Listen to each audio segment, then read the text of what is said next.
Good evening, everyone. I call the November 14th, 2022 school board meeting to order. It is 7 p.m. We are in conference room C of the Fisher Administration Building at 12121 West North Avenue. Ms. Summers, please call the roll. Ms. Muehlfeld? Here. Ms. Fraley? Here. Mr. Meyer? Here. Dr. Jessup Anger? Here. Dr. Hoyt? Here. Mr. Phillips? Here. Ms. Willis? Here. First item on our agenda is public comment on any non-agenda items this evening. Members of the Wauwatosa School Board value the input of students, parents, staff members, and community members. The board's regularly scheduled meetings provide an opportunity for opinions and concerns to be expressed publicly. The board values all comments and will respectfully consider this input in decision-making. The board requests that individuals limit their comment on each item to 3 minutes. Following any comment, an individual board member may respond on the issue raised. However, it is not the intent of the public comment portion of the agenda for the board to enter into a debate with a member or members of the community. Because non-agenda items are not publicly posted in advance, no action will be taken on public comment regarding non-agenda items this evening. Do we have any non-agenda items in the room this evening?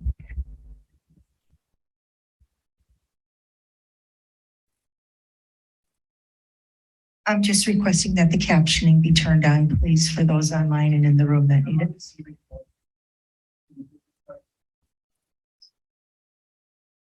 I'm sorry, I thought the meeting started. I'll come back when the meeting starts.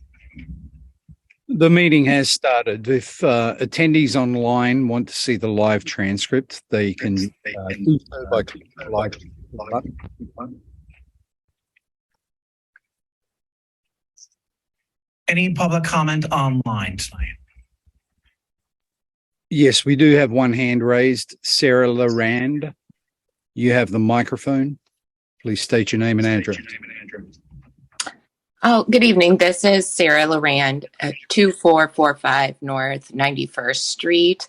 And just to the other person real quick, my closed captioning, my captioning came on right away. But that wasn't why I was raising my hand tonight. First, just wanted to thank everyone for the job that they do and for showing up tonight. And also wanted to thank the community members who resurrected the Support Our Schools group and who's hosting the school board candidate info session tomorrow night, which leads me into what I wanted to speak about today. I wanted to bring up publicly how Wauwatosa does elect the school board members. As I would like to request a review of the history of how Wauwatosa developed the process of having interested members choose which seat they wanted to run for. In the past 10 years, I've witnessed that it's just becoming more, there's more anger, and people seem to be, in my opinion, pitting themselves against other people for a certain seat, and it doesn't seem to be productive. And I don't feel like I'm learning as much about the people who are interested and why they want to represent our community. In my quick look, I don't see any other districts in the metro area who allow or have people just pick which seat they want to run for. And a lot of them, like Waukesha, just elect members at large.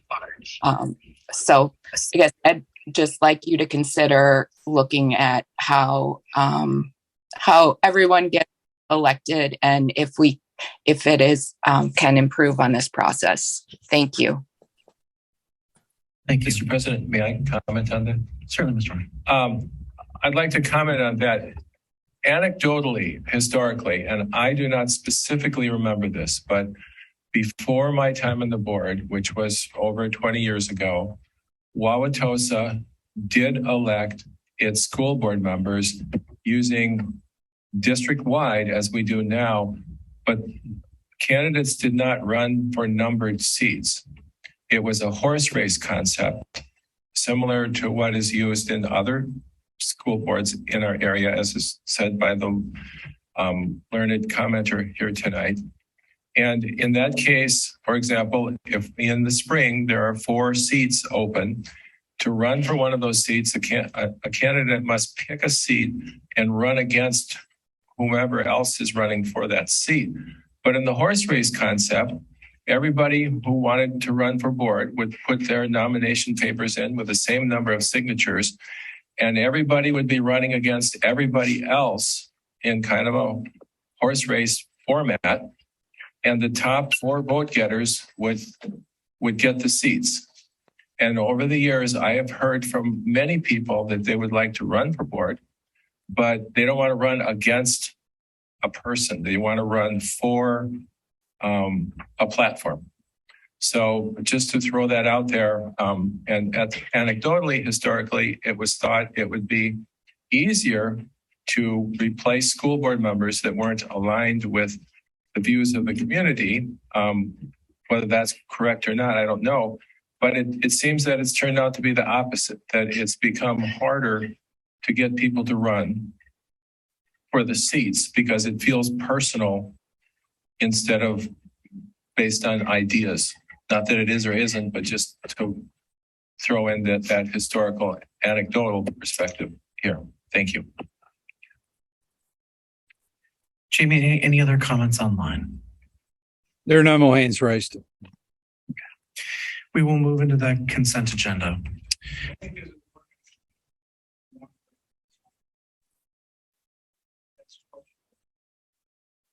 We'll have a chance for a public comment. We started with in the room. We'll have a chance at the end of the meeting as well, as we always do. But if I'm on Zoom right now, it's not connected. I'm sitting right here.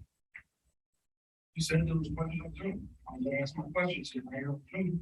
Do you want to just come up to the mic? When I called for folks in the room, I thought we had. I got here at 7:01. It was already moved on. So I'd like to say, Leanne, thank you very much for your service. It's a hard job to do. Not people want to step up, like Mike said, and be a board member. And I commend you for that. To Sharon, I want to say thank you for the STEM program. If it wasn't for me listening to you about that, my son probably wouldn't be an engineer and traveling the world right now. So I want to say thank you. I'm not sure who is the oversight for Whitman School, but last week there was an email sent out to the parents who I felt that it was kind of unnecessary. It talked about the teacher who had resigned. It had been very well known that he'd been punched in the face and things like that. And at the end, she asked the community to have a good weekend. Not sure how everybody's supposed to have a good weekend at Whitman when they know all the things that are going on. Then today, an email was sent out pretty much blaming the teachers who have resigned or quit for the problem. It then went on to blame the teachers, saying that the adults teachers need to do a better job if they expect the students not to get involved in fights. I don't understand who is overseeing her writing these things, but that's making the Whitman parents feel horrible. And if I had a parent at Whitman right now, I'd be just totally distraught. Make a comment?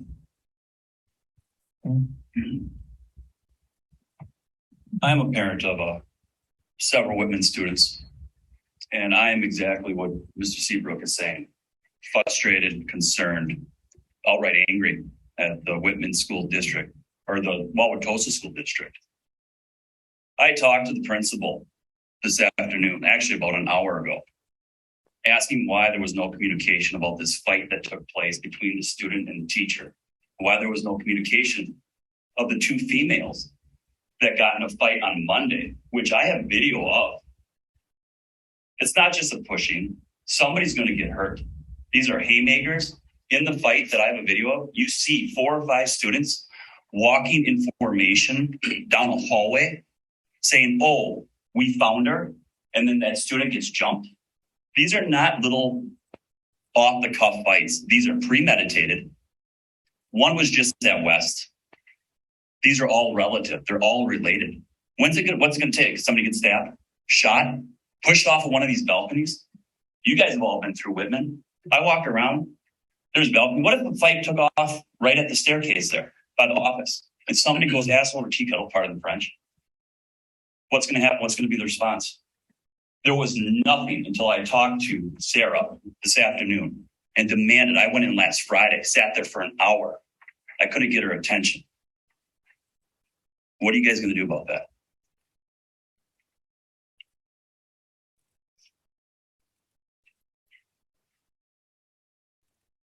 Thank you, sir. What is your name? Not relevant. Okay. Thank you. A reminder for everyone in the community, when you do come up, we ask that you share your name and address. If you don't, that's fine, but we won't take your public comment tonight. Can I have your first name? No. Okay. Thank you for your comment. I don't know if your comment was along a similar vein, but if not, I wanted to just ask a question. Okay. So, I mean, we're getting a lot of these kinds of questions. And one of the things I've been trying to work on doing in response to some of this is making sure that people recognize the difference between kind of what the board does and kind of what our role is in oversight, and then what the level, like what the principal does, or when to come to Dr. Means as the superintendent. Because I hear your concerns. I also want to be really clear that the board doesn't have a role in kind of that day-to-day oversight. That's not kind of what we're supposed to be doing at this level. So I don't want people to feel like you come to the board meeting and you say this and then you feel like nobody's listening. It's really because it starts with those conversations which you had with the principal, which is the great first place to start. And if you feel like that's not meeting your needs, then going to Dr. Means as the superintendent who does oversee that principal. Dr. Hoig, excuse me.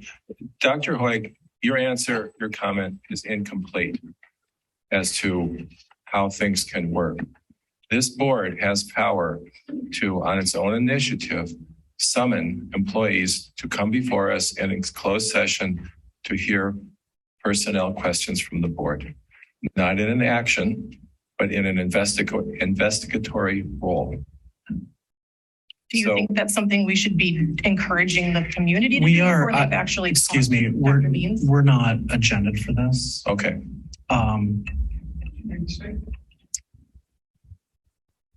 Mr. Seabrook, I would ask that unless you're at the microphone, that you just sit out there and not make comments to the board, please. Not make any comments to the board, please. Unless you're at the microphone and public comment, that when you're sitting out there, that you not make comments to the board, please. Thank you. I think what Dr. Hoig is saying is accurate. No, it is not, sir. Mr. Meyer, I apologize. did not Point of order. recognize you. You're misstating the law. You're misstating how this board can operate. So I just put that out there on the record. You're providing misinformation to the public as president of this board. Mr. Meyer, you're out of line right now. Sir, to provide misinformation to the public is the most out of line there can be. May I finish? Point of order. Sorry. We do need to have some clarification for the community on what our decorum is, and as a board, how will we handle situations that come before us in this way. And it doesn't help when board members are debating after public comment. So just to say that, could we have more public comment if there's public comment? Because there might be other people in the room who might want to speak. Yes. Is there any more public comment in the room? Hello, my name is Gina D. My address is 2604 North 83rd Street. I want to start by thanking each and every one of you for serving on the board. I know it's a very time-consuming and difficult job, and I appreciate you representing our community. I have a son who is at Wauwatosa West.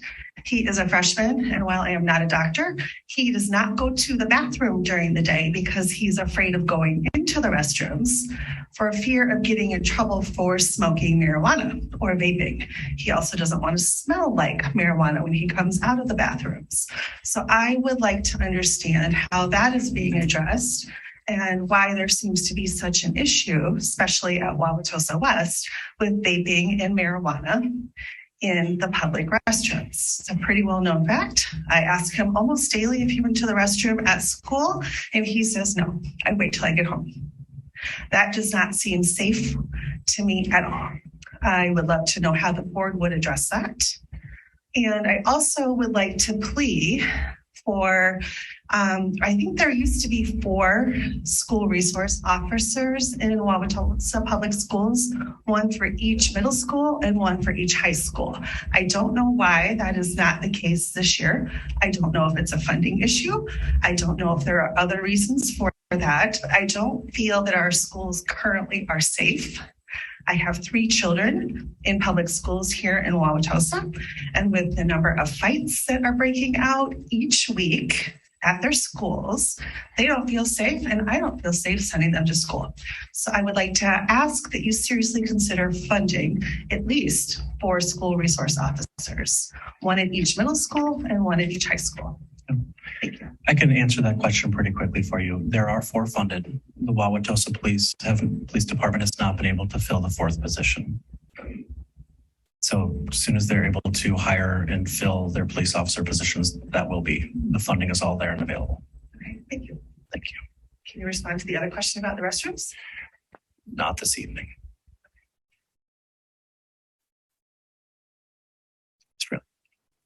I do just want to say, Ms. D, that while you're asking the questions and we can't respond in this moment because we're not agenda to, it doesn't mean that it can't be put on an agenda. There are a number of emails that we've gotten. There are a number of very valid concerns. I have kids in school. Other board members have kids in schools. We have the same concerns you do as a parent, and are disappointed, frustrated with all the same things you are. And at the same time, we need to make sure we're allowing principals to speak up to say what they need, the superintendent to weigh in, Dr. Marvel and whatnot. So I just want you to know it's not out of disrespect that we're not answering your questions. It's one of the hardest things for me sitting on the board is to sit here and sort of bite my tongue a little bit. But those questions are deserving of being answered. And that's why you see me writing a lot. So. Hi, I said I'd come back. I'd just like to thank the gentleman for turning the captions on because although the community member who spoke online said they were online, they weren't online or they weren't available in the room yet. But am I too loud? Okay, sorry about that. For anyone that can't hear very well. So I think it took us a little bit to get to the point to open the door, to have an accessible door. So maybe my suggestion would be before we start meetings, if we can just check the boxes that all the accessibility features so all people can participate are there, whether it's an open door or captions are available. And it gives this gentleman time, or whoever's operating the captions, to have the time to turn them on. Thank you. Thank you. Okay. Seeing no more public comment, we will move into the consent agenda. Are there any items on the consent agenda which board members would like to remove for separate discussion and action? Yes, please. The Lakeisha Myers hiring. I'd like separate discussion and action. Thank you. Okay. Does anyone have an objection to that? Seeing none, we'll have that for separate discussion and action. Anything else from the consent agenda would you like pulled off? Okay. May I have a motion to approve the amended consent agenda? So moved. Ms. Willis, and who is this? Second. Ms. Fraley.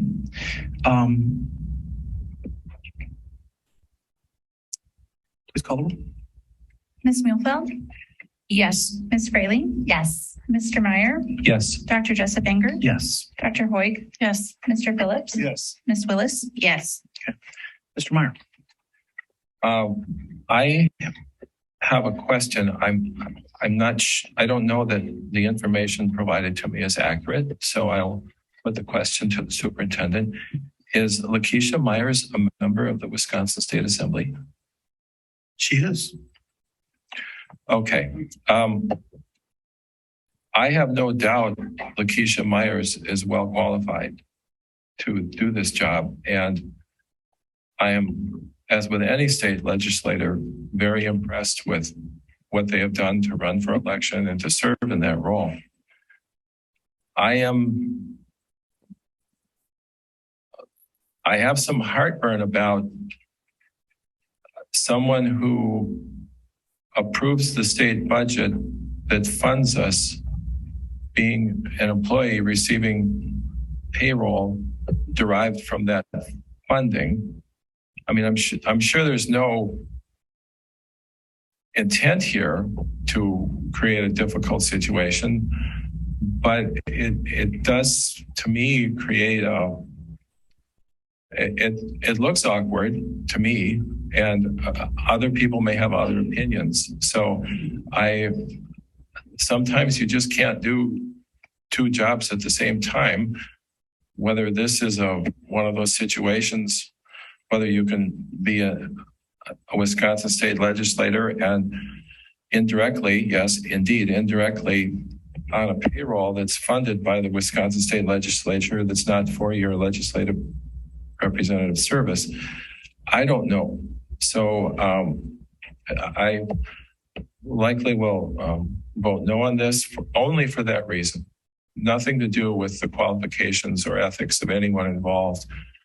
Only for the reason that I feel this creates some difficult situations and how you do both jobs and answer to both, both masters and an employee or job, both taking sense. Thank you. I don't know if you were asking a question or making a statement to me. Well, the question was whether Assemblyperson Myers was an assembly person, and the answer is yes, Assemblyperson Myers is an assembly person. And then the rest was my comment that I have difficulty with potential appearance of conflicts in that role, and there's not, expert statements presented to us that there are no intrinsic, unavoidable, awkward ethical situations, not by intent, but just by location of the two roles. Thank you. Ms. Riley. So I'm curious, like from a conflict of interest perspective, how would that work in terms of her being in legislature and being a district employee? I know, like within our own board, when there's a conflict of interest, there are people that don't vote, etc. And I'm curious, like, are there any things in place? Because I'm sure we are not the only person or only district this has ever happened to. And I also know that as a nation, as a state, as a district, we are hard pressed to find amazing staff. And so I want us to make sure we're looking at it from all angles and thinking about it from a risk perspective. The conflict of interest burden rests with the state representative and not the Wauwatosa School District.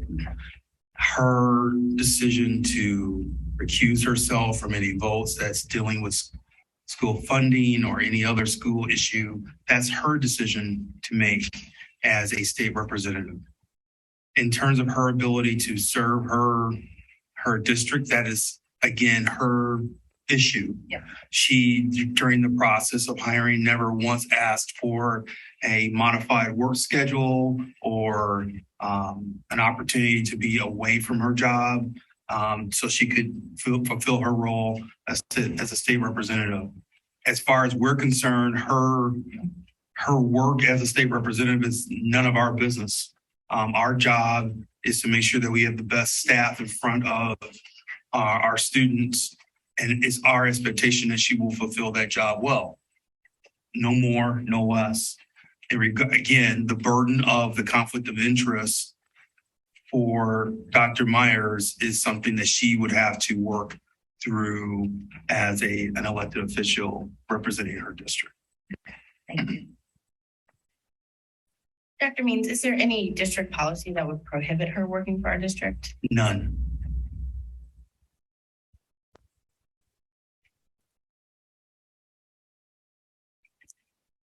Ms. Beagle? Thank you. Can you tell me about the hiring process for the Dean of Students? I think if you don't mind, I want to ask Mr. Pinion to speak to the process since he led the hiring. Sure. We've done several interviews for the 4 positions for Dean of Students. We started at the middle school level where we had a very good pool for a mid-year hire of candidates. Feedback in weekend, our system for eliciting applicants. And then we started with a first round, and that included district office representation, as well as middle school representation, administration, clerical staff, and teaching staff. And everyone went through that round. At that point in time, it was quite clear and obvious that Dr. Myers was the unanimous and preferred candidate for Whitman Middle School.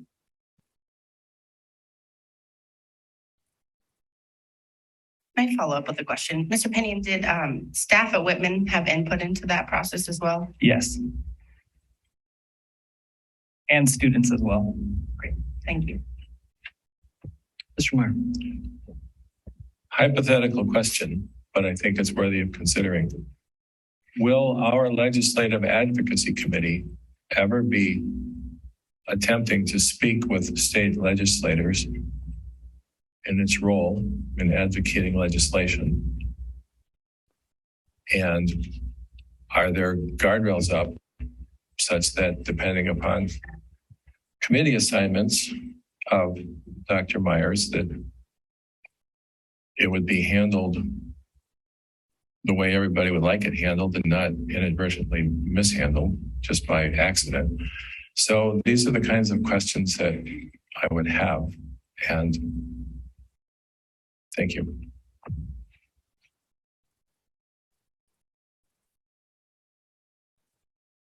Any other board comment or questions?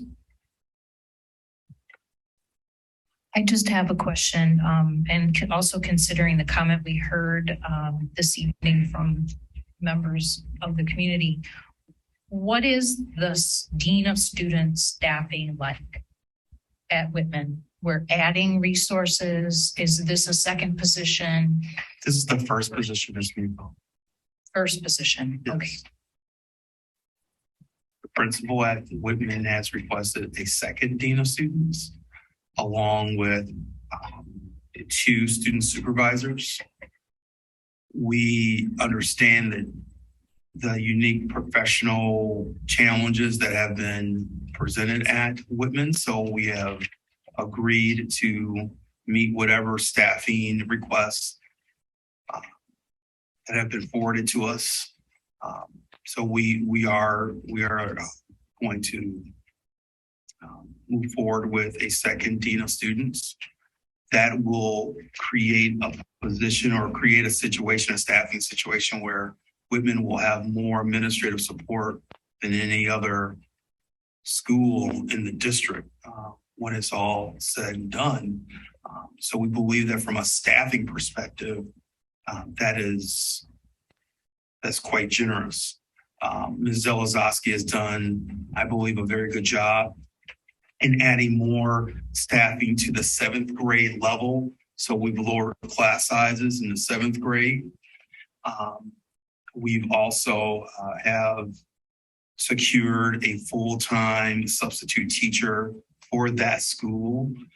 That's a process that we used during COVID for some of our schools, but there have been so many vacancies at Whitman that we've decided that it would be prudent to have a full-time sub in that building so then teachers aren't being pulled away from their other assignments. So from a staffing standpoint, and Ms. Zelazowski always reminds me, we also added another health room clerical support position at the school as well, because there's always needs in school offices. So when we look at the totality of the staffing that we've added during this course of this school year to Whitman, it's been substantial. Dr. Hoy. Can I ask a follow-up about that? I appreciate that we're deploying resources where they're needed, but I know that we recently had voted to approve those 4 Dean of Student positions. So with 2 deployed to Whitman, how will the other 2 be utilized? we're going to come back and ask for a fifth. We have the resources, we have the money, and we have a school in need. So we're planning to come to you for a fifth. Mr. Meyer. To clarify an earlier point, when people come to the microphone to petition their elected representatives for relief of an unacceptable situation in the schools, we've shown with the conversation in the last couple minutes that the school board does have a role in addressing those pleas for relief from difficult situations. We're providing hiring and making decisions on the scope and size of the hiring. So please, we do have a role. So and thank you. Ms. Riley. Just to respond to that, Mr. Meyer, I agree with you.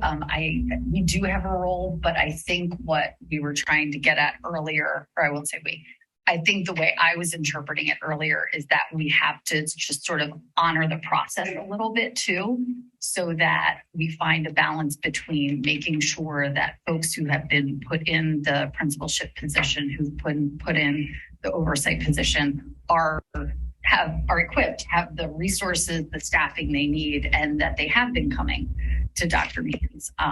And so this partially may be a communication issue, and nothing's going to change overnight. So I think there's probably something in between that we have to acknowledge, that things don't change as quickly as we would like, because it's a lot of kids, it's a lot of frustration, it's a lot of mental health. So I think there's something in between what we're all saying. Yeah, I think, Leanne, you're correct there. And I think what I hope put a bow on this. The role of the board is to ensure and support. We've got a few key pieces. We allocate resources, money. We make sure policies in place. We have a governance role, and we have one employee, Dr. Means. Dr. Means is the CEO of the district. I will give him we are darn lucky that he is here as our superintendent. And as the staff is kind of coming forward and saying, what are the resources and supports that we need as a board to make sure that we are listening and supporting and hearing the community and advocating for those things. Ultimately, Dr. Means and the administrative team and the teachers and the staff are doing the work. I'm going to close this out unless anybody has any final comments. Ms. Biefeld. Thank you. I do on the hire. I'm feeling a little blindsided this evening, and I wish I would have known more information, and the potential conflict of interest vetted during the interview process. It doesn't seem like it was. It's just a very important position, and I don't want to start this position with a cloud. So I know we need the resource. I'm not comfortable that I know that the new, potential employee understands what could be a conflict of interest. I don't know that it was vetted appropriately during the hiring process, and I would like more information on this before approving. So I would like to table. I would like to table this item. Can I follow up with that? To be clear, she has already started, right? Because we gave permission to fill that position. She has. And the conflict of interest is not an issue of a conflict of interest for the Wauwatosa School District. It is for her as an elected official in the state legislature. This is not our concern. It's not our issue. Now, the appearance of a state representative working in a public school system, there will be people who will take issue with it. Our job during the hiring process is to hire the right and most qualified people for the position. So with all due respect to her other job, there are a lot of employees that we employ who have other, they have other positions that they utilize. Hers just happened to be very public. That was not an issue for us. It was not an issue where we felt we needed to vet, because the burden of the conflict of interest in managing it rests with her, not with the school district. Well, again, I'm not here to debate this, but I am myself I am concerned about the ability to be able to advocate on behalf of our district, because now we won't be able to advocate with this person. Why not? Well, I don't know. There could be an appearance of a conflict of interest. I mean, I know what you're saying. I understand that, but I think for most people, that would probably be the case. Sure. Ms. Befield, would you like to share that you might want to do a motion to table? That would be fine and appropriate. If you'd like to put that forward in motion, we'll see if there's a second, and then we take a vote. I mean, it's very awkward, because now the person has started in the district, and this is the first time the board is, looking at it. It's very concerning to me. Mr. Meyer. A theme in all of this discussion to me is that appearances are not just what it appears to be through the eyes of the board members at this table, or what we hear with our ears, that there's public perception.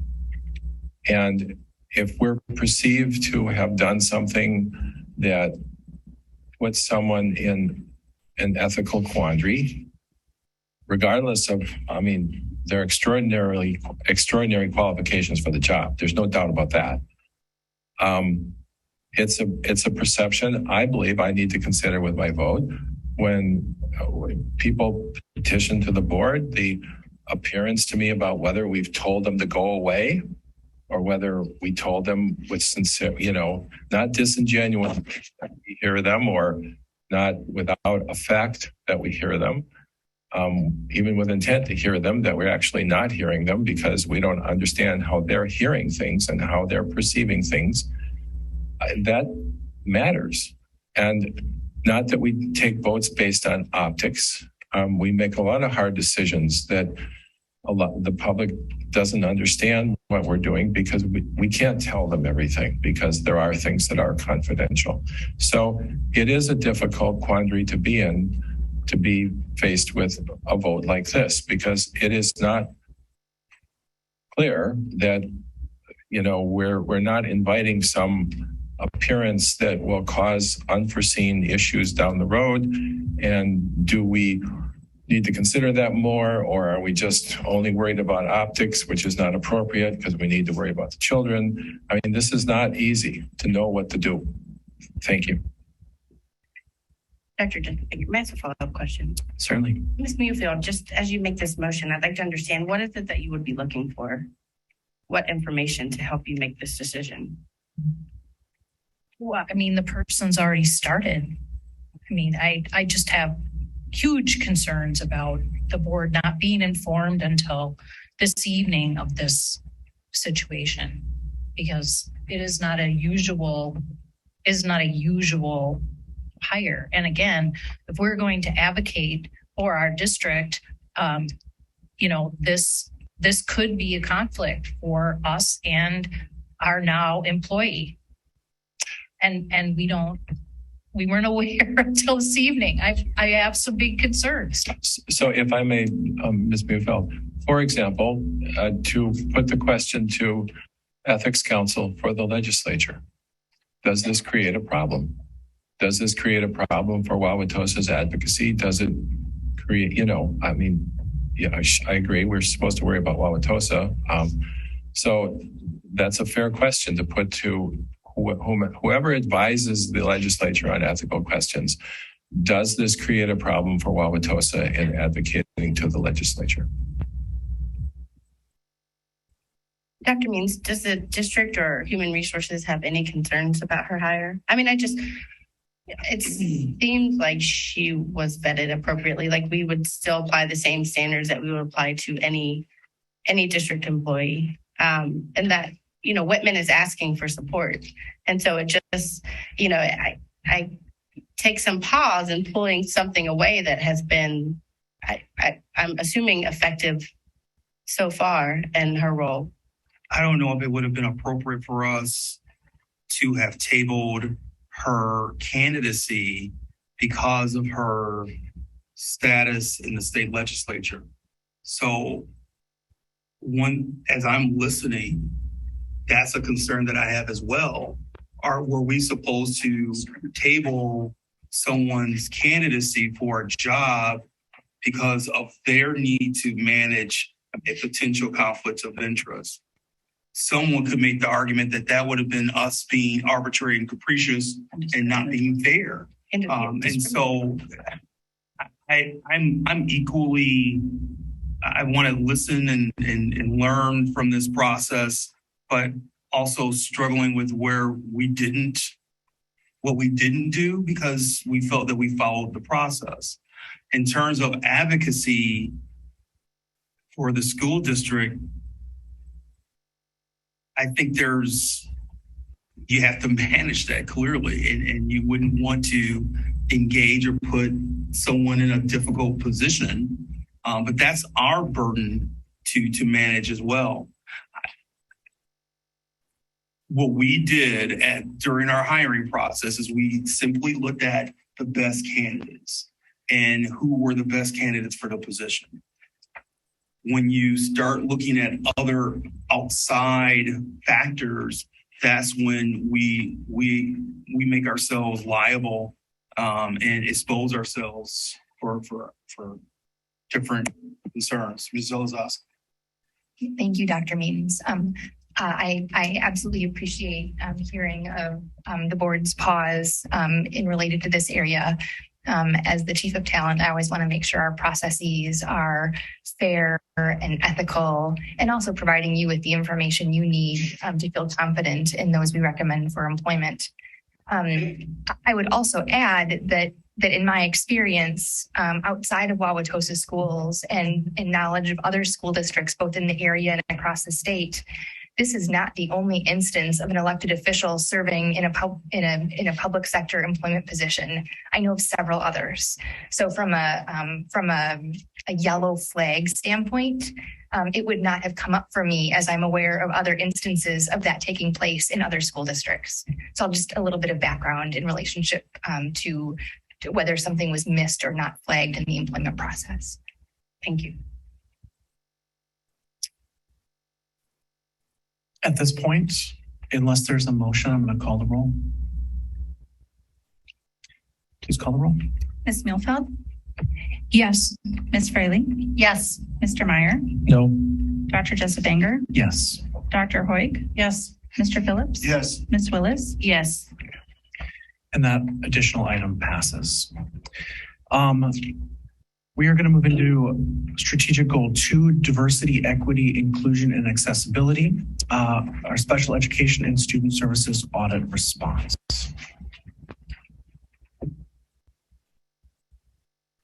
I did, yes. I'll let you take the controls. As the technology is being set up, Mr. Pinion and Ms. Stacy Clem have worked around the clock to develop a response to, I think, what we officially called was the student services and special education audit. If you remember, there was both an audit of our student services and our special education services, but we really want to make sure that we unpack the special education aspect of things. I want to thank Ms. Clem. She has taken over my role and has graciously accepted the liaison position of being a liaison to the Citizens with Disabilities Commission for the city. And this presentation has been shared with that commission prior to this evening. Obviously, this is foundational in nature in terms of what will be shared this evening, but I think it gives you a pathway and provides the community with a pathway of the work that we believe is important to start addressing with our special education delivery of service. So, Mr. Pinion, Ms. Clem, thank you for being here this evening. Thank you for having us. We are excited to give you this presentation and update tonight. I want to set just a little bit of background and context before we move through the slides tonight. As a reminder, we were here in August, about 20 days in, kind of giving an update of some of the work that we were engaged in up until that point with the new team and learning our own bearings and context of the situation. Certainly in the spring, when Sue Doyle from CISA 1 came and presented to this Board of Education about the Special Education and Student Services audit, you heard several themes that came through that evening, and we hope to really illustrate and unpack some of the work that's gone into those themes and buckets of recommendations. There were 46 recommendations in that report, and those recommendations really spanned everything from as concrete as hire a leader to everything as broad as have a multi-level systems of support that's equitable for all students. So you can really see the range there. And again, we categorized for tonight and tried to bucket those items so it made sense in presenting sort of the work that's ongoing. Some of those are checked, done, some are in the works, and some are just beginning. And I give you that just to kind of understand a lot of what you're going to see tonight is rooted as well in our strategic plan, which was very thoughtful, and that premise that strategic plan serves all students as well. And a lot of the work that's embedded in there, as you'll see, is connected to supporting our special education students as well. With that, we'd want to, again, review the steps that are involved in all of the recommendations and where we're at with each of those. I mean, we will address all of them tonight, as well as the listening sessions that were completed, and again, that alignment to the strategic plan. I wanted to bring the numbers back to our attention. This has been reconciled since the third Friday count, as well as accounting for private school service plans. But you can see here we have 919 students with individualized education plans and 96 students who have 504 plans. So that would be students with physical or mental impairments. And that 13% puts us just shy of the state average, which is usually hovers around 14% for the percentage of population with IEPs. I would also like to say we are under our 1% requirement with the with the Department of Public Education for the percentage of students that are allowed to be on alternative standards and taking the alternative assessments. So we still are under that 1%. And of course, we wanted to ground everything in our mission and vision statement. So these are here. Again, you know these very well. Everything that we're doing within the special ed and student services audit is grounded as well, right within our mission, our vision, and our core values. Okay, so thanks again for having us here tonight. I just want to say who we all engaged in some of this work beforehand and who we are going to continue to engage throughout the process. So I want to call out Dr. Marble's team. We have been learning, we're all new together, and we're learning how to collaborate together and how to make sure our academics and our social emotional are meeting all student standards. So we're really working, and we have ongoing meetings where we're talking about all things from the curriculum we're developing, the professional development we're doing, our scheduling, all things when it comes to equity. When you look at the strategic plan and the things within this audit, we're trying to team together and figuring out how we can make sure we're thinking of not only the academic side of the house, but also the social emotional side of the house and having that holistic view. So we really appreciated teaming with you and your team. As well as our coordinators. It's not just the executive level people, but we have people that are really in the buildings, working with the building teams and our coordinators as well. So thanks to your efforts, we now have 4 coordinators for special education. So thank you for that. It's been a real blessing for me as I've learned my role here to have 4 people in the system who not only know the special ed and the history of special ed in this system, but also know the teachers and the buildings and the teams. So they are my right-hand people when they're out in the buildings. And they're also the connection to us for the staff in the buildings. They are gathering questions. They're now having scheduled meetings with the principals or meeting with the teachers. So we have this feedback session where I'm hearing about barriers they're facing and we're trying to address those barriers. So we now have a cycle of communication. So not only are they skilled educators, but they're also great communicators. So that's another way we're getting our feedback from. We also have with Ms. O'Connor, we are working to make sure we're meeting with the student services team too. So we're not only just meeting with the special ed teachers, but MLSS, when you think of multi-level systems of support, is about all students. So we're having monthly meetings just to understand the use of PACE time and defining teaming structures. All of those are pieces that are within that audit. We've been facilitating some principal meetings. The principals get together and we've been attending their meetings when we are trying to understand what's happening in their building. What are the systems in your building? We're trying to gather systems so that we're understanding what are you doing and how can we improve it and how can we systematize it that we're all doing the same thing so that students have an equal access or equitable access regardless of the building that they're going in. Collaboration with the rec department also. As a system, we have the rec department as part of our system, and some of the decisions that they make with staffing impact us as well as some of our decisions impact them. So we wanted to make sure, as you saw in the audit, there were questions about how the EAs are getting utilized and having time for professional development and time to collaborate. So that took some teaming between the rec department and ourselves, and we came to some good resolutions to make sure we have availability of our educational assistants. And then also, as Dr. Means mentioned, I now have the opportunity to attend the commissions for persons with disabilities. And they didn't see this full document, but they did help me structure when I was developing this for you and for the community. What are things, when we bucketed our items, they gave me feedback of whether or not this is consumable for all people. We wanted to make sure that we're not talking in jargon. So they helped me with my language. I was writing things up and they helped me to consider all things that you have provided for us. So they've been a really helpful resource.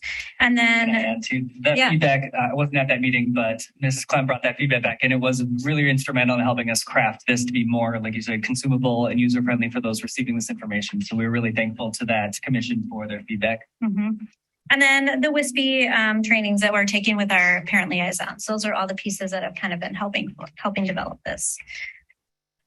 So the themes we came up with when we looked through this, because taking 46 items, we wanted to make it so that we could share it to you because the items were kind of random throughout. So we wanted to make sure that they were bucketed into themes that you understand. So you understand how we connected them all, I guess. So we structured, some of them were about restructuring and additional staff. Some were about stakeholder engagement. Some were about equitable staff distribution. So how we're utilizing the resources that we have, collaboration structures, multi-level systems of support, and then service delivery models. In addition, I had the opportunity to attend one of the listening sessions, but also working with Gerald Hay too on his report and just understanding. And he has sent me a list of training sessions that they have available to them. And I'll speak to what we hope to do with that moving forward when we get to those items. So.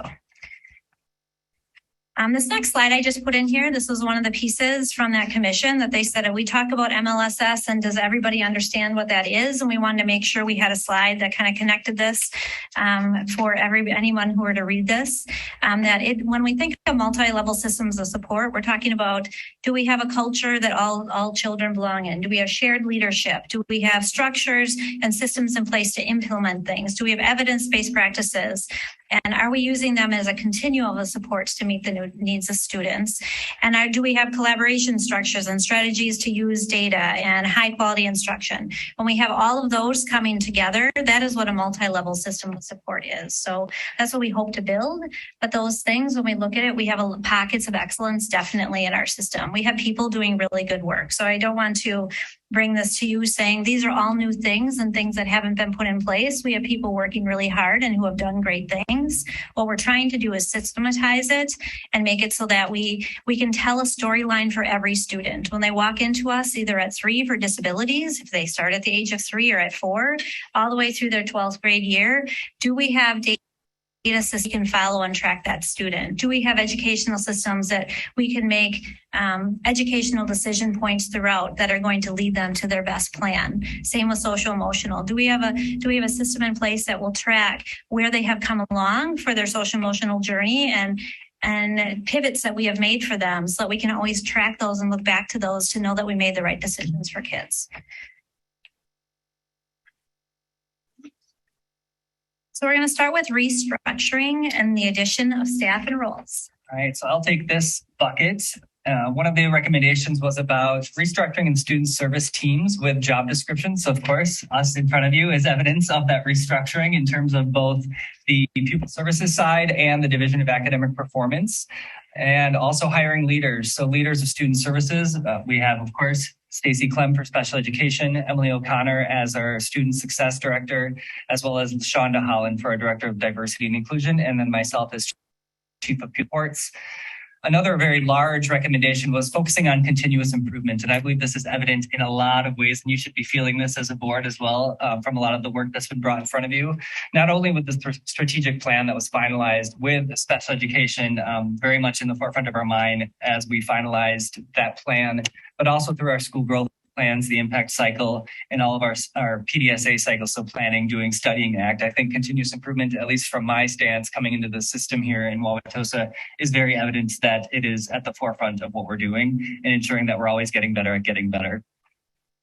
Another recommendation under additional staff or restructuring was hiring a student services team with a proactive approach. So again, I already spoke to how that has been completed with the restructuring and the hiring of these positions in our office. Continuing on in this area was creating a position that's responsible for enrollment and attendance with oversight of the student information system. So we did hire a director of data and analytics, as well as an additional data position. So there is that position that is really consistently guiding and overseeing all things data related and making sure that our teams and our individuals and our staff aren't spending all of that time analyzing and pulling in data, but that is presented, prepared, and accessible for them. Another one was expanding on-site mental health support to provide greater access for more students. So we did develop the 4 mental health specialists that are in our secondary schools full-time, as well as 5 social emotional specialists. This will be an ongoing area. Although it says it's complete there, it's complete as it relates to those 9 roles. However, we are, as part of our strategic plan, certainly looking and exploring other school-based mental health services that we can partner with. You're going to hear it later tonight, another mental health possible expansion that we'll be asking for. So although those 9 positions are hired, this is ongoing work as well. The assigning school psychologists to no more than 2 buildings. That one is complete. All of our school psychologists have no more than 2 buildings assigned to them through the addition of psychologist time this school year. And we are looking again, you'll see tonight, at further expansion of that to not only build the capacity of the current school psychologists in their building to service students more, but also to help us with some of the systems work that you're going to hear as an ongoing effort. I think you'll hear that term MLSS a lot in our presentation, as well as when we get through strategic plan updates. That is a really big cornerstone of the work of our team, is really developing solid systems and structures that aren't dependent on the individual or the professional that's in that seat, but that can live on beyond them, are institutionalized within our system.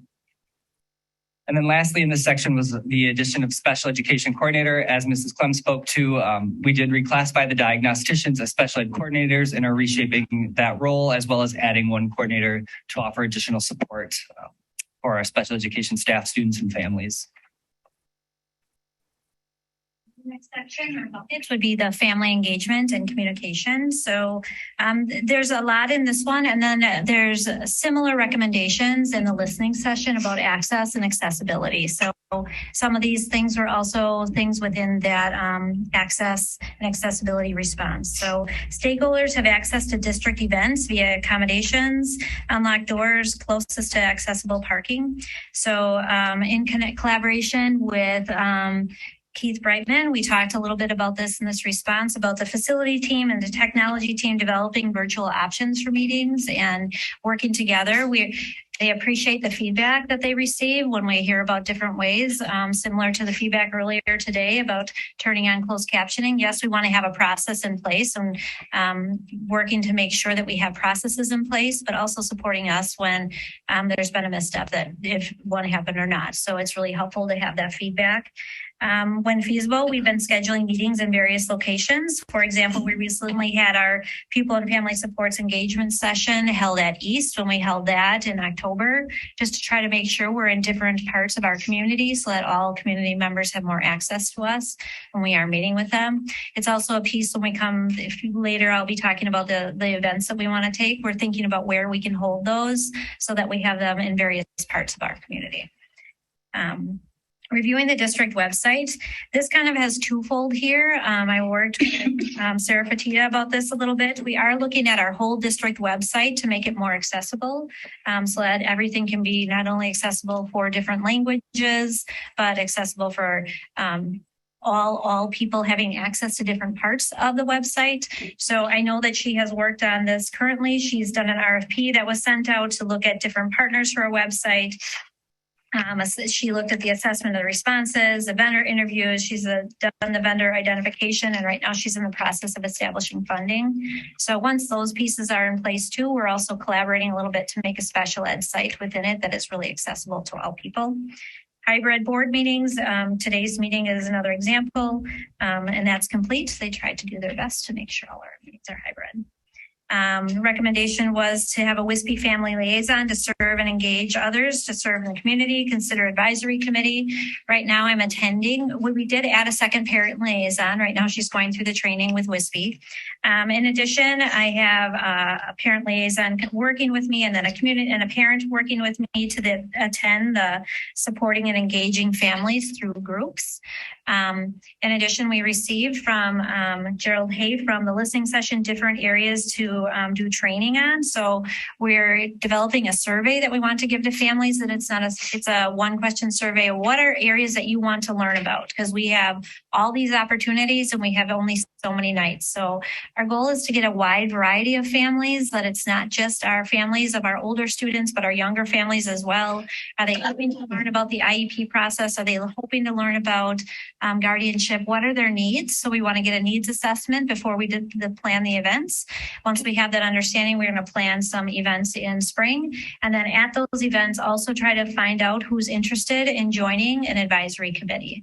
In the meantime, we have attended 3 of the 4 sessions on developing committees with families. This winter, I would like to tour and go to other meetings in our community. If we find out there's other communities that have really good parent advisory teams, I'd like to go and attend some of their meetings and see what's working and interview some of those people to find out what's working and isn't working with their advisory teams. Enhanced communication. We have done those listening sessions. This is going to be always ongoing. I don't think you ever arrive when it comes to communication. I think there's always room for improvement with that. We did the introductory session in August. We are trying to do those sessions where not only it's us, but academic performance as well, where we're going around the community and having monthly sessions. So our last one was the ACP, the academic and career planning, but we tied that to the PTP, the post-transitional plan, which is part of an IEP. So we made sure those pieces were connected for families. That moves us to equitable staff distribution. I would say one theme that you're going to see here is moving away from everyone gets the same to using data and making decisions around student services staffing that make sense based in our student needs and our family needs. So certainly as a brand new team in the system, we didn't want to come and in that first month shake up all that staffing. So we're really trying to be thoughtful here, understand the landscape. You'll see a lot of references to goal 3.5 and 3.4 as it comes to equitable staff distribution, as well as access to resources for mental health and wellness. The first recommendation in this piece was about assigning school counselor to each building and kind of understanding what that classroom delivery of school guidance looks like. So our current model is close to this. There are only a couple elementary schools that have social work services sort of in lieu of counseling. This is part of our strategic plan in terms of goal 3.4 or 3.5 and really assessing what are our data points that help us determine what staffing should look like for student services. So are we looking at behavior referrals, truancy referrals, attendance data, special education evaluation numbers and referrals and evaluations? Those are the hard and actual data points we should be really looking at when it comes to determining how much of different types of staff and student services are allocated to specific buildings based on needs, and not just every school gets this amount of FTE or full-time employment by student services professionals. That would be true for our second one on this line as well in terms of a school social work to all buildings, ensuring those with the lowest socioeconomic status and attendance concerns have adequate access. That is certainly on our radar. And again, part of our strategic plan for goal 3.5 is to ensure we have equitable distribution of social work services. There are certainly gaps right now that we have attempted to fill in creative ways, such as partnerships with the Department of Health here in Waukesha in the county in terms of filling social work services. But we see a lot of opportunity there to ensure that all of our families and all of our students have access to a school social worker when they need it to really bridge that homeschool community gap. And then the resource map of services and supports available in the district, and to develop a short and long-term priorities around equitable staff distribution. Again, that is outlined in our strategic plan with our timeline around equitable staff distribution. And we are working with the human resources team in developing that clear staffing plan that will support that distribution of services, as I spoke to, so it's rooted in data so that we know we're placing people in the percentage of time in the right places to benefit students and families. One other piece I'd like to add, we're working with our special ed teachers to, when they send in an IEP, to really keep a number total of the services that students have so that we can compare what are the services and the needs in the building, not only the number of students, but also the needs in the building. So we're using the feedback from our special ed teachers to say, here's my student and here are their needs. So we can kind of distribute the staffing based on need as well. In regard to collaborative structures, one recommendation was about defining student services providers' role and responsibilities. And I know I'm seeing Emily's praises here as our Director of Student Success. Is strategic goal 3.5 was refined with this specifically in mind in terms of ensuring we honor the roles and responsibilities of our student services professionals, and we're not blurring that line of a school counselor, social worker, psychologist, or specialist, that they each come with specific training, their special licensure, and their skill set and training. So we want to honor that and make sure that our administration is honoring that as well. Part of that work is really defining those roles and responsibilities clearly, as well as in tandem, making sure we're distributing those. So that is a puzzle that is kind of tricky to put together. And part of that is, again, looking at our data and assessing and making and really having good advocacy around what our needs are in terms of any gaps that we might be unearthing as we look into that deeper.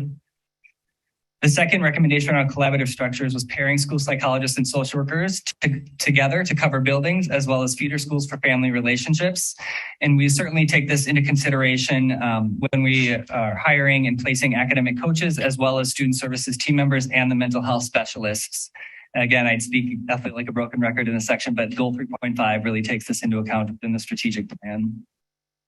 They also recommended quarterly student services district-wide meetings.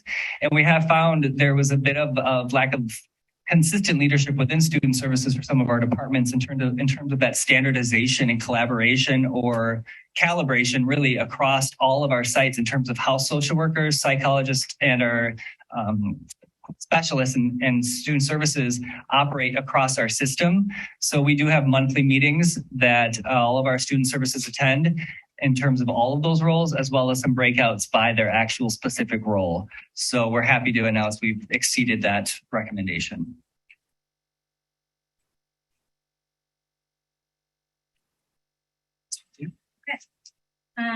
This next one is about our professional development plan that incorporates specific needs of student services and special education staff.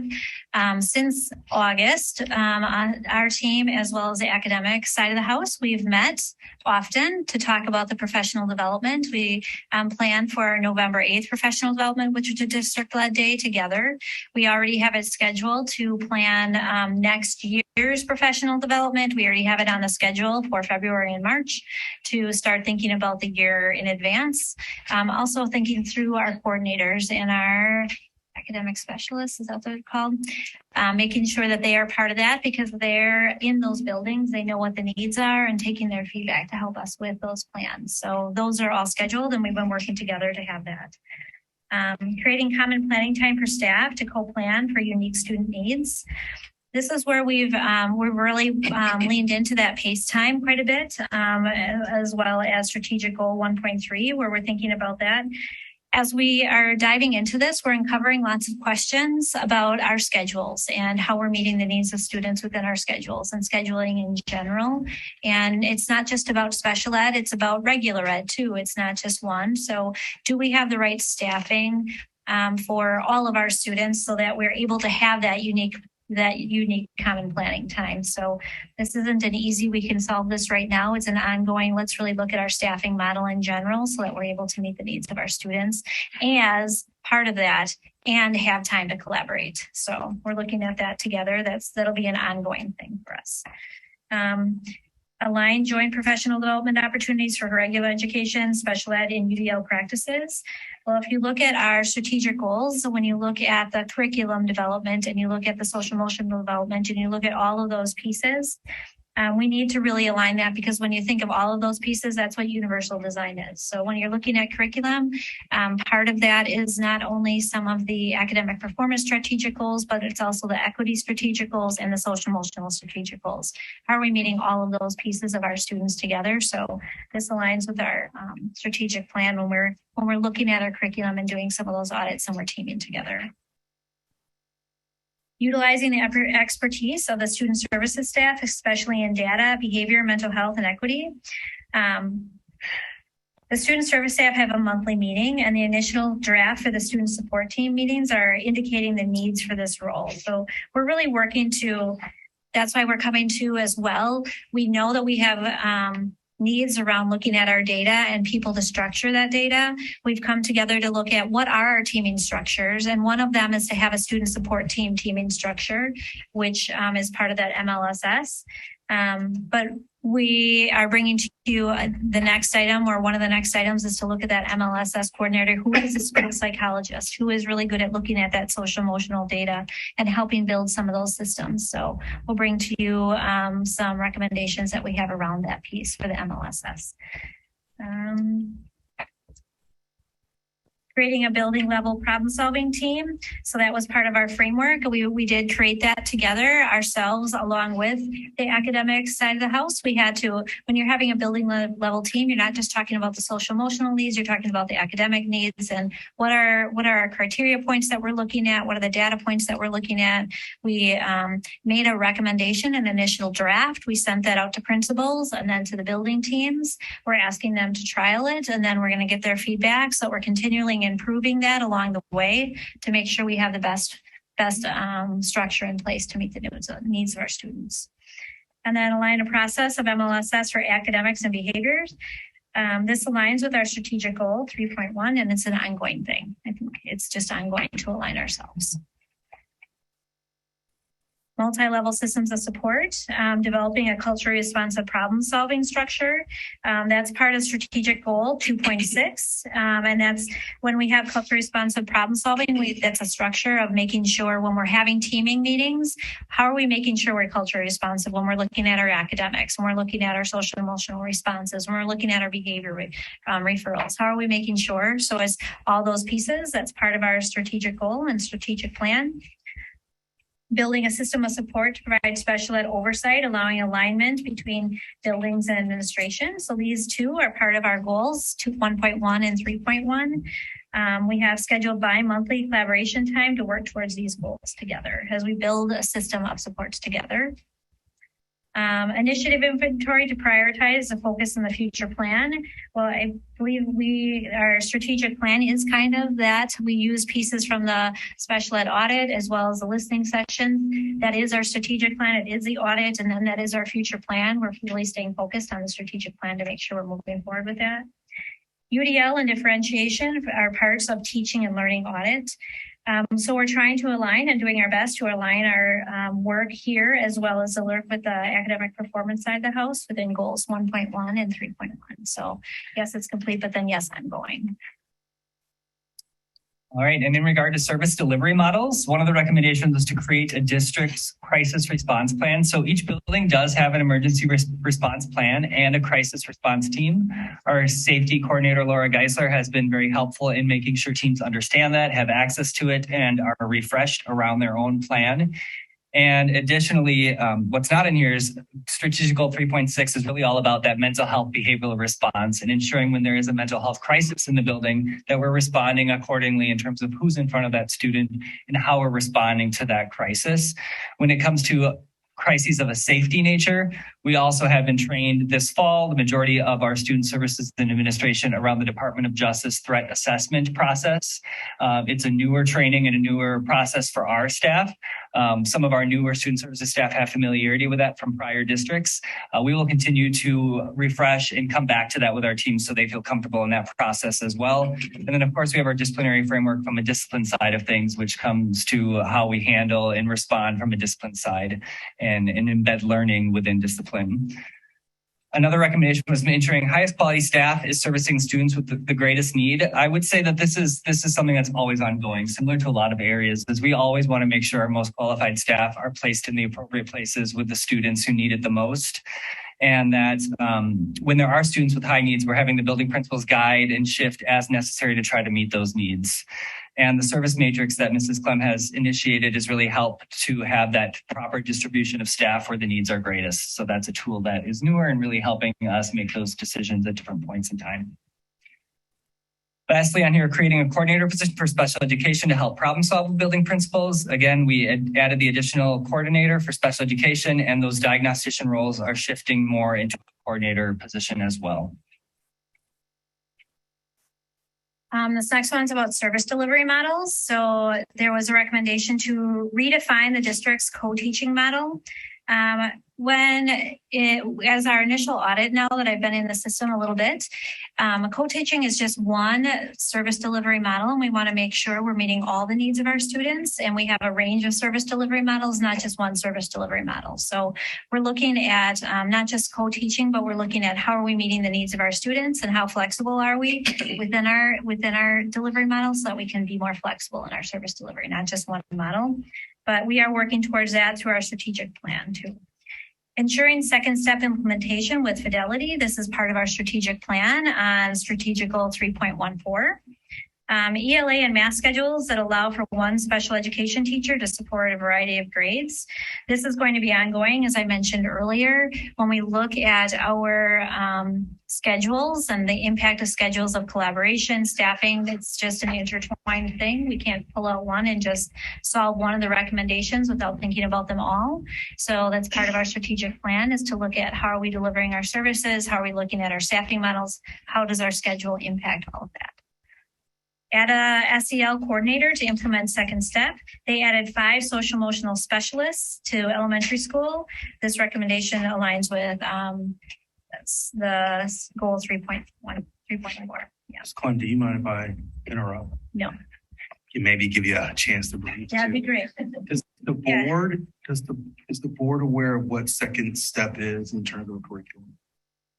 Not completely. I've heard of it. Even I think there were students in the second step program, maybe in the Toast Top program, if I'm thinking of the right. May I? So second step is a universal foundational curriculum to teach life skills, social emotional learning types of skills. So it is a curriculum that has been adopted, I'm not sure, for many, many years here in this system.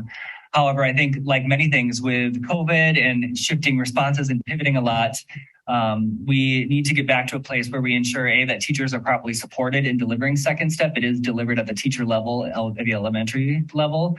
There are also using physical kits to deliver that, which is good. However, there are some additional resources now online that they can use to leverage that instruction. But we need to make sure we have updated materials across all elementary schools, and B, ensure that teachers are supported in delivering that with fidelity and pacing through all of the lessons. There's generally around 25 or 26 lessons per grade level, and they scaffold up then on top of each other.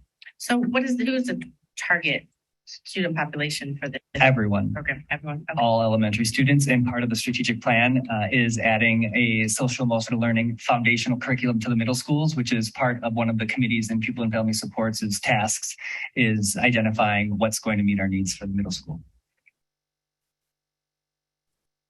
Thank you. Thank you. Thanks for the break.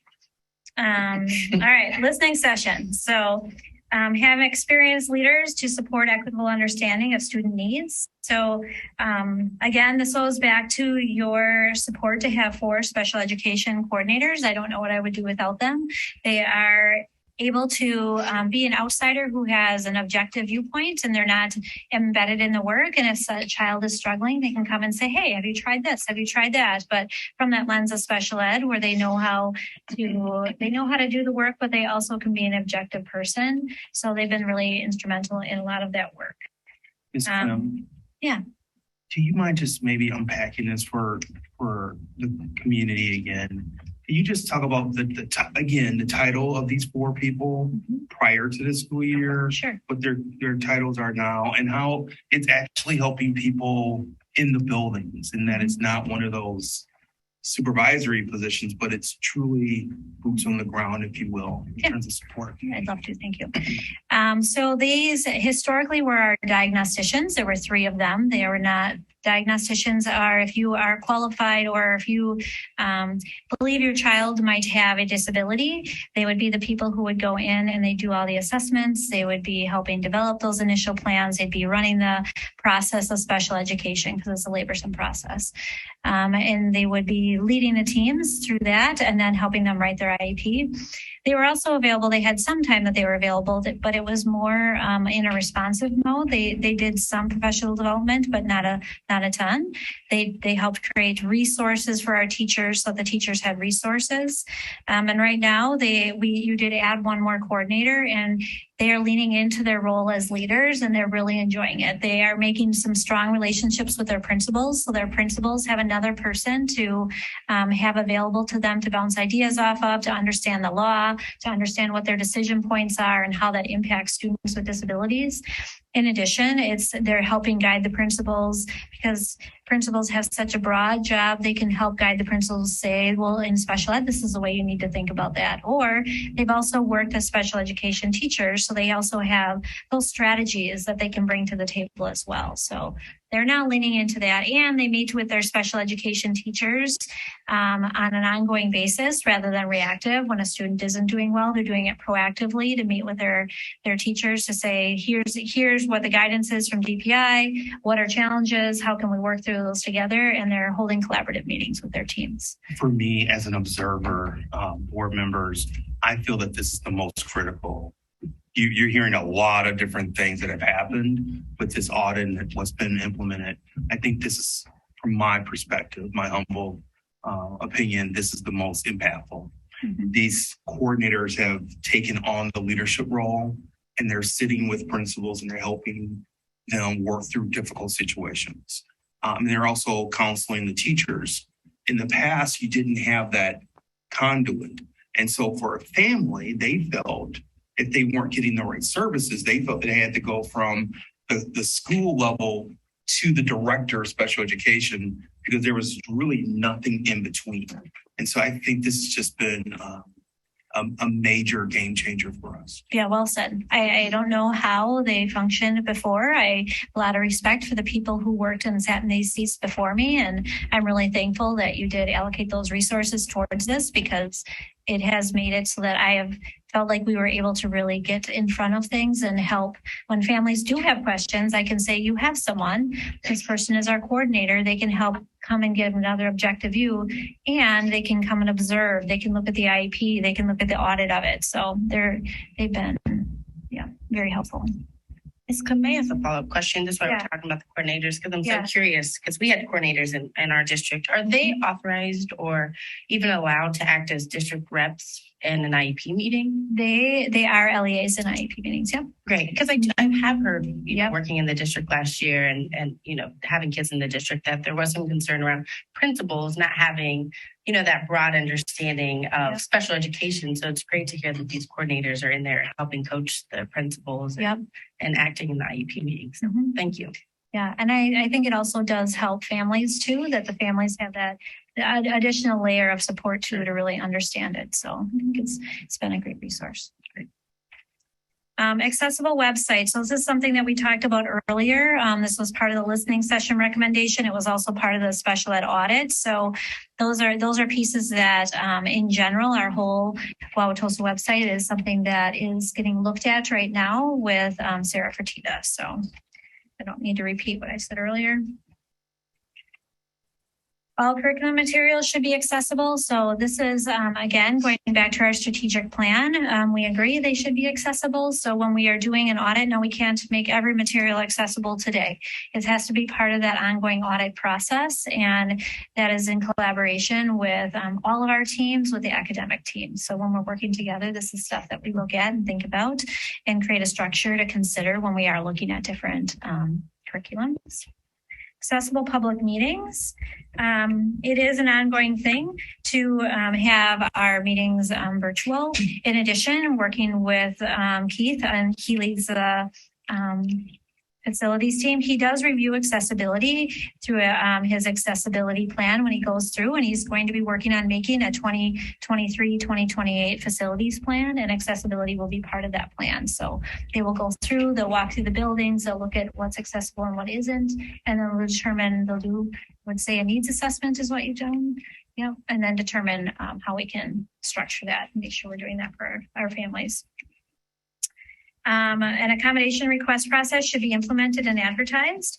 So I've reached out to the facilities team leader and the technology team, and we're going to structure a process and make sure that if it's a accessibility need that's related to access, physical access, so we're connecting with our facilities team, and if it's connected to technology, we're going to reach out to our technology team. So in collaboration with them, we hope to have this by December, that we have a process in place, and that'll be posted on our site by then. So. A committee on disabilities, including students, parents, teachers, should be formed to promote a district diversity, equity, accessibility, and inclusion efforts. Part of goal 2.2, an external DEI committee has been established. So this one is complete. The district should host regular, occurring, ongoing open house public information sessions on disabilities and accessibility related things. We talked about this earlier, that we like to host some. 4 sessions will be spring of 2023. That's a typo, I'll fix that. So we do hope to have 3 informational. One of our sessions is in collaboration with All City Read. Staff should have training on employees first and other transition related employee services. Defining transition in general in this district is something that we're working on first. And then we'd also like to make sure we have regular trainings for them after we have that defined. So that's an area with my transition team that it's a plan we're working on now. When I say transition, everybody is using a different term for that. Some people think transition means from 5th grade to 6th grade. Some people think transition means when they're done with school. Some people think it only means from 18 to 21. So when we're not all functioning with the same definition, it's really hard to say that we're meeting the needs of the community and meeting the needs of our students. So before we even dive into that, we're going to work to define transition, and after we have it defined, then we're going to make plans and common understanding of what that is. You done listening to me yet? No, you're still there. Okay. So other areas of work not captured. Like I said here earlier, they called out co-teaching model in the audit. I really think we need to look at all of our service delivery and a continuum of services before we focus it on just one co-teaching structure. Because if you're only going co-teaching, then one, we're not meeting the needs of all of our students if you're only thinking about one structure. So we want to make sure we're thinking about all service delivery models. We're defining transition as a system, as we just talked about. We're also defining inclusive practices. If I say inclusion to some people define inclusion as a place. They think inclusion means sitting in a classroom. But if you're really not engaged in the learning and you're not an active member of that thing, then are you really engaged and are you really included? So we're spending our time to really define inclusion before we look at that service delivery model. And then we're writing out special ed processes. I think there's been a lot of historical knowledge, but processes aren't written. So we want to make sure we have written processes in place. So staff, when they onboard to us, know how to do those processes, but that we're also able to follow them within our system. And then we're going to continue to collaborate. That's ongoing with all of our stakeholders from the different houses in our own system, but then also with families and with our teachers. We're going to expand the service delivery options so that we can redefine that. With the Director of Finance and Chief Finance Officer, we're looking at our grant dollars and how we're allocating those and what fund we're using it out of so we can stretch and be as fiscally responsible as possible and make our dollars stretch to the greatest extent. We're going to develop structures of transparency for staff regarding budget and staffing distribution questions. So staff want to see that they are equitably distributed. So we're creating that with the staff to make sure they see how many students they have, what are the needs in their building, what do other buildings have as well. And then the coordinators will bring in this particular information to get this out to our special education teachers. Our coordinators plan to bring this to their special ed meetings to make sure that they are informed. And before we open it up for questions, I do want to give a really big thank you, not only to the Board of Education, but also to our parent community for our students with disabilities. They have been very patient, and I want to thank them for that. I hope they can understand as well. When we presented, 20 days in, we really had the intentions. There was lots of work happening, as you can see here, very busy in terms of diving in and really trying to improve our processes, systems, and supports for students. But our whole thinking was really wanting to come to with a very clear picture of what's happening and where we're going, and being able to do that with our staff and not to our staff. Coming in as a new team and having this all outlined and drilled and perfectly presented by August in September would not be doing that with them. And I hope that you are able to see through this presentation that we really are truly trying to engage the stakeholders, parents included, in our improvement efforts and in the spirit of meeting our students with disabilities' unique needs every day. What questions do you have? The floor is open for questions from the board. Students as well, please.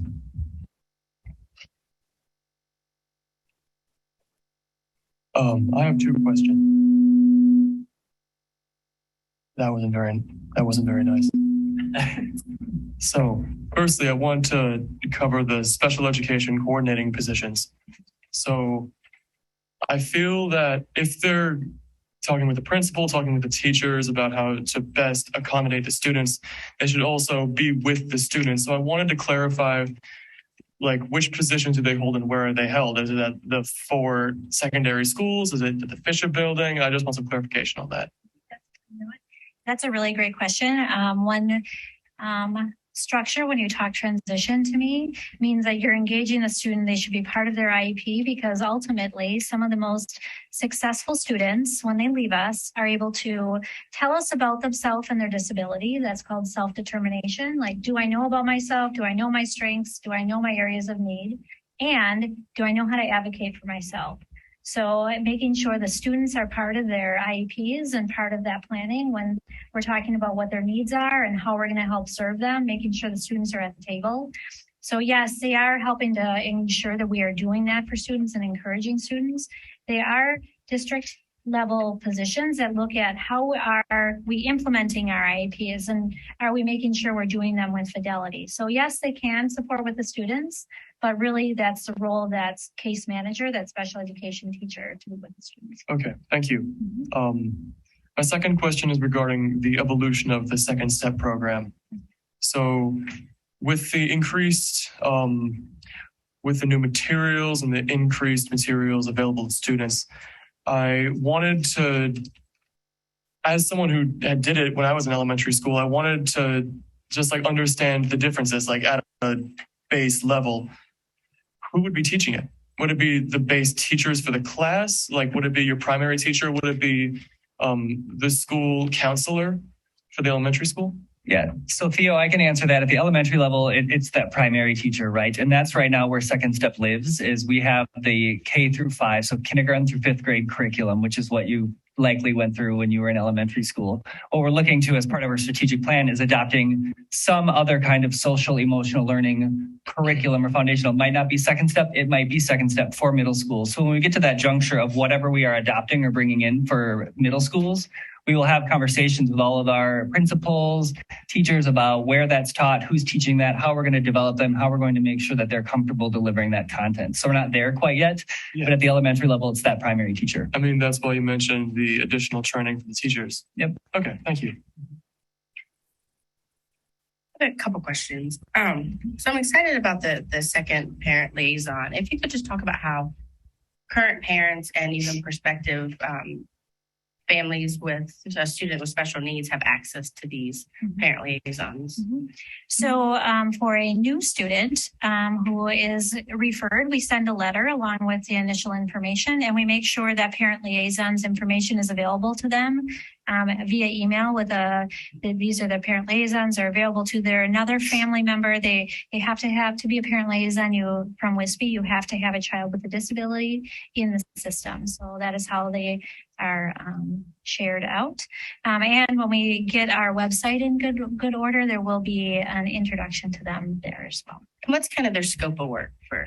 Their scope of work is to answer questions and help the parents navigate special education. There is a rule within WSB that they cannot be a parent advocate at an IEP meeting. That's not their role. Their role is not to advocate, but to help inform, guide them on practices, be a listening ear, and be available for families. And it's open to all families in the district. Correct? Yep. And then I did have a question about the advisory committee versus the committee on disability. If you could just talk a little bit about that. You said the committee on disability was already established, and that in the spring you're hoping to establish the advisory committee. So the committee that's established is by the DEI, the Diversity, Equity, Inclusion, and Accessibility Committee, and that's that external stakeholder committee. The advisory committee that we're looking at is when we are working on things like service delivery models. How are we meeting those service delivery models? Really honed in on the special ed needs and the special ed practices, making sure how are we communicating this with family? Like, how are we getting their feedback to help advise us on, is this the right, similar to tonight's presentation? It was really nice to hear from the commission to kind of hear what is jargon, what isn't jargon, how can we make sure this is accessible for all families. And yeah, you may think that's a good idea, but I'm living this every day. That's not a good idea so then we're hearing the voice of families when we're thinking about shifts in our practices. So just to be clear, with the committee that's already formed under DEIA, it's more of a broad committee for diversity, equity, inclusion, and accessibility. So it kind of covers all of that. Yes. And then how do you, I think this advisory committee is going to be great. I think it's just going to be another great access for our families with students with disabilities. But how are you hoping to engage? Because special ed is dynamic and broad and always changing. So how are you hoping to engage, different family members and students across the spectrum? So we do hope to do these 3 events and communicate that out and make sure the events, well, there's actually 4. One of them we already just had planned. But we want to make sure we're pulling in families of different age groups to that and encouraging families of all, so that it's not just about the transition. Maybe it's about when your child is going through their stages. What do you do when they're a 3-year-old? What do you do when so we're engaging them during the learning sessions that are going to meet the different needs of our families. And then after those, we're hoping to find out who might be interested. It's not that this committee is going to be exclusive, that once you're in, this is the people that have to be in and nobody else is included. We hope to just get a starting group of people and then grow it from there. And hopefully even engaging, I know you guys have a collaboration with the rec department, but just because they have such a great boss on the Toast to Tots program, which is amazing because it is an inclusive model that has, typically developing peers and student with disabilities. So good. I'm excited to hear more about the advisory committee when that's established. So thank you.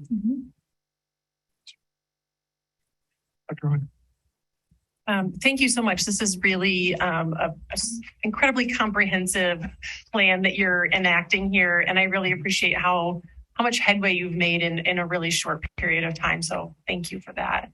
I did have some questions about all of these different sort of positions and new roles that were mentioned in this presentation. And I'm trying to kind of just understand what different groups do. So for example, there are like the mental health specialists that were mentioned. There's socio-emotional specialists mentioned, problem-solving teams. Can you just help me understand kind of how everybody works in coordination? Where are they at? To sort of Theo's question regarding some of this is like, where do these people sort of live in our district right now? Ooh, that's a big question. So part of our work is also defining this sort of we stepped in these roles. We're kind of in the midst of being hired as we came in, and we helped finish and complete them. I think the intention of these positions as they were funded through ESSER was really stabilization, right? So we really brought back the intention when we talk about roles and responsibilities. We think about our mental health specialists are the secondary positions. So those are full-time in each secondary school.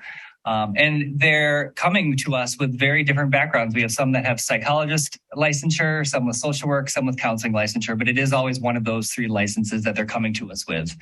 And you think about all the really great work student services do in the day-to-day, and also a lot of the mandated work, like psychologists often get bogged down by evaluations, right? And that takes up a lot of their time and paperwork. This is a position that is free from a lot of that kind of work and really solely there to support the mental well-being of students, to help access resources, to be that direct line of support. Similarly, the social emotional learning specialists at the elementary level, there are 5 of them, so they are more split between 2 buildings and kind of flexing time depending on the needs of those buildings, but serving in a similar capacity. I also see them as a really crucial part of, as we shore up our social emotional learning and second step processes, they could play an important role in modeling that for teachers, making sure teachers feel comfortable and supported, but also, again, being that front line of support for someone who's available to see and support students and families around mental wellness. I'm sure Mrs. O'Connor could speak to it better than I could, as she's on the front lines, really supporting them day to day, week to week, month to month, helping run their department meetings. But that's sort of overarching picture of how they're positioned and what they're there for. Okay. And the problem solving teams, can you talk a little bit about that? The problem solving teams is part of your MLSS structure. So in every building, you should have a problem solving team, and that problem solving team should be bringing data so that you're making data informed decisions. You should have evidence-based interventions that you're going to do. And then you should have, and then you have the academics that you do, the social emotional. So you're looking at the data, you're looking at what you're doing for the student, and then how are we going to do it? So you're going to look at how you're going to do it as well. So those problem solving teams have been in place. It's not that buildings have not used problem solving structures. What we haven't had is a consistent structure so that every building is doing it the same way. Mm-hmm. And when you don't have a consistent structure, you don't have a way to track students across our system. You don't have a way to look at the data from them from first grade all the way to 9th grade. So you need to have a solid system in place so that we are all keeping the same data, making the same decision points, having the same criteria. So we're trying to systematize those structures. I don't want to diminish the work people have done. People have done really good work, but it's really been structured around people, not around a system. And we want to pull it away from it being about people who are doing really good work to, here's a system you're going to use. At this point, when the data is saying this is what you're going to try.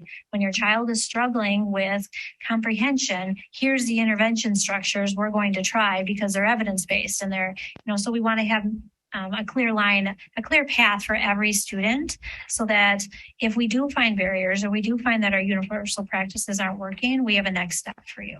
And I would add, part of that, because it's been people dependent, and as I spoke to earlier, this equal distribution that we've had creates difficulties as we try to navigate that system. So it goes hand in hand with that equitable distribution of how we're moving staff. But I think for people that don't speak educational language and jargon, when you hear MLSS or multi-level systems of support, it's really encompassing all things response to intervention, positive behavioral interventions and supports, what we provide for students, when giving students what they need, when they need it, both at that universal level and how they move then through additional levels of support academically and behaviorally. In addition to how we engage our family and our community members, families are part of that process when we're finding students that are having barriers to their education. So making sure we have consistent structures of how we're communicating and engaging our families.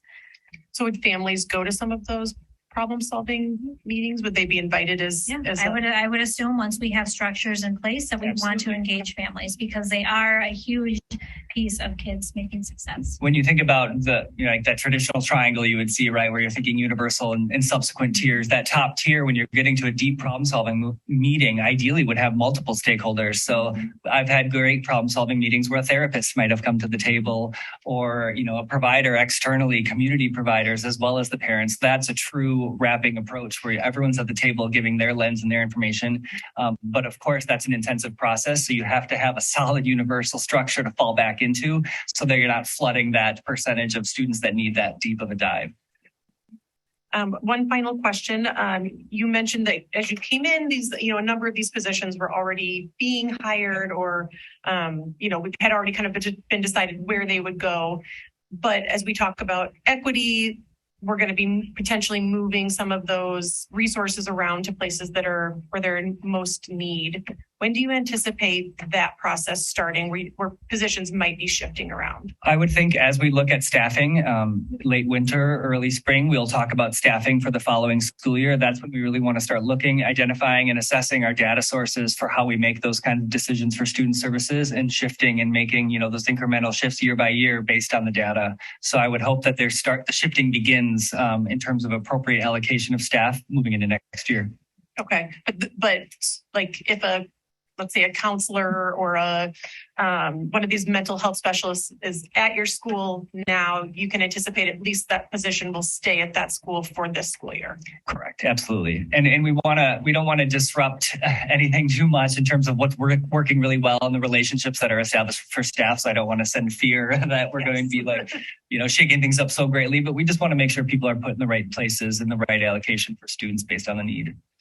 And I mean, I've been very supported from both Sarah and Dr. Means about when looking at the staffing model at some of our buildings, and we found a gaps that we were experiencing. We immediately tried to fill some of those gaps. So it's not that we were just waiting. When we found gaps that were just really extreme, we advocated and we were obviously supported to make sure we were filling those gaps. So. I did have one more follow-up question I wrote down just around transition. I understand that I think as a special ed team, you're trying to define transition, but if you could just tell me how transition works now, specifically for that section in the IEP when we're talking about post-secondary plans for students. I'm not sure the current model for transition right now in the district.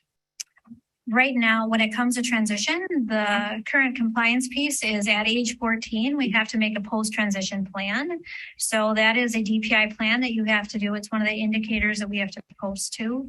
That has to be part of the IEP process. And then you have to make goals around that plan. Sure. So everyone's understanding around those goals and how we're using those goals is different. And I guess what I'm asking too, do we have a transition specialist in the district? Yes. Or is the case manager responsible for writing the transition plan for most students? I guess that's what I'm getting at. So we have. It's more focused on the case manager at this point in time. Sure. Yes, we do have transition people. The transition people right now are definitely focused on our post. They're more in our 18 to 21 program. So it is an area that we need to focus on and improve on, definitely. But our case managers are doing it. They are following it. They are doing compliance with that piece. Sure. They are doing the PTP, but it is an area that we really want to look into. Sure, because compliance is one thing, but I think it's a really great opportunity to set our students up for whatever their post-secondary aspirations are. Exactly. Just making sure that we're not just, being compliant and checking the boxes and creating goals, but that we're being thoughtful and really, helping to set these kids up for success. I agree with you. It's an area that we need to focus on. Good. I'd love to hear more about it when we get there. Thank you. Thank you. And thank you. I really enjoy the questions about collaboration. I enjoy the questions about how are we going to make sure the students have that experience, because I can understand some of this presentation that you're giving, but when you put yourself in the parent spot or the student spot, it seems really high level. And how do I know that my child is getting the best experience, and how do I know that I'm getting the best experience? And are there things we could do to better communicate that? Like some of the work that's ongoing, maybe we could do something a little quicker, adding some information on the website in between the time we're looking at a bigger bid for redoing the website. I mean, whatever we can do to make those connections and having students have a better experience. Because right now, I don't know. Theo, I think you kind of said a lot of things too, where you're asking a lot of questions like, how is this really going to work for students? And so, I'm looking forward to it. I just wish we could do a little bit more between now and the spring on getting parents' feedback, getting students' feedback. But, I know that's a process. It's just, like you said, it's been a long time, and we've had this audit out here a long time, and you are doing the work as fast as you can. But I do just, you can understand what I'm saying. Okay. And when you're in the room with parents, what is their feedback? Like currently? On the audit or on? Yeah, on how their students' experiences. That's our major goal. Yeah. So I would say when I look at the audit, there's not a lot of questions in there around the specific student experience. It's us as a system and then us as our staffing model. When we're working with families, there's a lot of student experiences that we're working with the coordinators and working with the teachers to make sure we're clearly defining that for families and then help and their experience. So one thing that we're really focused on right now is communicating the service delivery models that we're using and the processes that a family can use to be engaged with their students. So outside of this audit, those are areas that we're focused on so that we can help them be more engaged within the process of their education for their students. So I would add too, it's hard to represent, right? There's 1,000 students with disabilities or physical or mental impairments. And I would say there's a lot of really great experiences out there. We just don't always hear about them either. Right. And that's why the diversity of this panel and how do we know how we're really doing with students? And I think the takeaway for parents is that I know the district talks about systems but it really does come down to the case manager and the people with your student and the people and all of the people.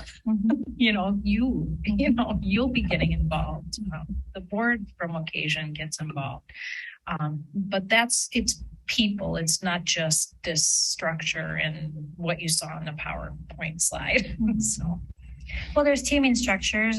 Was that you who mentioned teaming structures? Or one of you mentioned, or collaboration. So one thing that we have put in place was the huddle format that we've been doing. So if a student isn't doing well, we've been huddling with them, meaning we're having short, quick meetings with the student, the family, the teachers, anybody who is involved, and we're trying to keep them very short, 10-minute meetings. We created a small template of what those meetings can look like, that you're talking about bright spots, what's working, what strategies are we focused on, what is our goal, and what is our next steps. But if we make the meetings too big and too broad, we're not going to make any headway. We have to have short, little tight meetings. So we're putting little structures in place for that collaboration with families now, as well, when we're talking about service delivery models. So on the parent experience, that's the parent experience that they're experiencing that maybe wasn't happening. Yes, thank you very much. Sharon, I'm going to step away from him and ask you to facilitate for a couple minutes. Oh, you're really asking me. He really has to go to the bathroom. Oh, okay, I got it. Okay. Yes, Ms. Fraley. A couple comments, a couple questions. So to pick up where you left off sharing, because I feel like we're sharing your brain lately, the big thing I wrote was user.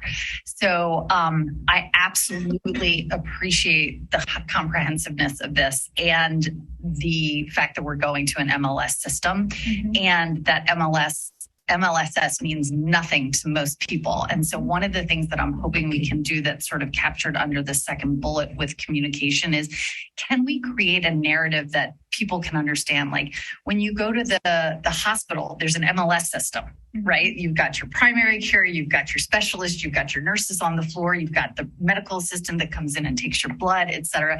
Everybody has a role and they all have to be working together, but there has to be a system, because if they're not all using the same system, who knows what you got dosed by this person versus that nurse. So I think I would really encourage us to think about how we communicate in lay people terms, because people are familiar with MLS systems. They're just not familiar with them in a school district sort of model. The second thing I want to call out that I really appreciated in the presentation was that on several occasions, and I would have loved to have heard even more, the connection between student services, special education, and academics. At the end of the day, we are responsible for teaching kids. And what keeps us, or keeps kids from learning a lot of times, are so many of the things that you're talking about. But I am just really hoping that we can make sure that everything is grounded in academics, and that we're taking the all means all approach, which means we're not starting from academics and then being like, oh, and here's what we're doing for special education students, or here's what we're doing for multilingual learners, but that we're starting up here. And so my question to you is, within the professional development, is it two-way? Like, are we expecting all gen ed teachers to have an understanding of baseline special education differentiation techniques and strategies?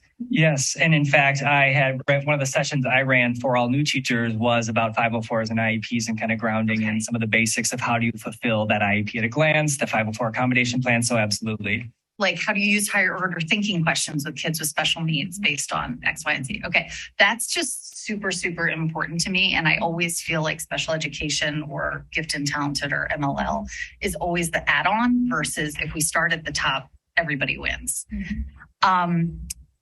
The point about second step and moving it into a middle school curriculum, you talked about stakeholders, but you didn't mention students.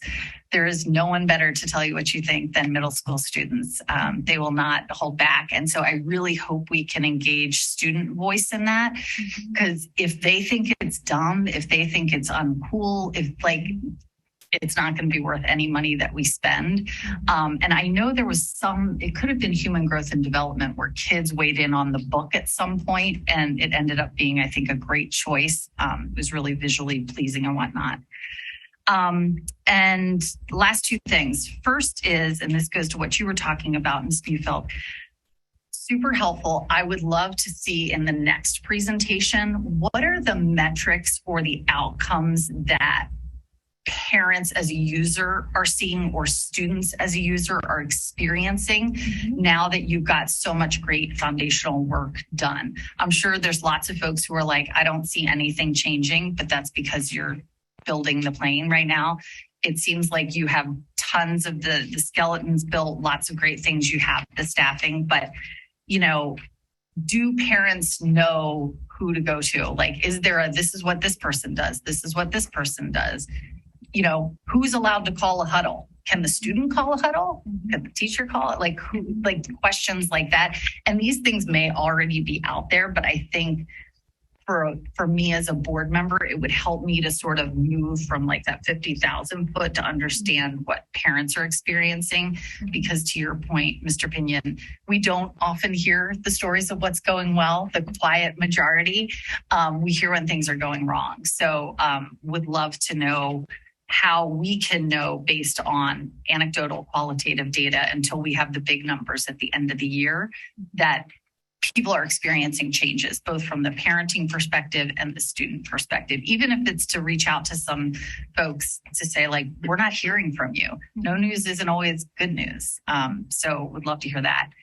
And then the final piece here is when you were talking about families and the advisory group, it sounded like a lot of push out versus pull in. And I want to make sure we're finding a balance, because I do think that it is our job to inform and make sure parents and families and guardians have the information that they need. But I want to make sure that it's two-way, and that it's not just two-way when we have something we want to know.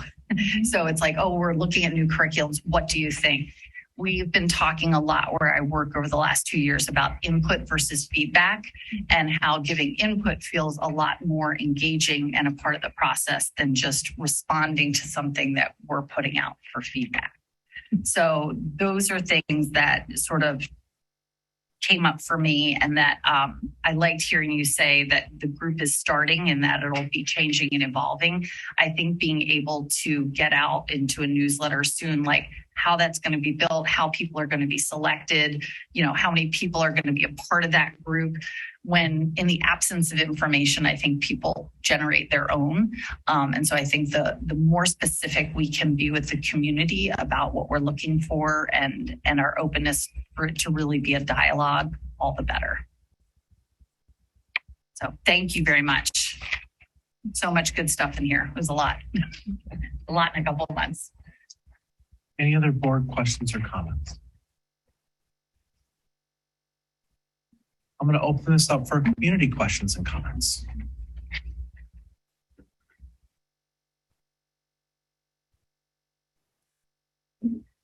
Hi, Heather Burke.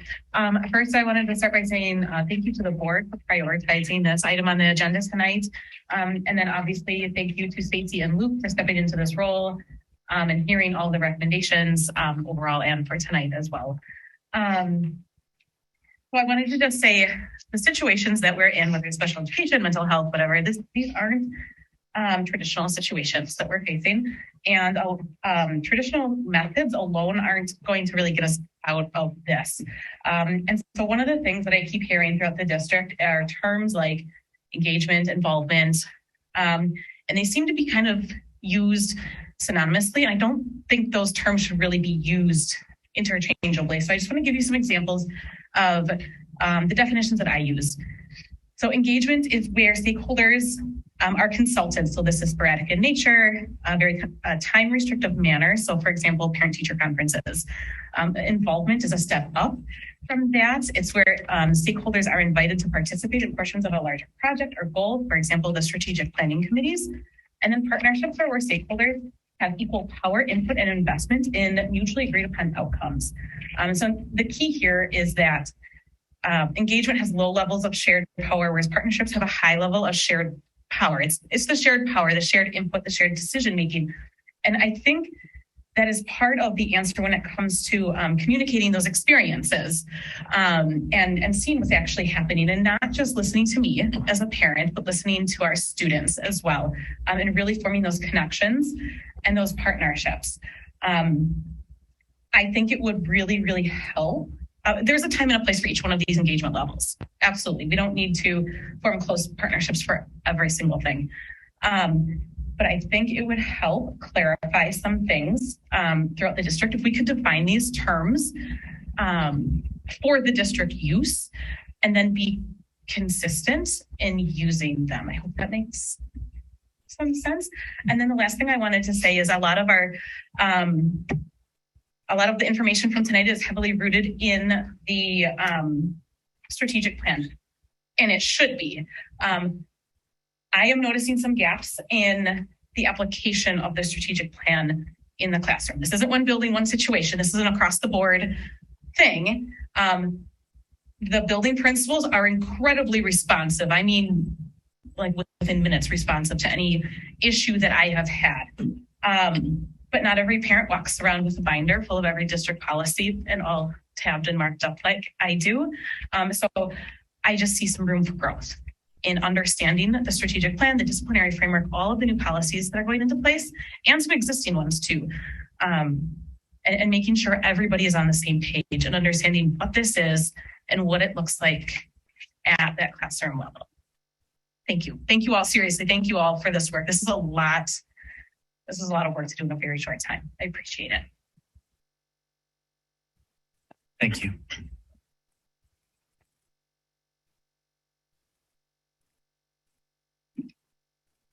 Hello, I am BJ Armance, a member of the Commission for Persons with Disabilities, and we are very grateful for the work and communication that Stacy has done in attending our meetings and having input on the presentation. We also will be meeting with her, I understand, every month, which will be extremely helpful for us as a learning curve to become better advocates, to have proper expectations and to understand really from the get-go. And I'm thrilled that our student board members were all here tonight and sworn into to be able to share this, because as a few people have said, students know what's going on, and they will say, one of the things I was very grateful for in the verbal part of your presentation is in talking about the academics, because when I looked at the presentation before the meeting, I didn't see very much about academics. And while all of the other things are critical, bottom line, as has been said, is that the academics are being met.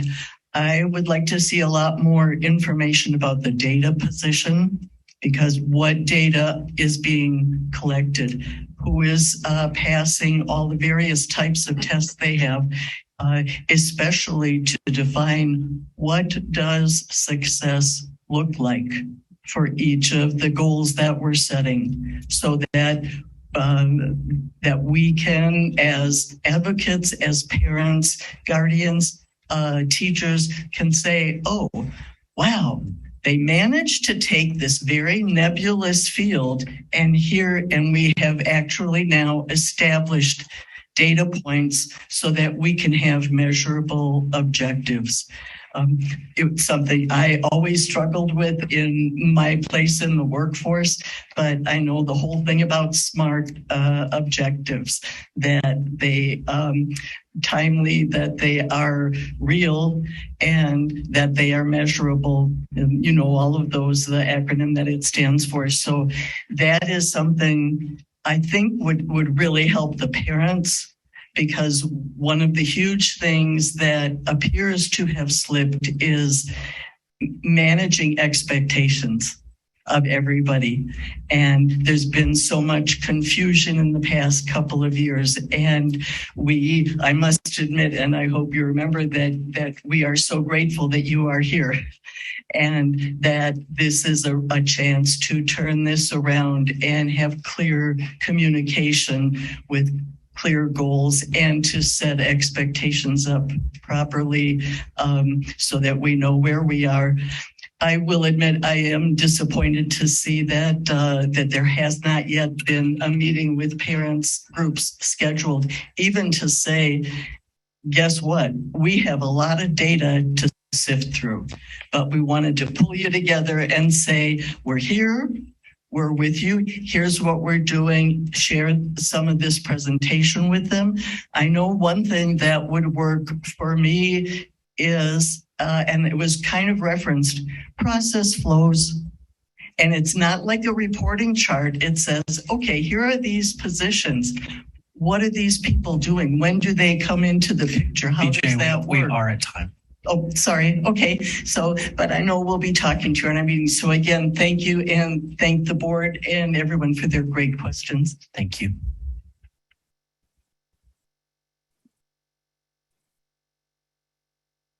Hi, everyone. Deb Falk-Pellick. Hi, Luke and Stacy. Thank you. I'm going to hopefully make things easier for you and give you an idea that maybe you forgot, or I don't know. But I'm too close, right? So I was the parent that brought forward the CISA trainings and I am the parent coming to those meetings with Stacy and our current WSB liaison. I'm the immediate past 3-year WSB liaison for the district.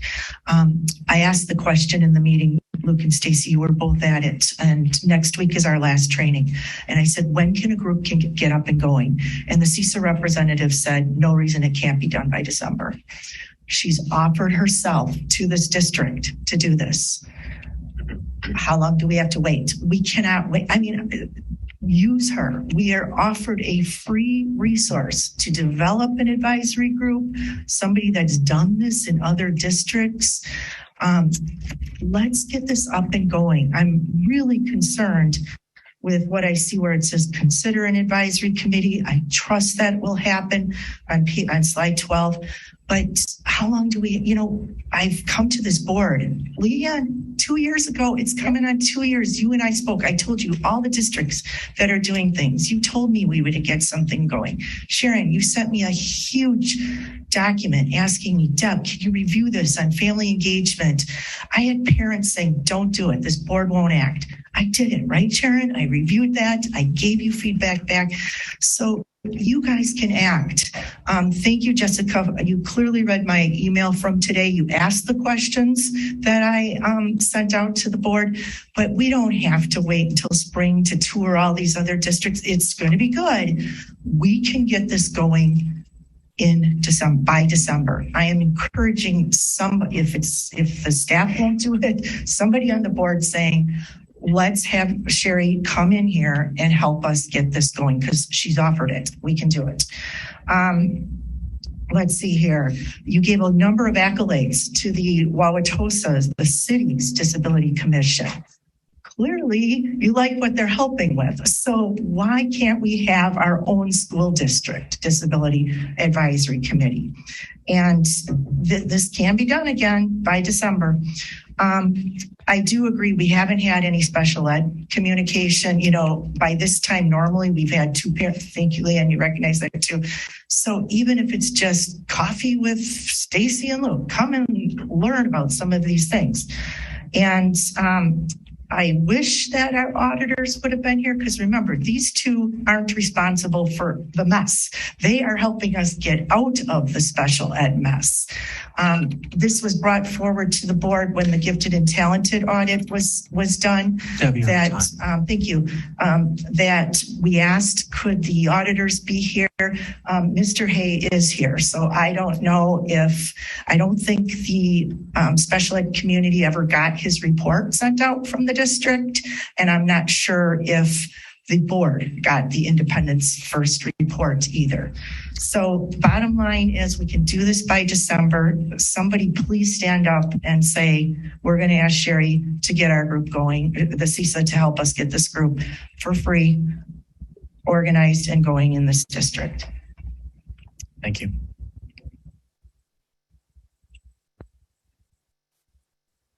Yes, Emily Peters, 2525 North 82nd. I agree with Dr. Means that the special ed coordinators have been a great addition to the special ed staff. They really do bring a lot of value. But those positions are funded by ESSER, and what happens when that funding goes away. So they are funded by ESSER. Okay. Well, we were told that they were funded by ESSER. All right. And then also, I was part of the listening groups last spring. And the one thing that was universal in all of those discussions was the fact that there was a huge concern on the need for more student aides. And I don't see anything in the plan on adding more student aides. They're the front line to all of these students' experiences. And we don't have enough of them, and it's been stated multiple times, and I don't see it addressed anywhere in this plan. So those are my comments. Thank you. Hi, Michelle Hughes, 2001 North 119th Street. Thank you. Thank you for this. We've been waiting so long for this and trying to manage our expectations. We are advocating for our kids, but we're also wanting to remind everyone that our kids suffered the most during COVID. Our special ed students suffered the most by some of your school board policies of keeping our schools closed when other schools were open and were servicing kids. So when I look at this plan, I'm so grateful that we finally have the audit. We finally have a plan. I think it's a little top heavy. I'd like to see more improvement. The people that are actually touching our kids every day. My son's at Whitman. It's been highly documented, all the behavioral issues at Whitman. In my opinion, I think some of the behavioral issues are our special ed kids acting out, my own included, because They're not being engaged in their learning. They're not being serviced properly. Staffing is an issue. Teachers are being pulled in different directions, and our kids are yet again left behind. So I think if we could work on building relationships with our kids, structuring their day, and having that consistency in their day too, that would really go a long way. As Emily said, the aides, those are crucial. We know that the case managers have big caseloads and they can't be the end all be all for our kids, but we do look to the aides to help. We also can't just rely on the regular ed teacher. They have big responsibilities too. They have many kids. So when I look at some of the issues just going on in my son's experience, it is just a lack of those people that are touching our kids every day. Our kids are not going to be the kids to probably advocate for themselves. They're not going to be the kid that's going to knock on the social emotional coach's door and say, hey, I got a problem. You're going to have to come and seek them out. We're going to have to look and see what are these kids' cues? Why is this kid acting up? Why are these test scores maybe not the best? So I think more hands in the classroom. I think the special ed coordinators, I think that's an excellent addition. I would like to see some kind of tree, like a call tree, so that we are calling the appropriate people. So if that can be messaged and out to parents, I think that would be helpful too. Thank you. Thank you.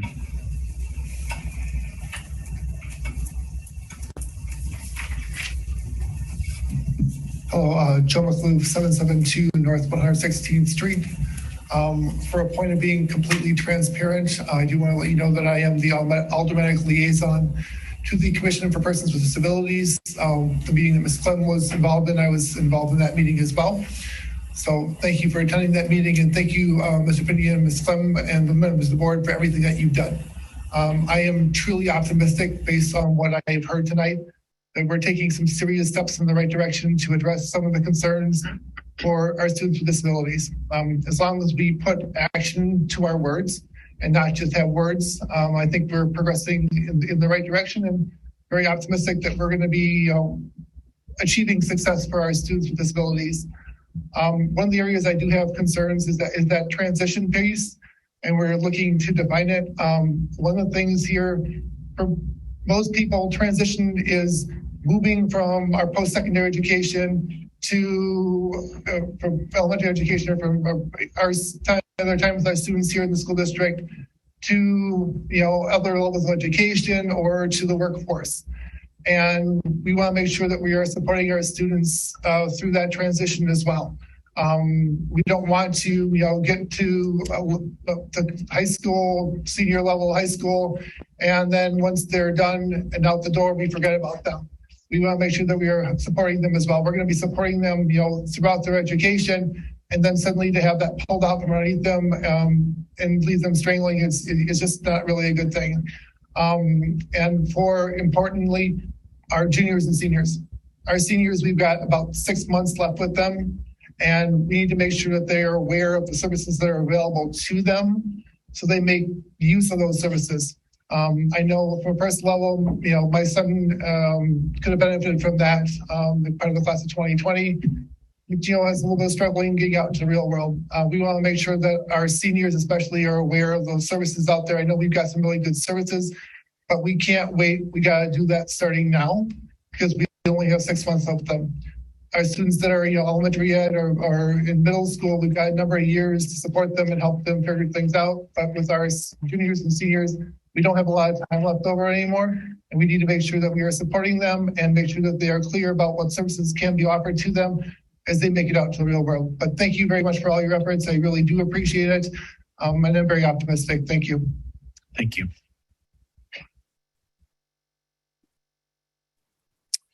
Do we have any final comments on this item in the room? Jamie, do we have any comments online? Yes, we do. Jen Janowski, you have the microphone. State your name and address. Hi, can you hear me? Yes. Okay, hi, Jen Janowski. I'm at 2609 North 90th Street. I also want to thank Mrs. Mealfield and Ms. Fraley for their comments earlier and the previous speaker. I am a parent, and I do think that this presentation was very high level.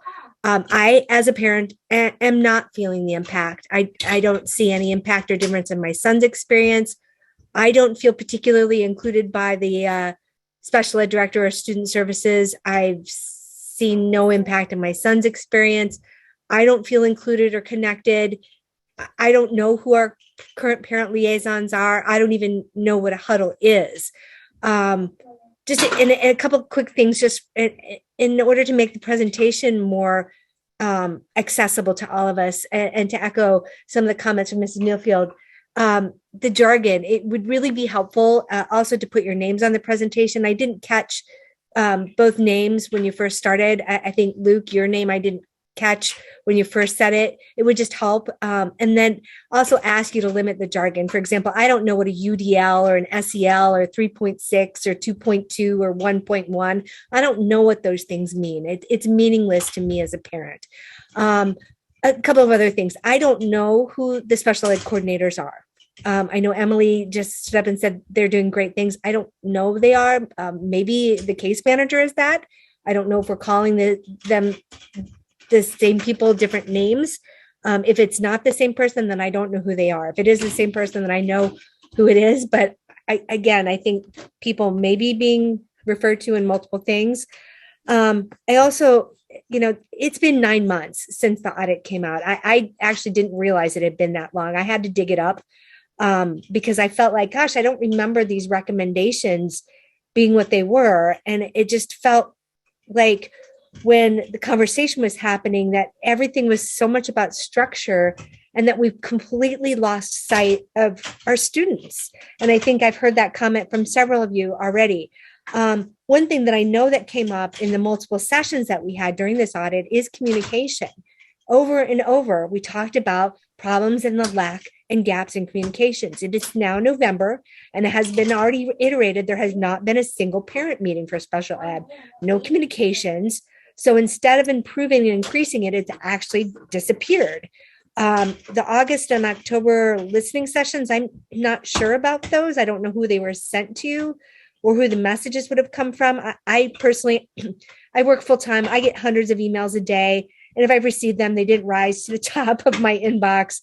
But I would really love to know who they were supposed to have come from so I could go back and look. Because I honestly just don't recall seeing anything. I also mentioned that there was 4 events happening this year. What exactly are those events? Did I miss that in the conversation too? Time right now. And I have a few more things to say. I do want to echo, why haven't parents been pulled in? I also think that in the 9 months since the audit was complete, the situation has worsened dramatically on the ground. Lots more violence and fights in the schools. I'm worried about the safety of my son. When school started this year, he didn't even have a case manager and didn't have teachers in his classes. He had no visibility to the education assistants. It eventually did get resolved, but it wasn't resolved until I escalated. Nothing was managed or proactively. It had to be as a reaction to my comments. And then, with all due respect, the DEI committee is not a disability community, and having that checked off as complete is not accurate. Disability is one and often a minor part of that community. Janet, Dr. Jess Banger, I couldn't hear. Did you want that muted or? Yeah, apparently he did. I guess I don't get my time to say. No, we're just on to we need to give everyone 3 minutes. That's our policy. And so I would invite you, Jen, to reach out to Stacy and Luke, Stacy Clem and Luke Pinion. They'd be happy to kind of hear your additional comments and work with you in addressing each of the different points. You make some really good ones. Julie Alexander, you have the microphone. Please state your name and address. Hi, my name is Julie Alexander, 7224 West State Street, Unit 1A in Wauwatosa, 53213. I want to thank Stacy and Luke for the presentation tonight. I guess I'm happy to look at some of the supports that are being added into supporting our students here and our parents here. I guess my comments are more or less, where are the where are the students in this? I mean, I guess I'm looking for, and this is maybe the next phase of it, but really actually having some goals for our students so they have something to strive for. When I heard and I listened to the gifted and talented presentation here, they talked about goals and the presenters were there. So I just would really like to hear about that, because I think that our students with disabilities, if they don't have anything to strive for, all that's being talked about is behavior and management. And I'd really, I'm hoping that we can get further into academics and some measurable guidelines for them, for our students to strive for. Thank you very much. There are no more hands raised. Thank you all for all the comments, the engagement with the board. Thank you both, Stacy and Luke, for your work. Certainly much work has been done, much more to come on this item. Lots of community interest in this topic. Thank you to everybody who was here and who was following along online. We'll continue to provide updates as we continue to do this work. Thank you. Thank you. I want to check in with my board colleagues. We're at about 9:25. We have quite a few items left on our agenda. Do we want to take a quick 5-minute break? Or should we keep going? I think we're going to keep going then. Next up on our item is Strategic Goal 3, Social, Emotional, and Mental Health. The Get Kids Ahead Initiative, Care Solace Resource for Mental Health Navigation Services discussion. First, thank you to our social emotional learning specialist, Amber Ringstead, who's been waiting patiently. Mental health specialist, sorry, confusing them. My own late night brain here. I've asked her and Emily O'Connor, our Director of Student Success, to join me for this presentation. This presentation is really rooted in Strategic Goal 3.4, which is about improving student and staff awareness and access to different social, emotional, and behavioral supports. So we want to talk about a resource called Care Solace, which is a very unique resource and is really a sole source, meaning there aren't any other agencies or companies that really do exactly what Care Solace does. They're very unique. I've asked Amber to join me because she has some lived experience with it in her former system, as do I. And Mrs. O'Connor is here as well to speak to maybe how this might be launched in terms of implementation, what it means for students, staff, and families. And then again, here I just brought forward the language from Strategic Goal 3.4. So what Care Solace is, and I don't want to read this verbatim, but it is essentially a very robust mental health navigation system. And I think telling you about the story of the individual who created this agency talked about how when he went to navigate the complex web of mental health resources for himself, he found it was very, very difficult to find providers, understand credentialing, understand licensing, finding open seats, understanding where that service might take place, what that might look like. And he ended up finding somebody, and about 2 sessions in, realized it was an unlicensed, uncredentialed individual. And it just really brought to light how difficult that world, even with someone with a lot of knowledge, wherewithal, skills, it still was difficult to navigate that. So the intention of Care Solace is really to lift that burden off of staff, off of students, off of families, and help navigate that for students, for staff, or their family members. Not only does it assist at that direct level, but it also then increases the capacity of all of our own student services professionals who oftentimes, because they want to help, are diving into that as well. Now, we don't have the capacity to manage insurances and understand who might be taking certain providers or certain insurances. Care Solace does that as well, but it really frees up the capacity on that end as well. Here I'm lifting just some key benefits. Again, it ensures access to care regardless of coverage, insurance, whether it's private, Medicaid, sliding scale options. So I want to be clear, this doesn't pay for the service of actual mental health or substance use treatment. This helps navigate that world and find a provider that meets your unique circumstances based on whether you have insurance or not, based on what the concern is, especially in a time when there are very long wait lists, there aren't beds available, and there aren't enough providers to meet the need. Care Solace does a very, very good job at meeting that need and casting a very wide net of potential people that are credentialed and appropriate to meet the need that's presented with them. It does also help every member of our school community get connected to that right help at that right time. and it expands on our existing structures and bridges that gap to different community providers that exceed what we are able to have the capacity to do as student services professionals. This is not a replacement, nor is it similar to what the Aurora Student and Family Assistance Program is. That is more of an acute direct provider for service up to 6 sessions per need. This is something that you might think of that's more long-term, that works through your insurance, that is ongoing care. And then they provide full case management and really, really great utilization data for all of our users, both the school end and the district lens of what are the most common referrals, how quickly are we filling seats to providers, what are the most common concerns that are coming our way, what are the most common providers we're finding access to in your community, whether that's virtual or in person, and what are the types of insurances or lack thereof that we're seeing as the need in the community.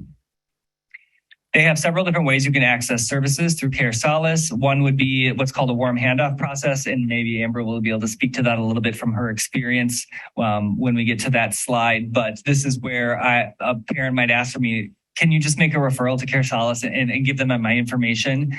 And then they will take in all of the information. They will communicate with the mental health professional in the school about where they're at in that process while respecting the confidentiality of that parent or student or staff member. So that's one process. They also allow you to do anonymous searches, and you can do it yourself through their website. And they do have 24/7, 365 multilingual support. So they access any language to help navigate that. And again, I talked about the self-service or the anonymous ways that can be used as well. Again, it increases that access to all the different resources to support mental wellness and or substance use and abuse. It's available 24/7. And I want to say too, and one reason we asked Mrs. Ringstad to come is there's a little bit of skepticism at first. And I'll admit too, when we adopted this in my former district as a former psychologist and we had plenty of mental health resources, I wasn't sure if there was really a need or not. And in a little bit, I'll articulate how overwhelming the response was from all stakeholders when we brought it on board. And not one individual questioned it after they're able to work with the service for a period of time. Again, they wrap around our existing structures in terms of our systems of support, and it's not intended to replace anyone, any person, any service, but supplement it and really just help assist in what is a difficult and taxing task of finding support when you need it at maybe the lowest point in time. If Mrs. Ringstaff, if you'd like to speak a little bit to just testimonials, we've copied some here for you from other users, but I thought it would be powerful to hear directly from someone who has used it on the referrer end or the warm handoff end. Yeah, so when a family member or a parent or even a staff member is seeking out mental health care, they can reach out to us and say, hey, can you refer me to Care Solace? And it's that simple. I just put in their name and phone number, and then Care Solace takes it from there. So it's really effective. It's really easy. I think there's another slide where I get into my own experience, but it was really slick. So in my previous district, they approached us with this, and to be honest, I was skeptical. Partly because I am a skeptical person, and partly because I just felt like there was a more effective way to use that money to support students. But we moved forward with it, and ultimately the need was actually greater than I realized. The next day after it was pushed out to families, people called us. And even though there is an anonymous option that Luke showed, they often reached out to us to do the warm handoff. And we had a lot of parents to call and thank us and talk about their experience and just how beneficial it was. Because even as someone who's somewhat familiar with the mental health system, entering that labyrinth can be daunting and frustrating, and doors can close for various reasons. And so having Care Solace really and truly was a huge support. And in my current role as mental health specialist, one of my roles is to find ways to cast a wider net to support students and remove those barriers to learning. And I really feel like Care Solace can help us do that. I want to speak a little bit to my lived experience as well. So my first introduction to Care Solace was my work in Waukesha after the Christmas parade tragedy. And this speaks a little bit to their core values as an organization too. They came to us as one of their directors was in the parade, and they offered the service to our system for free for the rest of that year as a result of that tragedy.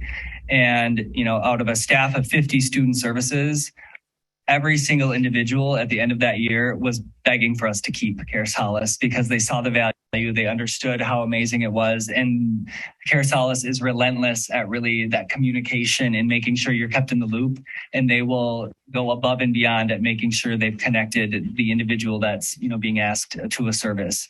So I can't say enough about how amazing their services are and how much it benefited not only our students and their family members or anyone in their household, but also staff. We had a lot of staff that accessed it as well for more of that long-term care. You're probably wondering budget and what this might mean for us. So we do have funds allocated through the DPI's Get Kids Ahead initiative that have not been utilized yet. So this is money that is sitting there waiting to be spent specifically for furthering mental health supports and access to resources. So we have $88,894 from the first round of this fund that was released to the governor's office.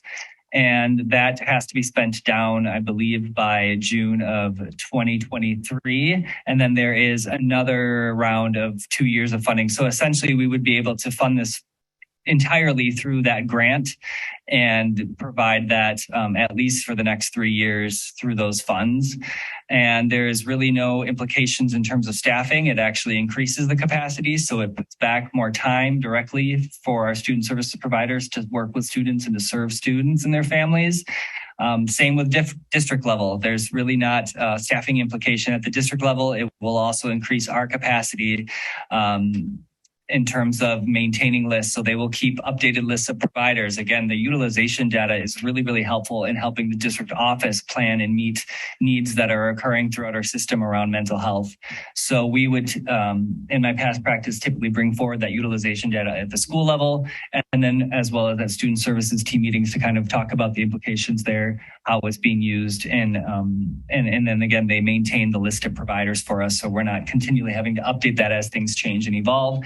They also have a lot of great messaging for mental health and mental wellness that we can borrow, adapt for our system when it comes to newsletters and district communications that go out for different times, Mental Health Awareness Month, Pride Month, things like that, that are really great. And I used them a lot in my role as well last year. We are not asking for action at this point. This is really information for the board. We wanted to bring it forward, have all the right people here to speak to it and answer any questions that you might have. And in 2 weeks, bring it back and ask if you would approve action to allow us to use the grant dollars to fund this. And I would welcome any questions that you might have for us. Yeah. I love it. Navigating the system is awful. My only question is, what are we deciding against? So if we didn't use the money for this, what would it be used for instead? We would have to go back to our teams and talk about what alternatives would be. So this money was released middle of last year. Okay. So we're coming in knowing there's this pot of money and in trying to identify where the best place is before we run out of time to use the first round. Okay. And so there's even the possibility that we could use the first round and then say, this isn't working out, and we still have another round of funding that we could use for something else if folks have other ideas. Possibly, yes. It would depend on what the contractual agreement would look like. For a while, there were 3-year contracts. However, I believe Care Solace is allowing 1 year now moving forward, but we haven't gotten that far in the negotiations yet. So. Yeah. This is really, really exciting. We also use mental health navigators at the hospital as like a new service, and it is game changing as a provider. It saves you so much time and not like having to Google people and try to figure out who actually is taking patients right now. So really, really excited about how this might be helpful to the people who are like boots on the ground and trying to help all of these different students and families get connected to resources. So it looks like, if I'm understanding right, our staff doesn't have to be a conduit to accessing these services, that families can access it directly. So they can then access it over the summer months. Absolutely. They can access the service at any point in time, day or night, throughout the entire calendar year in terms of that mental health navigation piece. Okay. And anonymously or through the referral process. Wonderful. And do they vet local, like, is it a local group, and do they vet providers to make sure that they are licensed? Yes, they vet all the providers, and then they actually supplement what we have. Like, we would give them a list that we typically operate off of, and then they would add anything. Like, if they were missing anyone from the current list that we use internally, they would add that to their network as well, ensuring though after vetting properly. That's amazing. Okay. And what would be our communication plan to make sure that families know how to access this, know what to do? Because I think one of the bigger challenges I see, like, we have this Aurora program, and I would love to hear actually, what our utilization is of that program. But my hunch would be that it's probably not as robust as we would like or know that our students could benefit from. And I think a lot of it's just, families are overwhelmed, and they even getting to the point of saying, like, my first step is to access this program, and they're going to walk me through everything else. Even that sometimes gets lost in the school newsletters that are like, 14 scrolls long. So how do we help get this information out? So Care Solace is really, really good about ensuring proper dissemination of information so that it's accessible. We will do a really big push if this is approved in the beginning when we first started in terms of district-wide messaging, getting into schools' newsletters. And then they are good about kind of reminding us when certain high times come seasonally for mental health, right? When you think about the holidays, we think about winter seasonal things. So it would be one of those where in the beginning we do a big push. After, it is minimal training from student services standpoint. I want to say no more than 30 minutes to get them set up and understand how it functions. Same with administrators, 15 to 20 minutes. So that lift is pretty minimal for student services.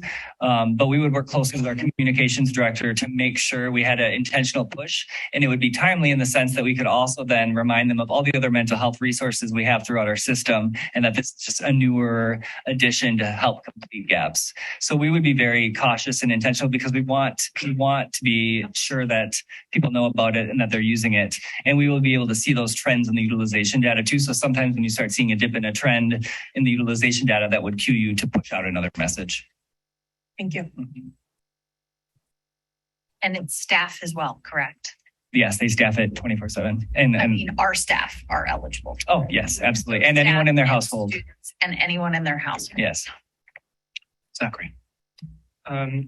So going off the point of how to communicate the new program to students and families, if there are already existing resources, how would it play out to help encourage students to make use of the new resource, because they have to give a lot of personal information to an outside source? How do you encourage students and families to make use of that resource when there already might be other systems in place, even if eventually those systems might not work quite as well? So we do want to be careful, right, that we don't just replace, or we're not trying to, supplement some other program that's working for the student. I don't know if, Amber, you want to speak a little bit how that works on the user end. If a student or family is coming to you about this service and they're already connected, how would you navigate that situation with them? Well, if they're already connected, then they have hopefully the resources they need. If they are connected to something that isn't a great fit, that's where Care Solace can be a support. And what's nice is, so when you work with Care Solace, they'll give you a variety of resources. So they might say Janelle at Cornerstone has an appointment this Thursday at 3. Sean at, another clinic has an appointment Friday at noon. Which one would you like me to call with you? So it's really convenient. I mean, like I said, I was skeptical, and it really exceeded my expectations. So for people that have settled for a provider or a resource, because that's all there is, this can be an opportunity for them to explore what else is out there. And do they go to that level of handholding where they will actually call with a family to set up a? Wow, that's amazing. And communicate with us. If it was through a warm handoff, they'll tell you, oh, we've communicated this. So the communication is very transparent. I have a question about coverage. So all these providers have agreed to accept, these new clients with or without insurance and on a sliding scale? No. So again, Care Solace is doing that navigation. So if you were someone that wanted Amber to do a warm handoff, you would say, yes, please, let Care Solace reach out to me. And then they would take in whatever your circumstances are. So if you had a specific insurance, if you didn't, and then they would cast that net appropriately. Okay. So you're still at the end of the day being connected with a provider who may use the sliding scale or may go through your insurance, but they're taking all that legwork and that confusing labyrinth of how to navigate all of that out of the mix and really connecting you in a very compassionate and efficient way. So I think about cost being a barrier to some families. So will the cost be like something that they'll know upfront? Well, there's no cost for the service itself, but yes, they will talk to based on the provider that they're using. This is what it means for you based on your situation. Sure. Okay, great. I would just say that having tried to navigate this, and when one is navigating it, they are always in a state of, not always, often in a state of crisis. This is a great gift to give to parents, families, and staff. So I know we're not voting on it tonight, but I'm looking forward to voting for it. And I will, in 2 weeks, bring back a little bit more specifics about how we roll out the training and that implementation, what that's going to look like. This is why Mrs. O'Connor's here. We'll be kind of scaffolding that out, as well as the contract specifics and whether that's a 1 year or 3 year in terms of what we'd be signing. So, any couple last questions? And I do want to reiterate, it's fine to ask questions. Be cognizant of the agenda. Yeah. Okay. So when we get to later and everybody wants to end, just remember now. This is really important. Can you make sure, Mrs. O'Connor, that in your planning, you engage students in what that rollout will look like? Just because I think students, there may be ways to use like Link Crew or other things where students can be advocates to their friends to consider things like this. Or our student school board members might consider doing presentations at their schools, for instance, things like that. I think you just got volunteered for some work. Just a suggestion. The school board. I'll wait till it comes back before us. Thank you all very much. Thank you, Amber. Really appreciate you with us tonight. Yeah, thank you. The next is an action item on the agenda. It's approval of a multi-level system of support coordinator job description. Jenny, can you read this one, please?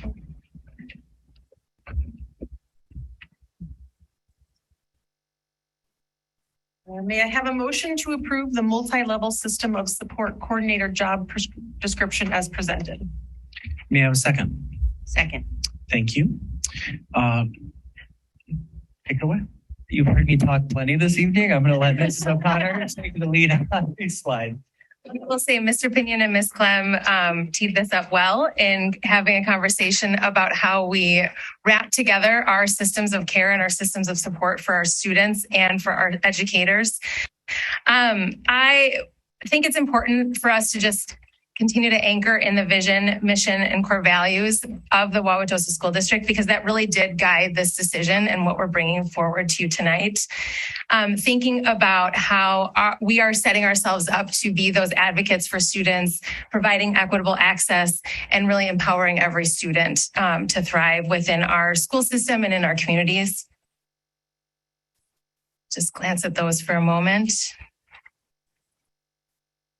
And so as Ms. Clem explained, multi-level systems of support is really, it's a framework for us to operate from within as educators, so that we are all operating in a similar fashion around these key system features that you see around in this graphic, including family and community engagement, our elements of positive culture, how we build that climate and culture within our schools, utilizing strong shared leadership, and a way of kind of moving forward together strategically.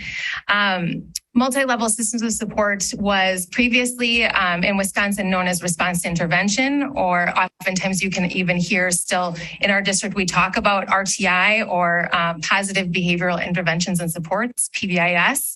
Multi-level systems of support is really a way to tie those together and strategically move forward in how we're anchoring in a really strong universal level of support for all of our learners, and then aligned evidence-based practice or interventions from there.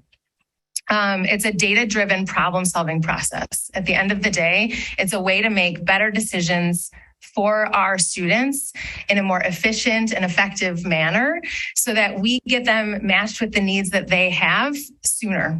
And we're able to see the effects of our work more quickly and in a more strategic way.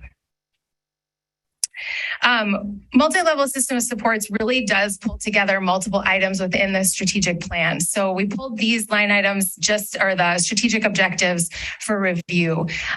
Really thinking about using data to adjust our practice is a huge cornerstone of MLSS or multi-level system of supports work.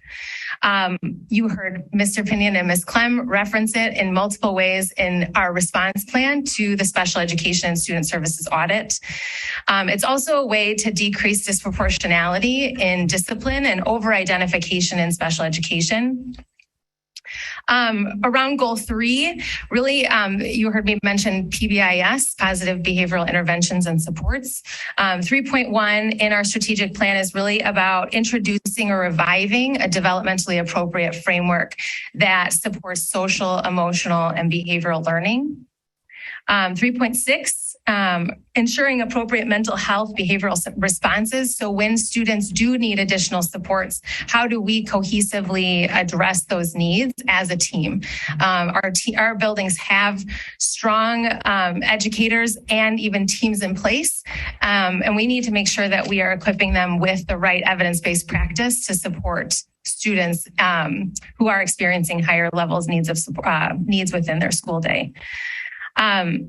We also look to MLSS to be a way to reduce disproportionality of staff referrals in the areas of disruption. I think in the strategic plan, it referenced some sort of gray area or subjective behaviors that we see over-identification from in our discipline data.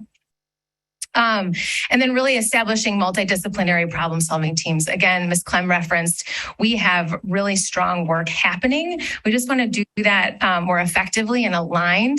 Not just, it's a good thing for us to understand and make visible within our schools, but then it's also easier for us to continuously improve them. If we know what's in place, we can continue to improve them and make stronger decisions. Okay, so these MLSS coordinators, the 2 that we are proposing would be the budget implications. Let me talk about that for a second. When identified with disproportionality, the district is required to set aside a portion of funds out of federal dollars that are intended to improve the outcomes for all learners. And so we would be proposing to use that pot of funding for these 2 positions. These are really required to address the areas of disproportionality that we see in our current outcomes of students. The special education audit and the strategic plan have also identified a root cause of the district over-identification as a lack of systematic implementation of multi-level systems of support. So if you consider all of the things that I mentioned, this really pulls that together. And when you go to use this pot of funding, these federal dollars, it's important that you are aligning that work based off of your root cause. And so again, that audit and the strategic plan have in multiple ways reiterated that that seems to be a recurring theme, root cause of our disproportionality. So the federal funds are currently available and would be used to support these 2 positions to work towards the development of a cohesive multi-level system of support plan across the district. So we recommend internally hiring 2 school psychologists. Our school psychologists right now in Wauwatosa really understand the complex nature of our current ways of decision-making and use of data, and even our aligned evidence-based practice for students. They understand eligibility criteria for special education comprehensively, all of the areas. So they're the ones that really are best positioned to be knowledgeable about all those key areas of support within our schools. which is why we're recommending that we would post this internally for current school psychologists to apply for. And then we would hire 2 additional school psychologists to sort of backfill those 2 current positions so that they can assume the traditional school psychologist role. So then together with the student growth coordinators, the multi-level system of support coordinators would provide knowledge, guidance, and support to create and refine academic and behavioral systems at those multiple tiers of support. So Luke, Mr. Pinion had mentioned kind of that universal tier 1, selected tier 2 supports, and then higher level, more acute needs, tier 3 supports, intensive levels. To increase student achievement for all levels. And these positions really support the goal of improving student achievement through those sustainable systems, integrating our school initiatives and our work within the school day to focus on equitable outcomes and reduce disproportionality. What questions can we answer? Sure. Thank you. There's 2 positions. Correct. For how many students? For all of our buildings, 2 positions. They would be working with the student growth coordinators who were hired with a very similar purpose. So collectively, we would be supporting our district in that. Again, currently our school psychologists have responsibilities to the evaluation process, to meeting the needs of individual students or groups of students, and certainly collaborating with families, as well as system development. And so in the busyness of a school day, doing that is a lot. And so if we can reduce the burden of our current school psychologists to create those systems of support and have a couple of lead school psychologists doing that, it will actually free up our current school psychologists to be providing more direct support, more strategically and more efficiently. How many, you probably can't answer this, but I'm just curious about how many students we could serve by these 2 positions, for example. Can you tell me in what way? Well, how many students require tier supports? Maybe that's a different question. Yeah, that is a good question. We'd have to go back and take a look at that. Right now, some of that is building specific, and we are building sort of our data infrastructure, as you know, to actually understand what data are we using to make those decisions, and is it similar across buildings based off of students' needs. Right now, that's probably more locally determined. I would argue that part of the reason we want these positions to be able to answer that question. Yeah, I mean, I just, hopefully it won't be overwhelming. Yeah. Well, I think typically in other districts, MLSS coordinators work with school teams. So they would be supporting those school teams and those school administrators, those educators. They can certainly be available for that additional support when planning those intensive level of support needs. And so I think that will help us be a little bit more strategic. Thank you. Yeah. So hiring these 2 psychs that will become the MLS coordinators, correct? How long do we anticipate that the funds will pay for that? So they renew annually. Okay. And then my question too is kind of thinking about our existing psychologists. Do you know their caseloads? Like, is it within that recommended number for the special education audit? We have been running, as Mr. Pinion pointed out in the special education and student services audit, we have been reviewing our current ratios at least, and looking at multiple data points to make an informed decision around staffing.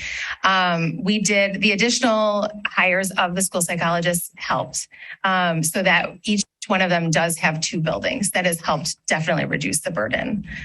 So I guess just thinking as like student facing, because it sounds like these MLS coordinators, of course, are doing a very important job, but they're more like coaching teams and providing support to staff. I just want to make sure that our existing psychologists aren't burdened with excessive caseloads, right? Because I mean, the numbers are high. Like I think it was 500 to 700, which is probably manageable, but I want to make sure that we're still providing support to our existing sites to do the work that they need to do before creating, 2 more vacancies. Absolutely. And I think this will help us be able to provide more of that support. So within that ratios that the school psychologists are working from and within their 2 buildings, this will actually help them provide more strategic supports directly to students. And it'll help develop our systems faster so that we're not sort of stuck in this overloaded system of evaluations. And last question, will we fill those vacancies before we have them transition over to MLS coordinators? Yes, we would like to reduce the disruption as much as possible to buildings. Great. Thank you. Any other board questions or comments on this item? This is an action item, so I'll take any public comment on this item before we vote. Seeing none in the room, Jamie, any comment online? We do have one hand raised.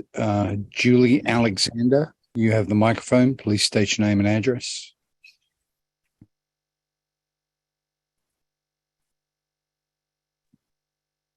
Julie Alexander.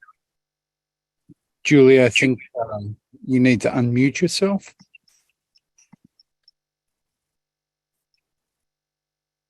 Julie Alexander, last call. Hi, this is Julie Alexander, 7224 West State Street, Unit 1A, has an Apple, Wauwatosa, Wisconsin, 53213. I'm commenting on this. I think that these funds could be an extra support for some of our services for people for mental health issues. But I'm also concerned about how, I don't see them as being stable funds necessarily. So that's my comment. Thank you so much. They are actually stable funds that renew annually. So we would have this funding available to us in an ongoing way to address our disproportionality needs. Thank you. There are no more hands raised. Okay, so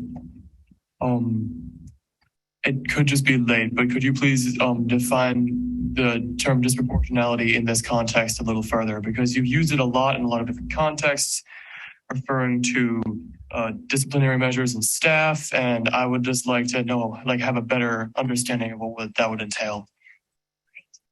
Good question. So disproportionality, the Wisconsin Department of Public Instruction looks at it in 2 different ways. And so couple different ways, but what we would look at is how many students are, if we think about discipline, how many students are receiving a suspension in a school year? And of all of the students that receive a suspension in a school year, how many of those students are, if we broke it down by race, ethnicity, and if we broke it down by whether or not a student was identified with a disability. And what we would want to see in a kind of a desired state is we would want that breakdown of all the students who've received a suspension. We'd love to have no suspensions, but we'd love to see it be the same as the breakdown. If I broke down all of the student enrollment at Wauwatosa East or Wauwatosa West, and we'd like to see the percentages sort of match. Right now, that is currently doesn't match. We are over-identifying our students who are identified as Black through our suspension data, our discipline data. It is a higher percentage of students who receive a suspension than that are enrolled in our current school. Does that make sense? Yes, it does. Thank you. Yeah.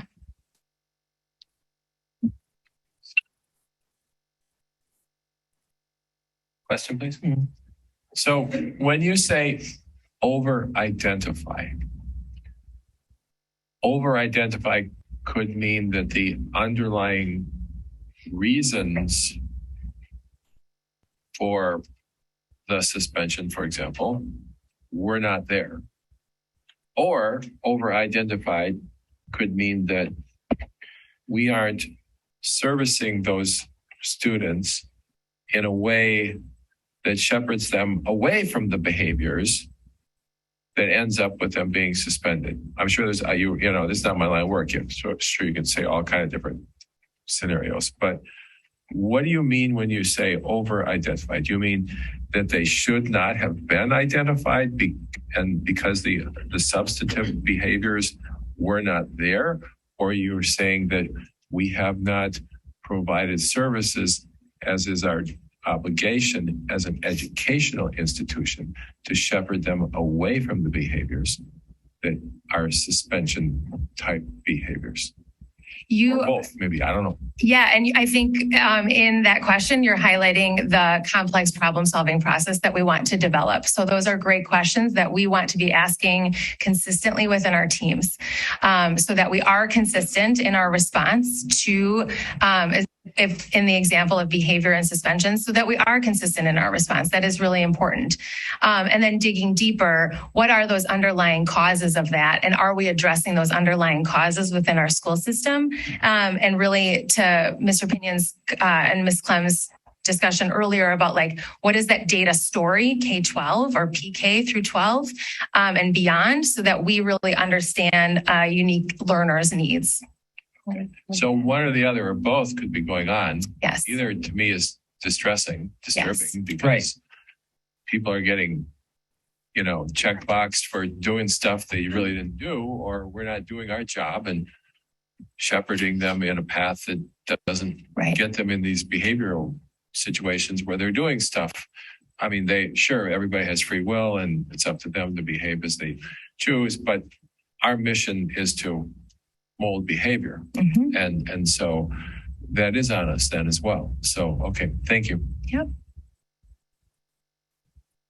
And is it safe to say then that once we have the data to look at disproportionality, we'd be able to see, for instance, that our students that start with us in junior kindergarten are less likely to exhibit these behaviors in middle school and high school versus when we have kids that come in later in the latter grades, and to look at the disproportionality between not just race or gender or special education services, but also actually when they enter our system or how long they've been in our system, or if they're transient, they've been in and out, things like that.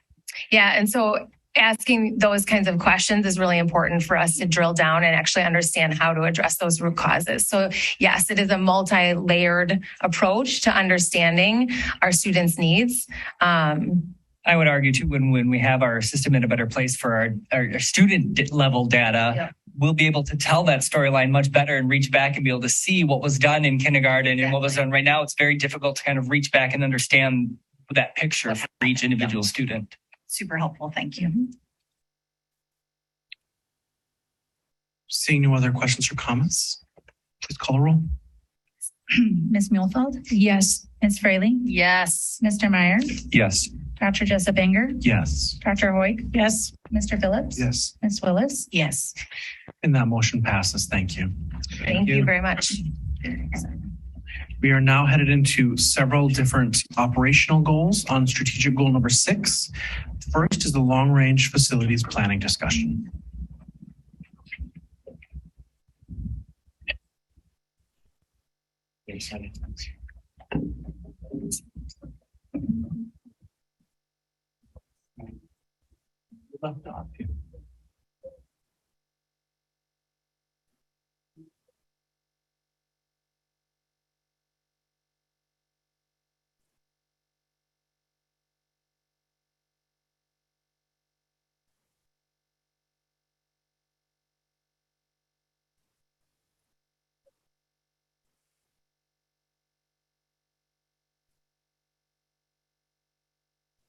Good evening, everyone. Greg Chwinski, Director of Buildings and Grounds for the school district.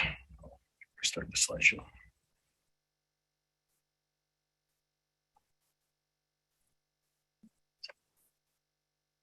Right.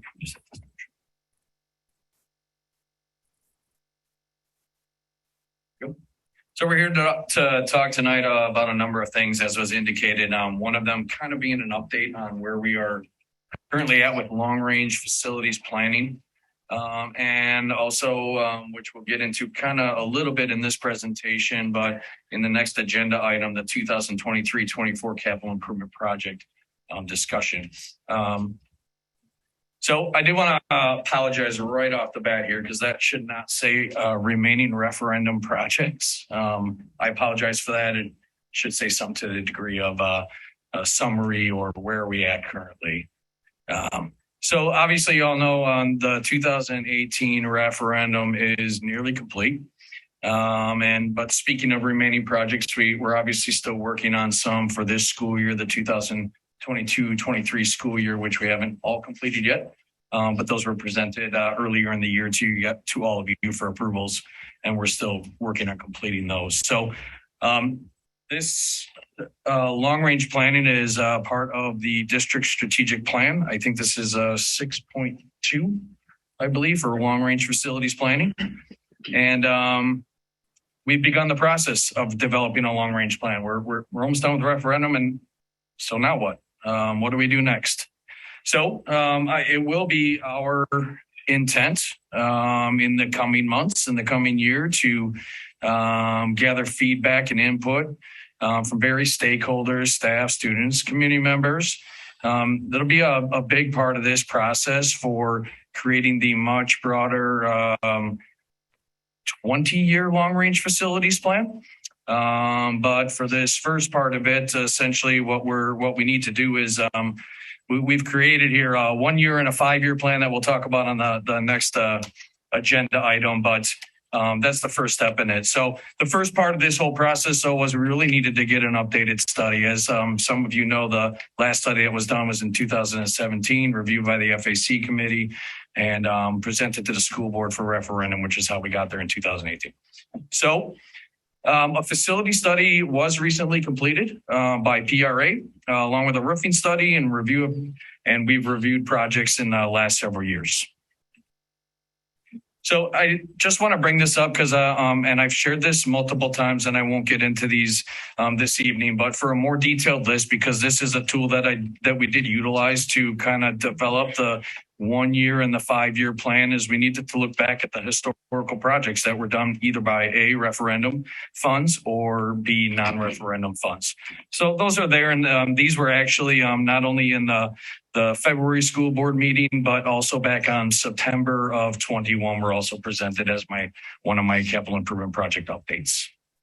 And that just gives a bit more of a detailed look at the kinds of things that were completed, HVAC projects to tech ed renovations, to, fitness renovations, to parking lots, to pool locker rooms, and things of that nature at all the schools, furniture, etc. So as I indicated, the PRA was chosen through an RFP process to do an updated facility study for us. They spent the last few months with architects and qualified engineers to go back through all of our schools, analyze all systems to help the district outline the needs going forward. The study focused on the age and the life expectancy of all of our mechanicals and the conditions of everything, like mechanical systems, plumbing, electrical, building envelope, roofs, windows, masonry, etc. And it also did look at things such as ADA accessibility, overall sites, safety, and security. So what we did with that, and we wanted to create kind of our own facilities report card. So we've created a facilities report card, which is kind of based on a number of things. It's based on the study that was done in 2017. It's based on the recent study, 2022, that was just done, the roofing study that was just done. It's also based on our knowledge of the buildings, based on, data-driven things as far as certain things may have just been continuing ongoing maintenance over the couple of years. So we based it on a number of things to create a high level review of all facilities. And I'll open this up just to kind of give you guys an idea of what it looks like. But I want to indicate that this is a working draft. This was the Division of Operations and Finance first crack at rating this based on all of those items that I told you. But it is exactly what I said, a working draft. So, certainly things that could be changed. Maybe we need more categories in it. Maybe as we get stakeholder involvement and engagement in this, we may want to see certain things weighted differently as weighted grades. Because now I have it kind of, and Keith will bring it up for me. Thank you, Keith. Sorry. So the initial way that we did this year was just to get a general baseline here based on those things that I said. So very basic as far as an A is worth 4.0, a B is worth 3.0, a C is worth 2, D 1, and an F is a 0. And then take all of the different classes, if you will, average all of those out and divide by the number of classes to get your grade point average. So just to give you kind of an idea, safety and security, definitely one of those things. And everything was given a grade letter with certain notes. Obviously, we could go on and on about other kinds of notes and stuff like that. I mean, there could be list upon list upon list of maintenance needed items, but I tried to highlight some of the most important ones. We get into, ADA accessibility, certainly electrical, plumbing, HVAC, building envelope, furniture, fixtures, equipment, athletic fields, playgrounds, parking lot maintenance, interior finishes, and other. So what we did was create one of these for every single school. So, and again, want to stress working draft. Something we definitely want to engage more stakeholders in to review this more thoroughly, along with as we start building that 20-year plan to review the studies more thoroughly that we had done as well.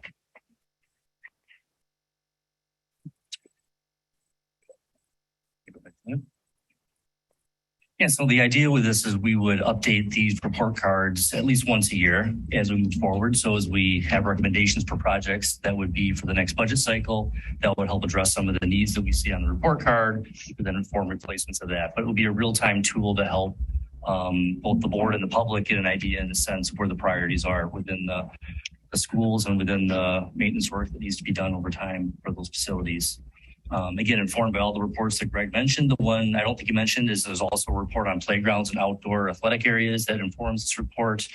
There's some items that you'll see on the next agenda item that relate towards having some congruency across the system. There's some outdoor signage and things that may not fit the safety, security, ADA priorities that we have, but yet they're still getting similar types of attributes for different schools in place too. So we try to balance that approach with that. We would see that the upcoming finance operations subcommittee of the board would be addressing these priorities first and processing the priorities at that level, and then bring it to the full board for an approval structure, like you're seeing as a future process rolling forward. But for tonight, we're just approving that committee later on, so we don't have that structure in place yet with that. We tried to put this out for the board to review earlier than normal with agenda items. And so you have a chance to kind of digest this and give feedback. As Greg said, it is work in progress. We like this format. We think it resonates with us. And we just want to know if it resonates with the board and also look at community feedback through the groups that Greg mentioned also. So with that, I don't know if you have any other comments or. No, I don't. And I think actually, that kind of rolls into the next one, actually, right? The next agenda item. Yep. So we'll pause here. So this first one is longer term planning. Then we're going to narrow into the short term budget cycle planning for the next agenda item. Dylan? I just want to say that the report card, like ideas planned very nicely, gives a very easy way to look at what we need to get done, like what's kind of lacking in facilities at each school. And like instead of having full page reports on what we need to do, you can just look, oh, this is right here. So it's just a very ingenuitive way identifying what we need to work on. Thank you. And I actually won't take full credit for it. Sarah Fertitta in the district actually did find the template for this. I did obviously do the work on it, but I thought it was a great idea as well, not to mention the fact that we're in school. So why shouldn't we be grading our buildings accordingly, right? Thank you. Jessica. So I have a couple questions about the report card and how that's going to kind of guide your work. Is it going to be based on like the overall score, right? So who has the lowest overall score? Is that going to kind of bump them up on the list to get some of this work done? Or is it based on category? I think that's where we need to get more engagement to discuss how we're going to look at that going further. I mean, we've talked about, it's not really up for me to decide, okay, so what piece of this is more important? Is it ADA accessibility? Certainly that's important, obviously, but is that more important right now than safety and security items that are on the list? Or there's play structures that are in need replacing. So that's where we want to engage more to determine how we look at these report cards and how it guides us going forward. So that wouldn't be my determination to make. If that makes sense? And just hoping too, I'm looking at Jefferson specifically, right? I think they have the lowest overall score, and that's the school my kids go to. But I think about like green space, right? They have 0. So but talking to the building administrators and talking to the teachers, like the folks who are in the building every day to kind of, I think to your point, like what is a priority for you? What is a priority for the students? I think they've already engaged the students at Jefferson in some capacity to ask them like, what do you want to change about your school if you could change something? That's a perfect example. We've done a walkthrough with the principal at Jefferson just to kind of get their take and talk with staff. And we've reconcile that with what we got from PRA, and almost all of it's on PRA, maybe a different elevation than we see compared to what PRA had as far as what's PRA, priorities. It's an architectural firm. Oh, okay. Yeah, Plunket Research. Okay, yes. Got it. Okay. Sorry. So just, I think you guys alluded to it, but getting that input, I think from the folks who are in the building every day and, what kind of do they want to prioritize it and in the short term and long term? Thank you. And I think in the spirit of Dylan's point about report cards are great, and report cards can become a pain in the tush because now you've got every single parent in Jefferson saying like, why are we, how come Jefferson doesn't get anything and Lincoln's got an A?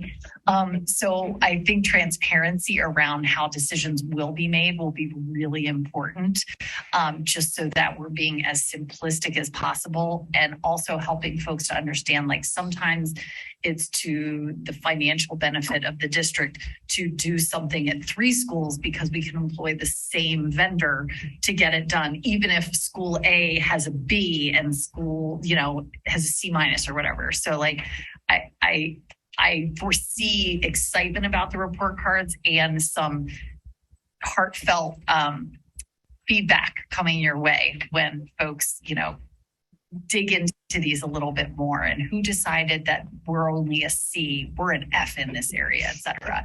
So A, to be ready for that, and B, to just be transparent as possible about the decision making, who makes that decision, who makes that recommendation. You talked about the financial and resource group doing that, et cetera. Thank you. Any other board questions or comments on this item?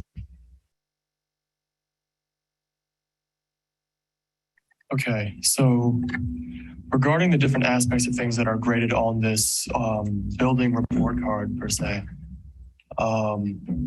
what would be like the highest priority items on this list? From what I was able to record, you covered mechanical systems, plumbing, electrical facilities, roofs, windows, masonry, furniture, parking lots, playgrounds, athletic fields. Like, what would be the first thing to get attention? That's basically what I'm trying to ask. So, and I think we'll get into that in our next agenda item on how we prioritize like next year's plan for capital improvement projects. Okay. A little bit more as opposed to prioritizing the report cards per se without that engagement. I won't do that because that's not up to us to make that decision on our own. But I can tell you that in the next one with the proposed capital improvement projects, that I'll explain a little bit further how we came to that conclusion. Okay, if the next topic elaborates on it further, then I have no further questions. Thank you. Speaking of the next agenda item, The next item we've got on is the, flip my page too quick, capital improvement project discussion for 23-24. And I can introduce this one real quick. Sure. Just starting with the district back in June, one of the concerns we heard was we were talking about confirming or approving some of the Fund 41 projects. And there were some questions from the board and community on how we had prioritized those projects over others. So what you're seeing in 5B is our attempt at year one of prioritizing projects within a 5-year lens based on information received from all the reports that you just heard about. So it's a narrowing of that and then narrowing further to a 1-year recommendation. The far left columns showing the 2023-24 budget cycle would be the actual projects that we'd be recommending for board approval next week to allow us to go out to bid and have those jobs secured for next summer. So we're trying to get more proactive with the planning, more upfront with the planning, and be able to actually do the work in the summer. We ran into some other obstacles this summer just due to timelines, and some of that was supply chain with the current environment. So again, being a little conservative there with the timelines this year again with that. So I'll let Greg take it from there. Yep. So essentially, we've developed this list, as Keith has indicated, one with a 2023-24 plan and then in a 5-year lens. So not only were these project choices, I guess, or prioritization of these projects based on studies that we all just talked about, but they're also based on some work that I had done in previous years with the previous buildings and grounds director in the school district. So one of those being a 10-year outlook that was presented to the school board back in 2018. And you're going to see that my sheet is very similar to what that looked like for anybody that was here back in 2018. And that listed not only all the referendum projects at the time that were planned for the 10-year outlook, but also the Fund 41 plan. So what I did was, since I did work on that with the previous buildings and grounds director, even though she presented it, I did take that list because, as we all know, sometimes from year to year, capital improvements projects change. Outlooks change for reasons of funding or what have you, or other things that were considered more priority came up and took their place. So I compared that list to everything. That's where it becomes important. The capital improvement projects, referendum and non-referendum, to see what had gotten done, what had not been completed up until 2022 that we're in right now. And then I took all of those things and all of the reports and the roofing reports, and I plugged in those things into a 5-year plan. And that's the plan you're seeing here before you.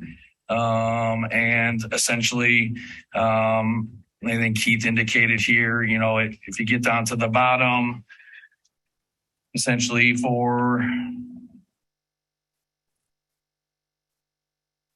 a lot.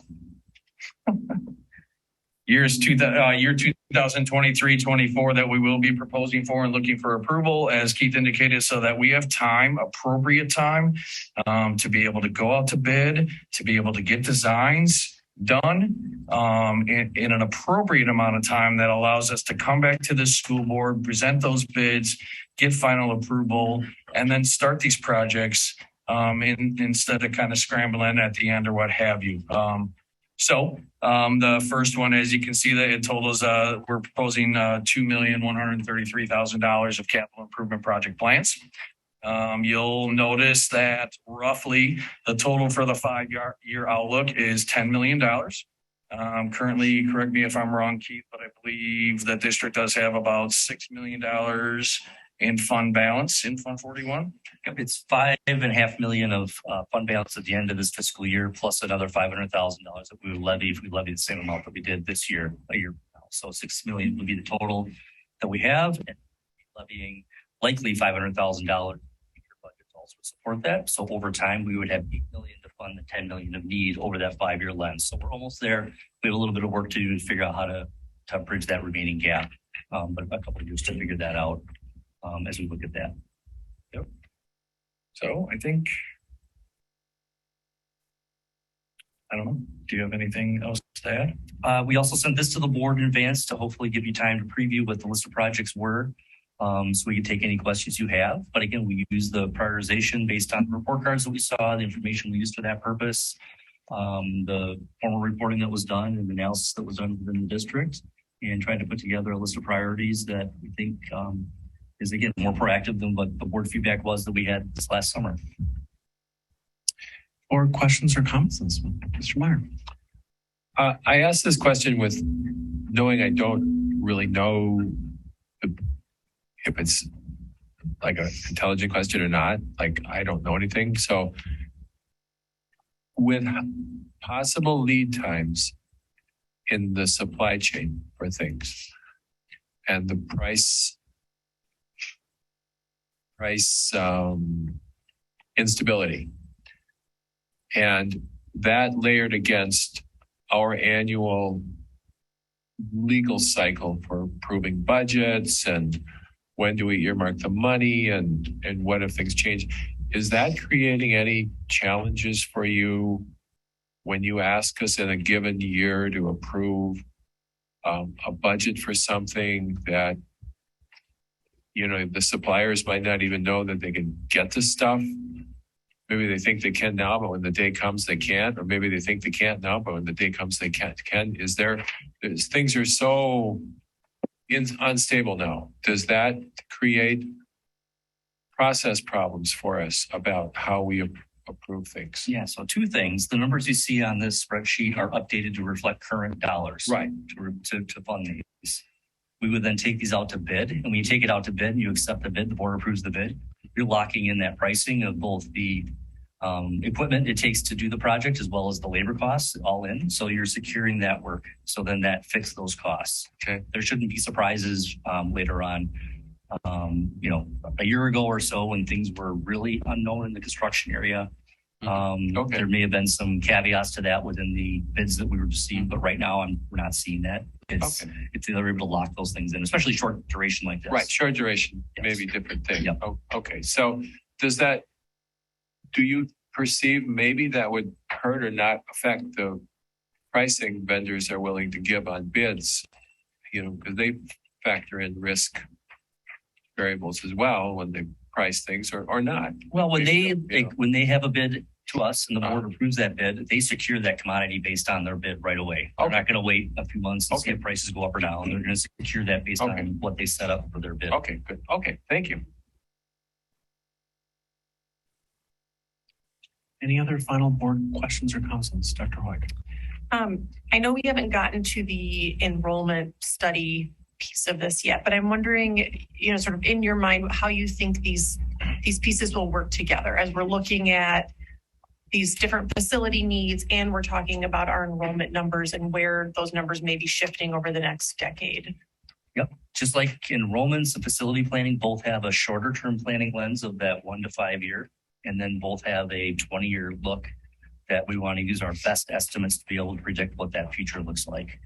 So they're both very similar in that regard.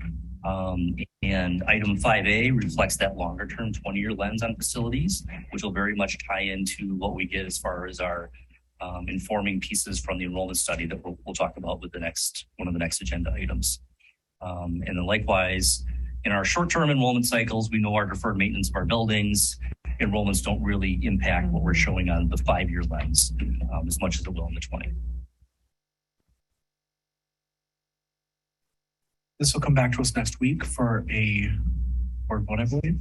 Correct. A board vote on the list of projects for 23-24, which would then secure us to go out and get bids on those projects. The board would then approve bids and we'll make sure everything checks out when the board does that approval, and then we're set to go for next summer.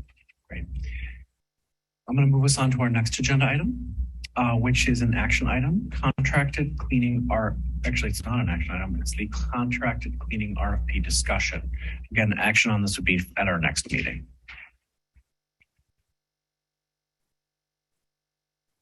Okay, so contract cleaning RFP. So some of you were here in 2014, some of you not. So just give a brief kind of overview. The district in 2014 went to a hybrid model of cleaning.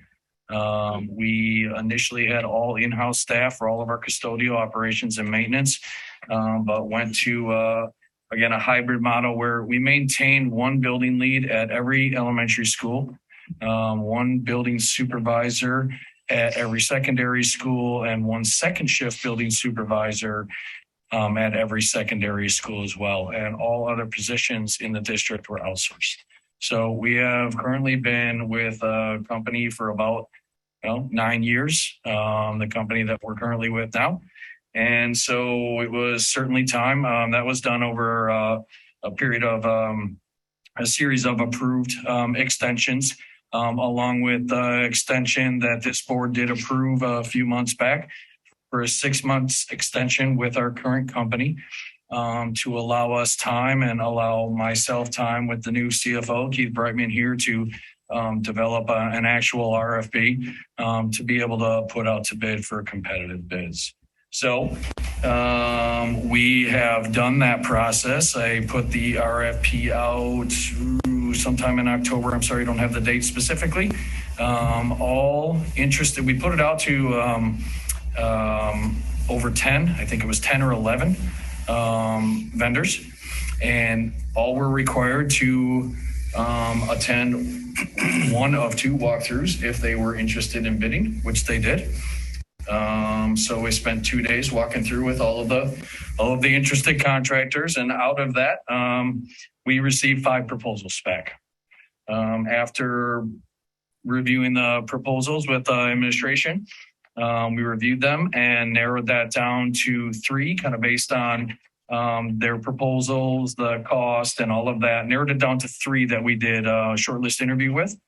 So, and we interviewed them not too long ago here, and based on the interview, we had a selection criteria. Essentially, it's not just always based on price. I know you guys all know that, but quality and ability to perform work, proof of responsibility, quality of supplies and equipment, as well as a familiarity in a school setting. Those were all things that they had different numbers or a certain amount of points that they could get, totaling 100 points in total. So after this review, we feel pretty strongly here. And if you can see this up on the thing, obviously you can see the calculations done. This was put out to RFP for 2 years and 6 months, partly being that weird kind of a term simply because we did the 6-month contract extension, but we'd like to get it back to where we're, back into a, fiscal year. July 1 cycle. July 1 cycle. As you can see here, based on the different firms, we are recommending GSF. It's a company that is very much strong in Illinois, Indiana, and Ohio. And they seem to be making their way through the Midwest here. We received very good references from them.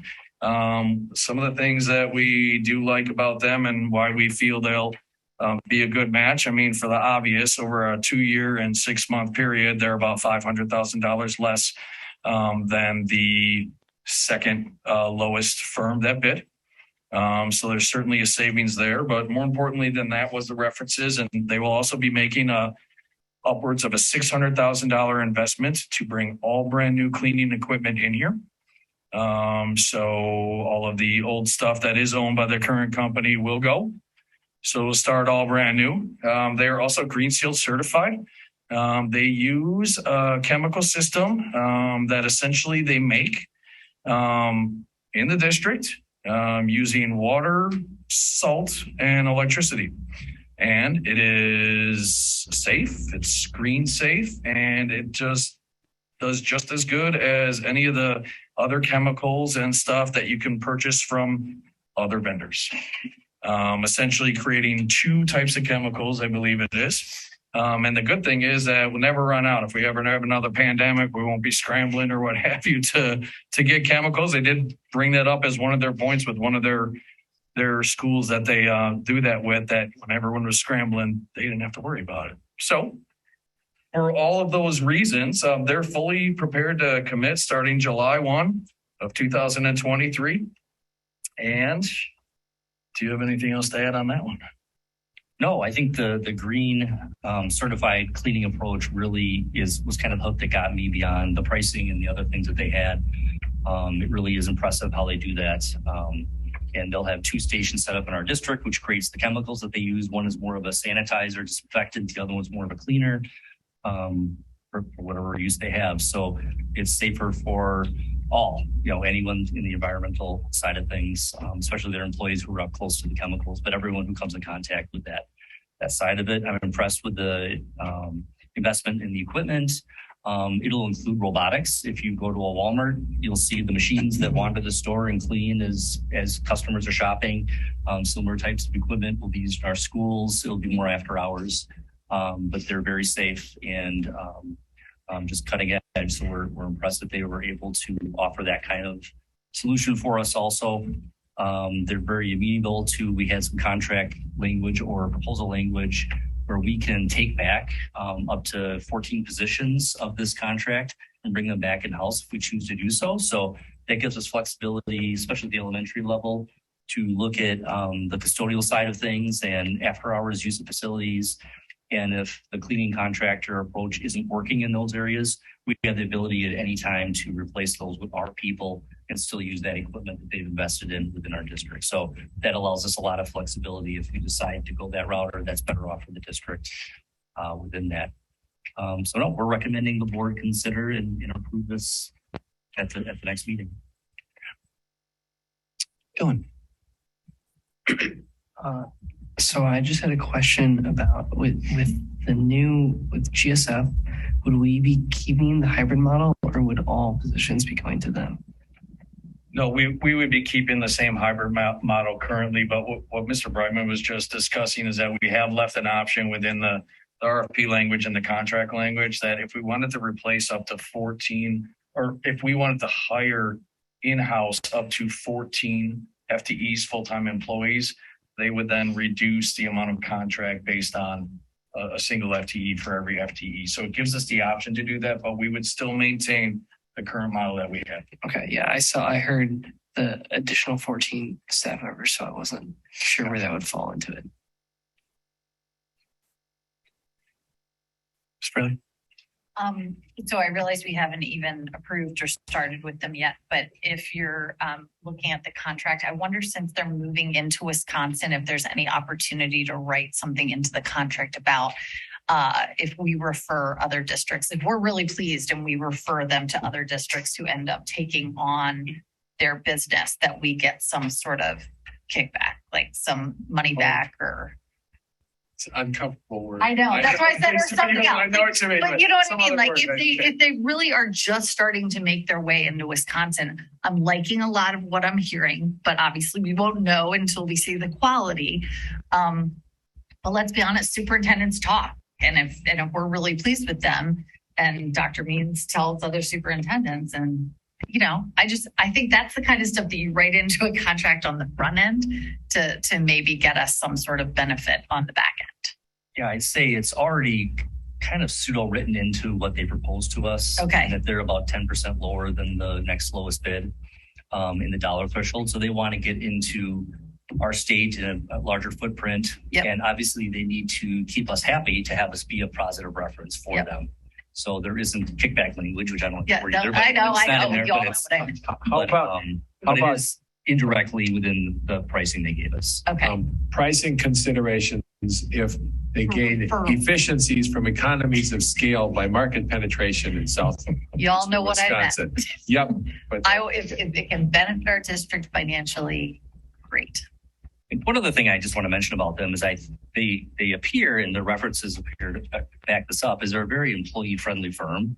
They offer a lot of advancement potential for the people that join them as cleaners and they're large enough they have, enhanced opportunities for people. They work in a multi-language situation. They offer employee apps on the phones that keep employees engaged and provide communications that are in 100 different languages. So they are very adaptable to whatever staff makeup is that they have. And so they just seem to be a progressive firm in that regard, and that we can actually learn some things from what they do and how they engage with their staff. Maybe they want a district intern, or maybe they would be open to, taking on some other programming within the district. French company. There you go.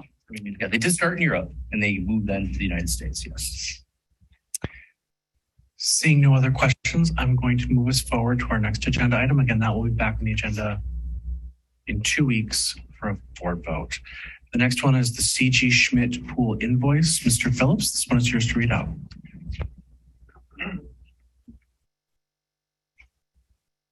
I'll read this one. May I have a motion to approve the CG Schmidt pool invoice?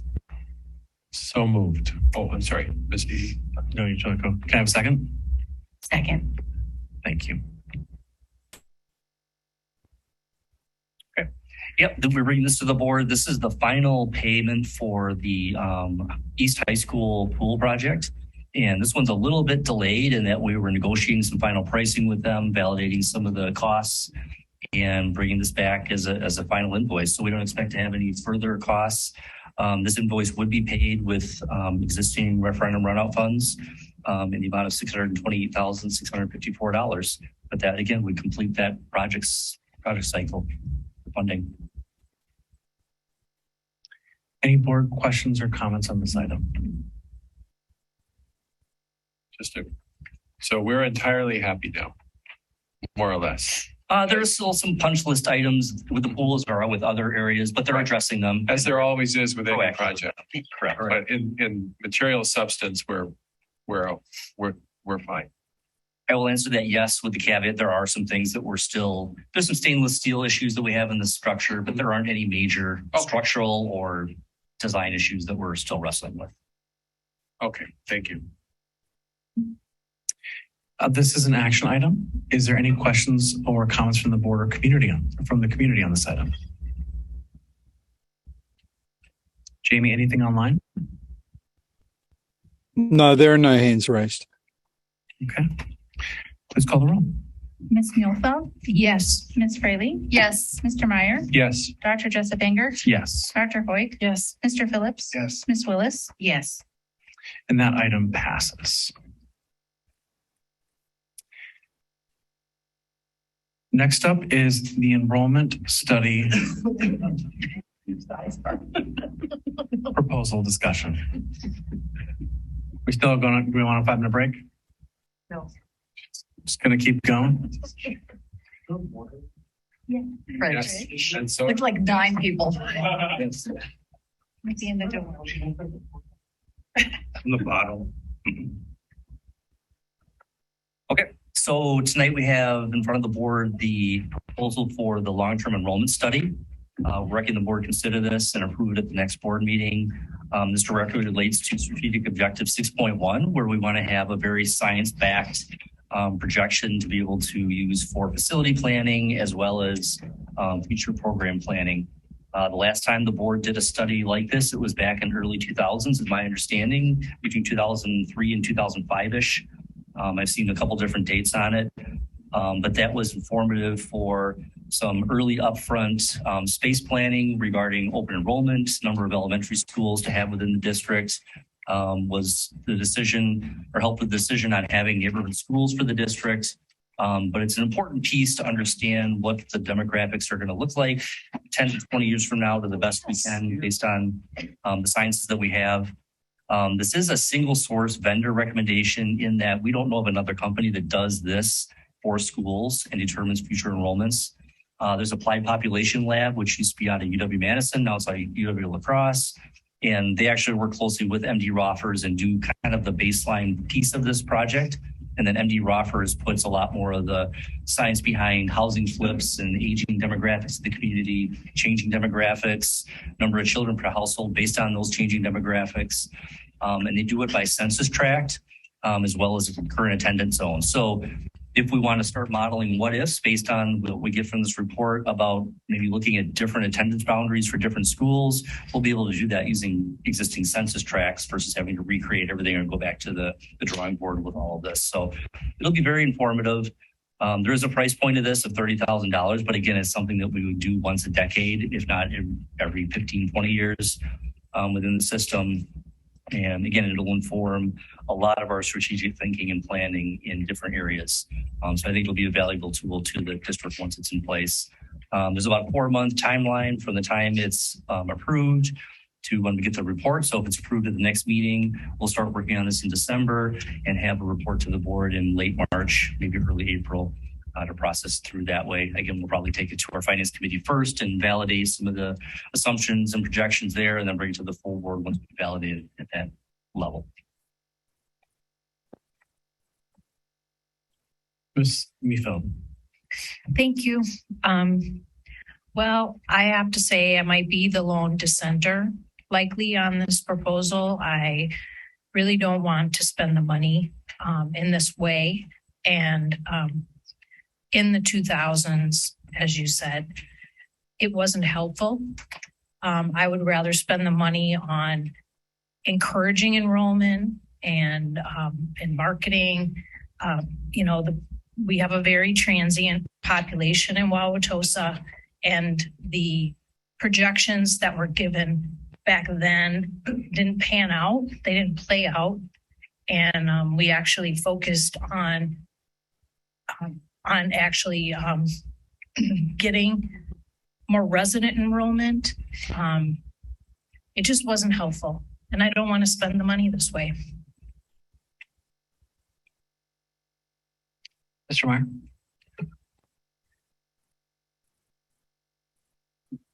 Mrs. Muehlfeld's comments I'm in agreement with what she said about what we did 18 years ago. And we've had ability to project enrollment for the past maybe 15 years, and it's been effective.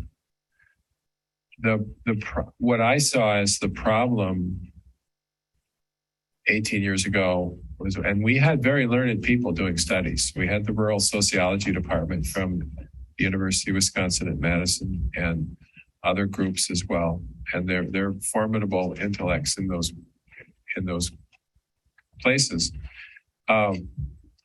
What they missed, well, kind of their methodology was that you looked at the housing stock, and that Wauwatosa was landlocked, and therefore we couldn't get more housing stock, more residents available. And they looked at the age of the population and life expectancy and extrapolated forward and said, well, people of these age are living in these houses, and it's going to take this long for them to die, and we won't have children of school age in those houses until those various cohorts die. What they missed was the sort of Wauwatosa phenomenon of what I called at the time urban population migration. A lot of people have moved here for their children to attend school. And then pretty soon after high school graduation of the youngest child, they move out. No, not everybody. I haven't. Mrs. Muehlfeld hasn't moved. And so that said, we have all this new rental apartment condominium development. And that's a variable that wasn't there before. And we don't know how that is going to end up, whether or not people live in those places who don't have children, and a lot of childbearing age couples now are not having children like they used to. And so I'd have to be assured somehow that this, for my vote, that this group is wise to these considerations, and that their expertise lends to adding a dimension of the analysis that wasn't brought to bear 18 years ago. So if I don't know that I'm ready to vote on this next meeting, I would be interested to hear from them about, not that your recap is insufficient, but are they really how sophisticated is their analysis of, are they urban planners really? Or are they demographers? I mean, I don't really know the difference myself, but what if all of the new housing stock we have is filled up by people who are past the age where they're going to have K-12 children in the household. I mean, or what if maybe people who, whatever there are in this world community region, the people who are the ones who do have the school age children that, well, they all move here and not somewhere else, and suddenly we get all the kids. I mean, I don't know, right? So to your point, this is a lot of money for something that really had, last time we tried it, it didn't help. In fact, it was incorrect. And the community voted otherwise in the election to disagree with the projections in the studies. And the community was correct and the studies were wrong.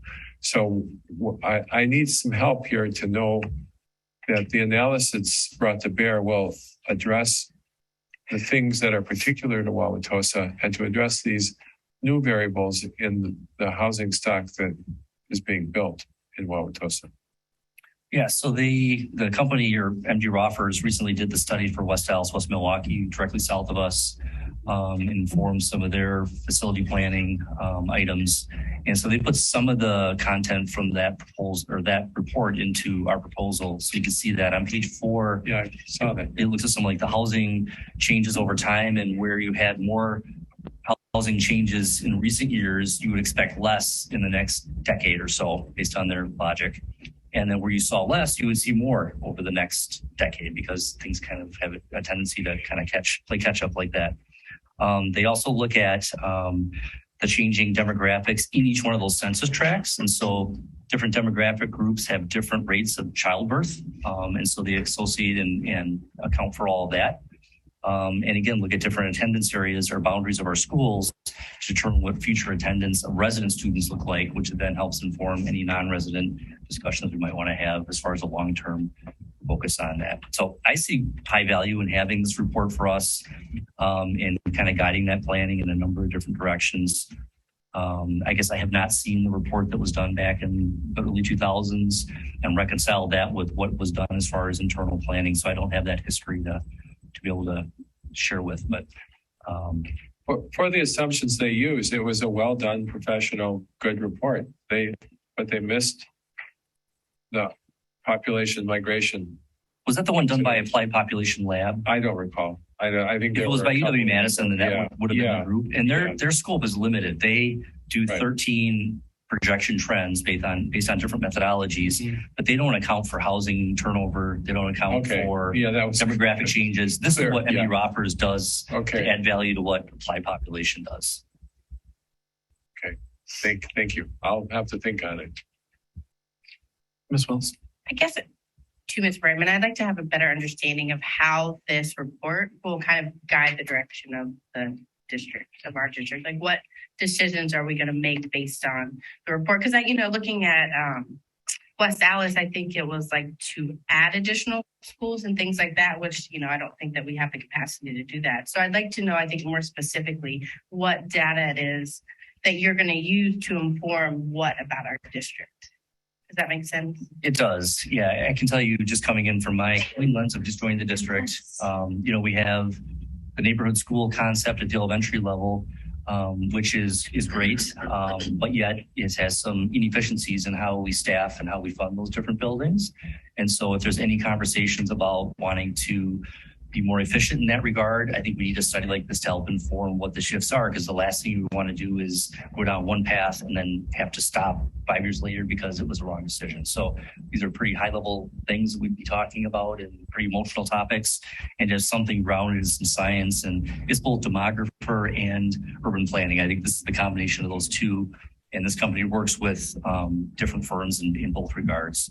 But their niche, again, is that school specialty of bridging those two and helping to inform the kind of things that you just asked about. So I guess I want to know, our map's going to be possibly redrawn to balance out elementary schools, based on this information, right? I mean, I don't know if that's too, we're making too many assumptions, but, don't know yet, right? It's, and coming from Elmbrook, at one time there's 11 or 14 elementary schools within the Elmbrook school system. They're now down to, I think it's 5 or 6.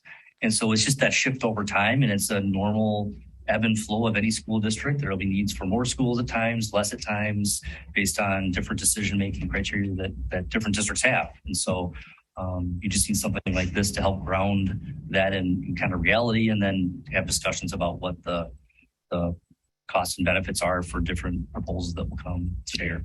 And I guess I'd like Jessica, I can take a stab at that one as well.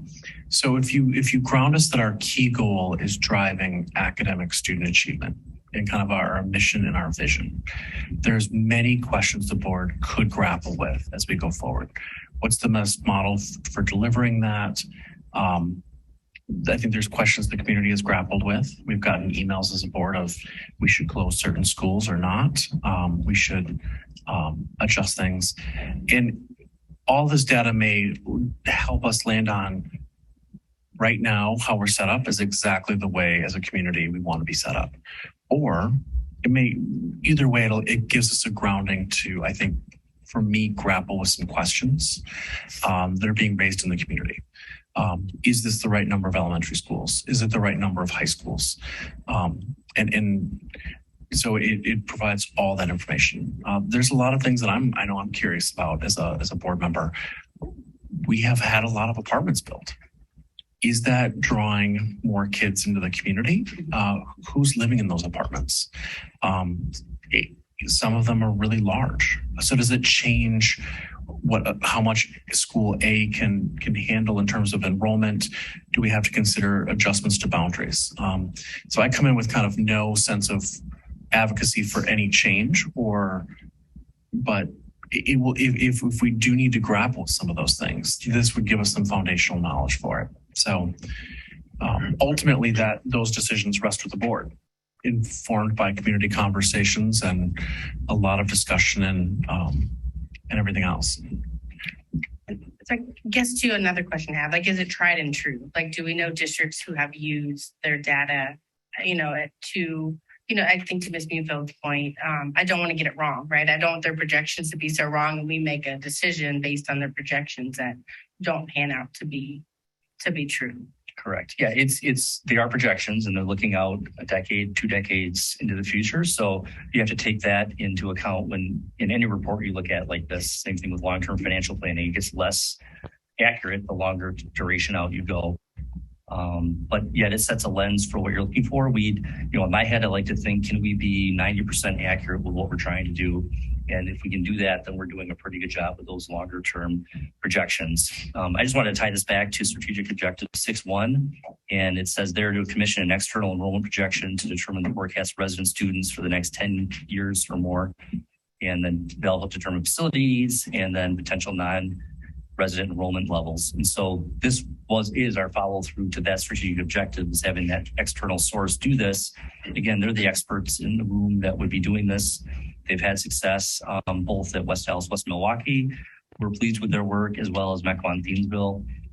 Had an internal reference from them, and then also talked to my counterpart at Mequon-Thiensville, and both districts were very pleased with what they received as a work product from this, and it informed other decision making as they look forward with it. Thank you.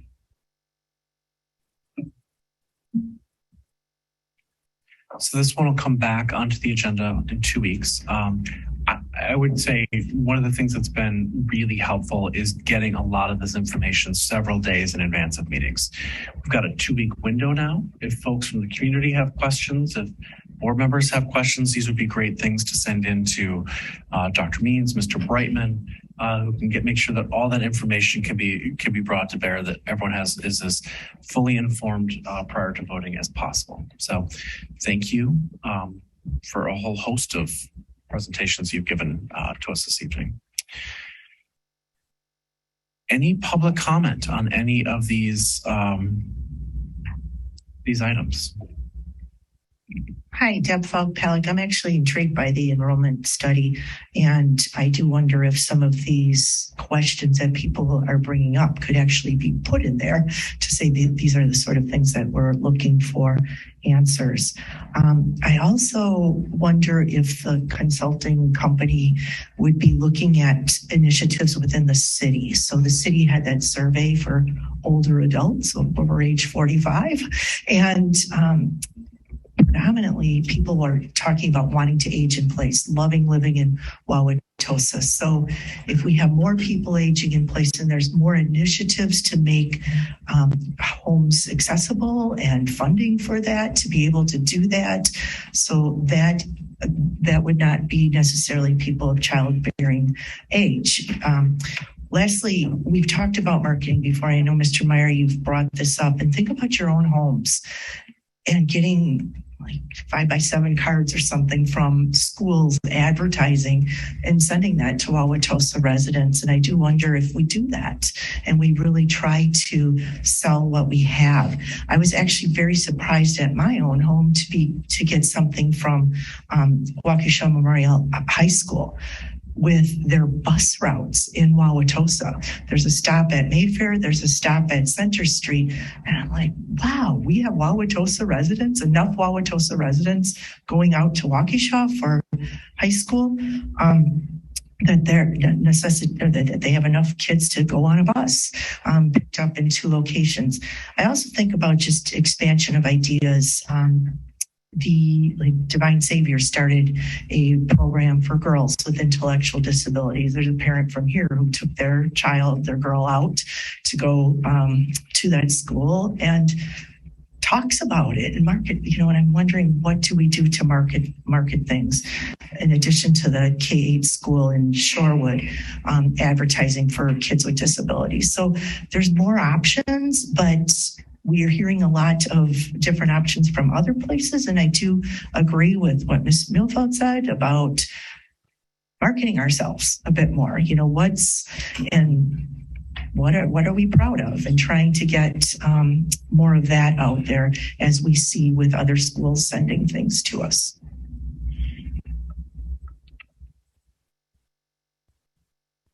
Any comments online, Jamie? There are no hands raised. Okay. That will come, several of these items will be back in 2 weeks. Thank you, Mr. Brightman. We are shifting into a topic on board governance. First is an action to approve the appointment of Finance and Resource Committee members. May I have a motion to approve the appointment of Finance and Resource Committee members?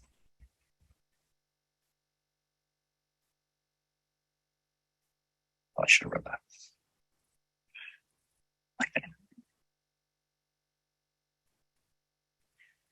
Second. Oh, Do I move or second? Sorry, I'm tired. So I'll go through that. May I have a motion to approve the appointment of Finance and Committee members? I think I need to call it because I'm chairing the meeting. Who are the members? As soon as we get the motion, I'll speak to that. I see. Move. Second. Okay. I have spoken to, and Mr. Meyer and Mr. Phillips agreed to sit on this committee. And so they are the 2 appointees to this committee. Mr. Meyer. I'm having some considered heartburn that the names weren't in the notice. And I'm trying to think how to get to the outcome you want and cure that heartburn. Here's a hypothetical. If we throw this out, if we say that we would table this for action at the next meeting so that the notice could name the names. As a note here, even a board member said, I don't know who for sure, and so I have heartburn with this on maybe some thin ice. And if we can avoid thin ice, why not avoid it? That both these committees, the Finance Committee and the Legislative Advocacy, are staffed with a board member now. They can meet, to my understanding. If we table this till the next meeting so that the notice could name the names, the committees could still meet and notice the meetings that they would be chaired by whomever, Mr. Phillips is treasurer for the finance committee, Ms. Fraley, you're already on the legislative advocacy committee, and notice that the designated nominees will be attending. If any action was taken in the meeting, the designated nominee wouldn't vote, but would still attend. Right? Or yes, I'll Yeah. just say the legislative advocacy meeting is not until after the next meeting, if that's okay. And I don't know Mr. Phillips' plans for when to meet for what you I could have said no. But I mean, we didn't want to be on the committee. Oh, okay. Yeah, so we'll wait. You If you want to wait, then you did, or you were going to say no? No, are we? No, I have the option to say no. Oh, I didn't want to be on the committee, so there are no appointees. to Okay. this committee yet. okay. Is there business that needs to be done? Well, as treasurer, could you still notice a meeting and sit down? And I mean, I'm committed informally to, I said, sure, I'll accept the appointment, and then we vote next meeting, but not to slow you up. I think procedurally we cover all the heartburn and we don't lose any steps on the calendar if we do this. If we table it for vote with notice of the names next meeting, but finance committee can still meet. You can still invite me to attend, and everything's no heartburn. Mr. Phillips has not been appointed to the committee. Has not been? Oh, Can I ask a question just because I don't know? Have we procedurally done something wrong? So I don't understand part. by policy, the board does not need to approve a presidential appointment to any of the committees. Right. But you have committed to. I have committed to bring these back. So that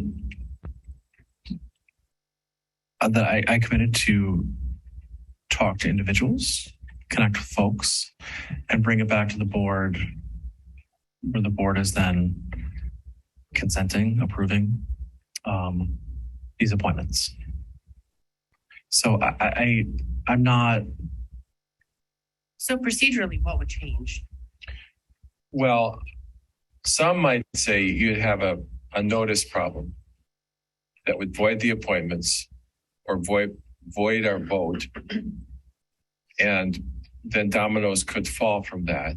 Like, oh gosh, trying to be helpful, proactive here. And it just doesn't feel right to notice of committee appointments and nobody knows who. I mean, I knew, right? Because Dr. Jessup Anger had inquired, which is fair.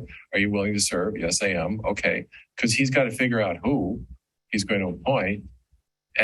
But nobody was noticed about who they were. And it seems to, we did notice a vote, but it seems like a hollow notice. In the spirit of really having the notices be meaningful, it could have had more meat on the bones here. And just, well, what kind of culture do we want to have? Not that we're trying to be stinky or anything. It's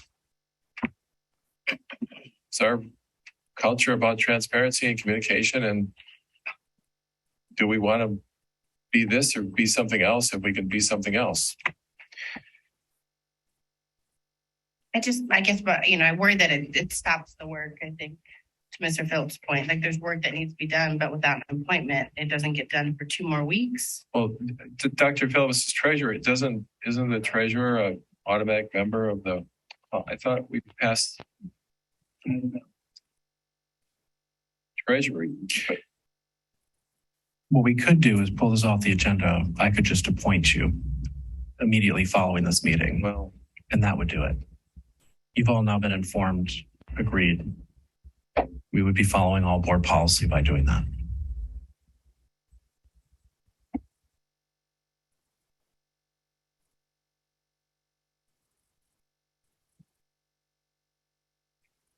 I'm comfortable moving forward, but I, procedurally just want to make sure that we have done everything appropriately.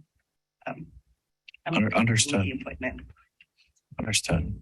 And I take the point that this would have benefited from having specific names in it.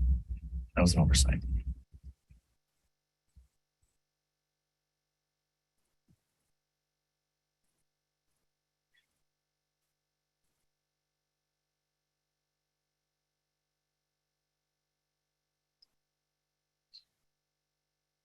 Any community comment on this item? Anybody want to weigh in? This is, we're asking, right? We really are asking, what should, you know. Transparency, I like that. You know, if some board members didn't know, just put it on the agenda or something. I don't know. Everybody knows. Just when this potential board member wants, you know. It's not the problem. It's not We got enough committee. So please may I ask this? If the superintendent asked Mr. Phillips and Mr. Meyer to attend a meeting with the finance people, and we noticed it, it could be the same content, and we wouldn't lose any time on the calendar, and then we couldn't vote, you know, but we could, anything we did in the meeting, Dr. Means could still report out to the board, and then we'd have the formal vote next, which is a bigger risk. That to me feels like something that resulted in something else not too long ago. Well, but it's all above board. Everybody knows what we're doing. I'm curious now. For example, the student voice. Some of this is, what does it look like? You know, what do you think this looks like if we do this like this? I want to quickly reset. So we have two committees. I think everyone on the board, so everyone has agreed to be on all the committees. The president has the purview by our bylaws to simply appoint people, let them know you're on the committee, and then they're on the committee, and then they meet as a committee. I committed to bring it back to the committee. I take the point that this would have been cleaner had it just been written out who was the appointed members of the committee. But we have in open session talked about who's on the committee. For this committee, I think both people agreed to be on the committee. There's an opportunity for public comment. There's nobody who, other than being tired and people may want to go home right now. I'm not kind of aware of this. Literally could not be more transparent than it is. We're going well above and beyond what our bylaws require. My preference is we call the roll. If folks, I'll wait till Ms. Fraley gets back, but if folks dissent, I think that that's fair and reasonable, that people may have different perspectives. And if we have a majority vote, then that's what happens. And if then we move on to our next point. Mr. Meyer. I'm working through this on the fly here. So I'm trying to get to yes. If there was any dispute by anybody in the community about any of us being on any committee, different conversation. But I would offer a motion to amend the main motion to name Mr. Phillips and Mr. Meyer as the nominees. I second that. Okay, I like Mrs. Fraley here. Okay, then I'll make the motion. I so move. A second. So it'll be named in the minutes. Would you like to ask for a friendly motion? A friendly, I don't really remember what a friendly motion, but friendly motion, yes, a friendly motion. That will be a, No, we might have Not a solved the friendly problem. motion. no friendly motion. It's a real Right. amendment. real amendment. So Mr. Meyer has amended the motion to read. May I have a motion to approve the appointment of Finance and Resource Committee members, Mr. Michael Meyer and Mr. Michael Phillips? So moved. All the Michaels second. Julie, did you get that? Can we confer? A break for a second.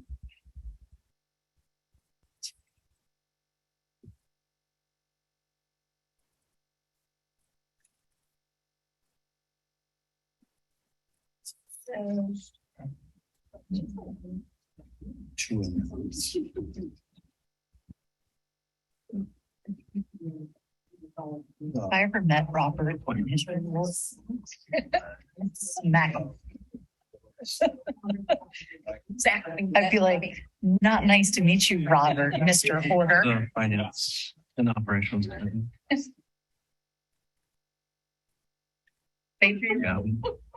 Page 116. Okay. Should you want to reference? Friendly amendments, not actually a thing we're supposed to ever do. That's why Sharon was saying, look at Sharon. She's like, see it. I like that. So we can make it a real amendment. We did. I think you did. It's a real amendment. It's not a friendly amendment. So we have to vote on the real amendment, right? Julia, can you read that out? Amend to announce the appointment of Michael Phillips and Michael Meyer to the Finance and Resource Committee. So moved. Yeah. Second. Ms. Muehlfeld? Oh, there's Sorry. student voice. Yes. Is there a potential for more Michaels on this board or this committee? I feel like, No more Michaels. are we out of Michaels? We're out of Michaels. So, dang. Okay, never mind then. Ms. Muehlfeld? Yes. Ms. Fraley? Yes. Mr. Meyer? Yes. Dr. Jessup Banger?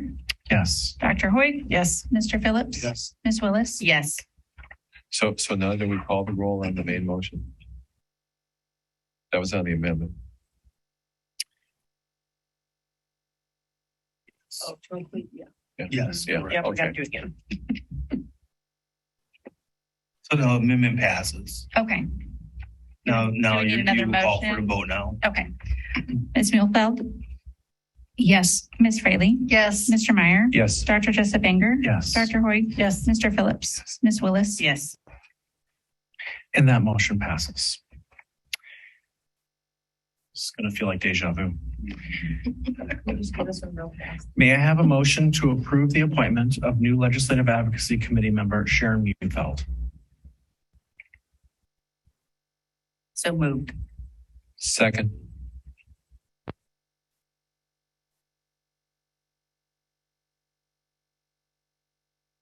Ms. Muehlfeld?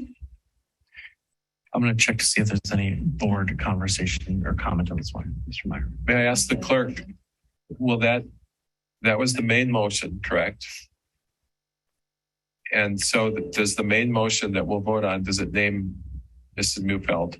It does not. It does not. It does not. So we need a, Do we, if I say it in, we've got it because it's in writing. You need it's to in, amend right, it. we need the amendment. Okay. Okay. May I have it, using the same language, can you read back that language, except with Sharon Muehlfeld for the next committee? Okay, as a committee member. Okay. So I'm asking to have a motion. May I have a motion to approve the appointment of Sharon Muehlfeld as a new Legislative Advocacy Committee member? So moved. Second. Any board conversation?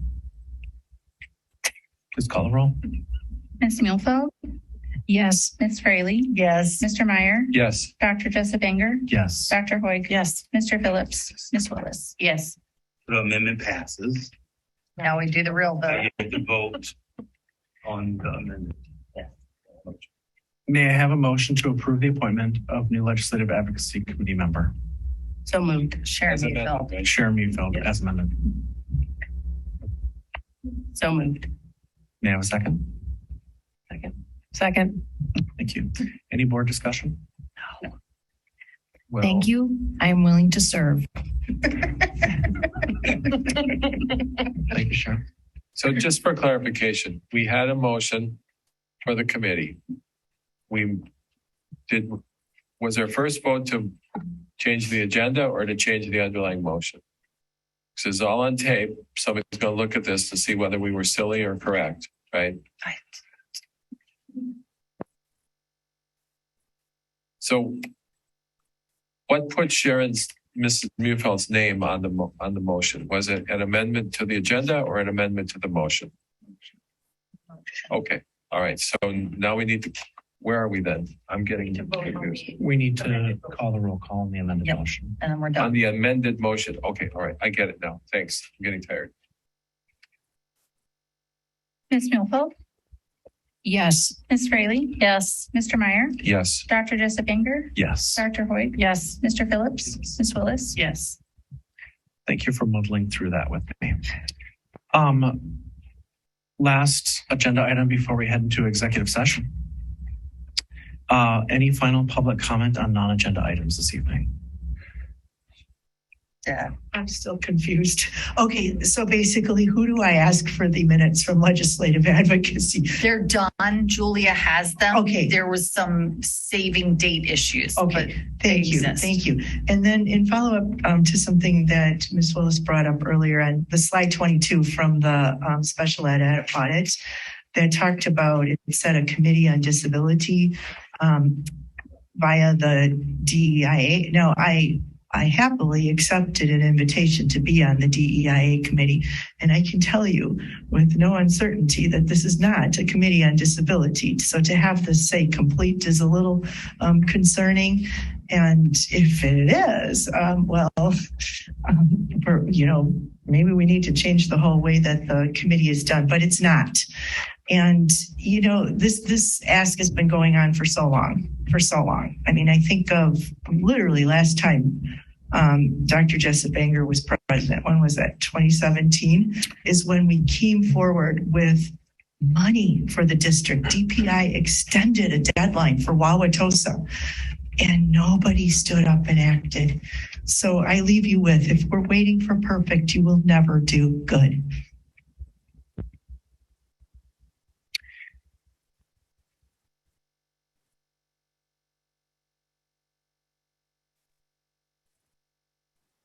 May I have a motion to adjourn and any online comments? Yeah, we do have to. Heather Burke, you have the microphone. Please state your name and address. Hi, this is Heather Burke, 217 North 89th Street. I just wanted to give a quick thank you. I'm going to share some positive news from the district. First, thank you to Dr. Means for approving the hiring of an additional first grade teacher at Wilson this summer. One of my kids ended up getting that teacher, Miss Amy. She's a phenomenal teacher, but what really stood out to me is during conferences, she told me how much she loves her job. And that means so much to me. I don't want to send my child to school when the teachers don't even want to be there. And I think it just speaks volumes to how when we support our staff, we are supporting our students. And then secondly, I could go on and name a whole bunch of people to thank in this district for all the positive things that are going on here, but our educational assistants never really get the credit that they deserve. So I wanted to call out Miss Nancy Eaton. She is an educational assistant with WVA. She works so incredibly well with my son. She works online as well as in person at the various in-person meetups around the district. They are doing such great work through WVA. If anybody ever needs a midday pickup or, just wants to come see some of the work, I would encourage you to come to the site locations and see the amazing things they're doing with students. Thank you. Thank you. May I ask a question about where to go with a topic, whether it's the committee or the main board?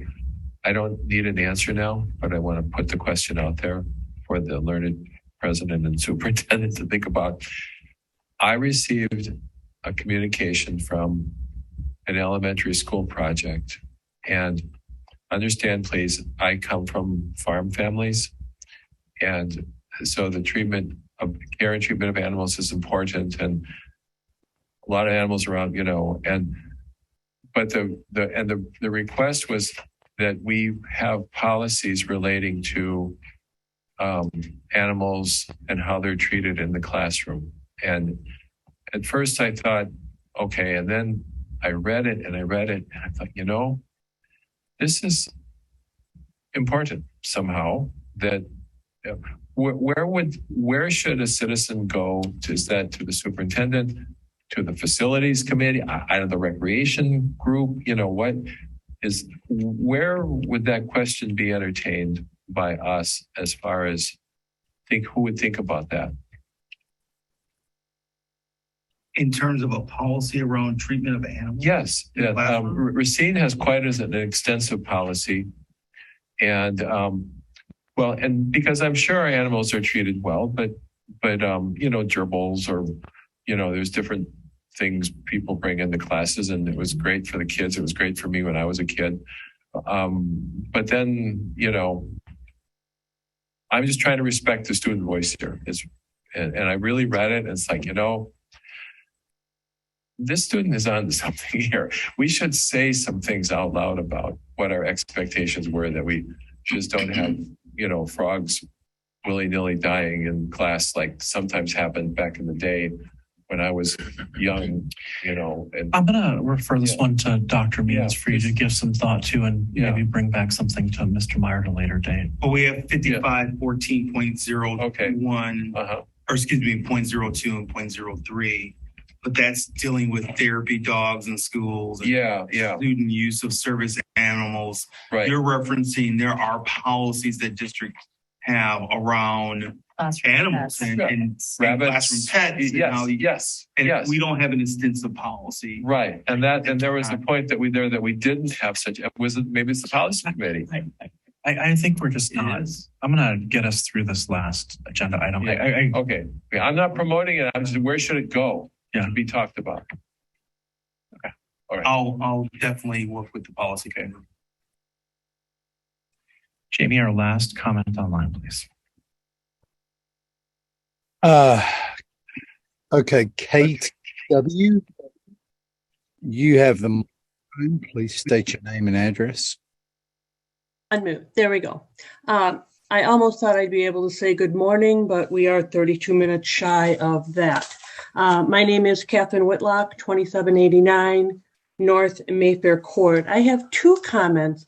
The first one is related to the approval of Lakeisha Myers, which you spoke about earlier.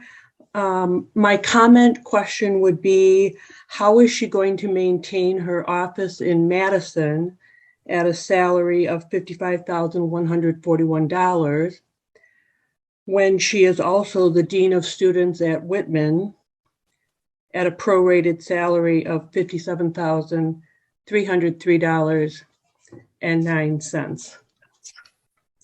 The second comment is, I would encourage school board members to make drop-in visits at Whitman specifically and at West so that you can see the chaos that many parents and students are talking about. They're talking about it on social media. This weekend, there was a question on the Nextdoor app that generated 175 comments related to whether or not it was true that a student assaulted a teacher and the teacher, who had a pretty positive reputation, in fact resigned, which you are going to be discussing in your closed session. I would encourage school board members to do a drop-in visit. Check in at the office. Don't ask for an escort from the principal or any other administrative member. Just walk the halls and see for yourself what is going on in those schools that seem to be having some severe behavior-related issues. Thank you.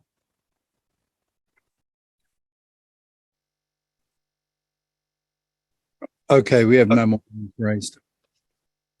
May I have a motion to adjourn into executive closed session pursuant to Wisconsin Statute 19.851C and F for the purpose of discussing a teacher's performance and resignation and for the purpose of discussing personnel issues and the superintendent's evaluation and compensation. So moved. Second. Thank you. Please call the roll. Ms. Muehlfeld?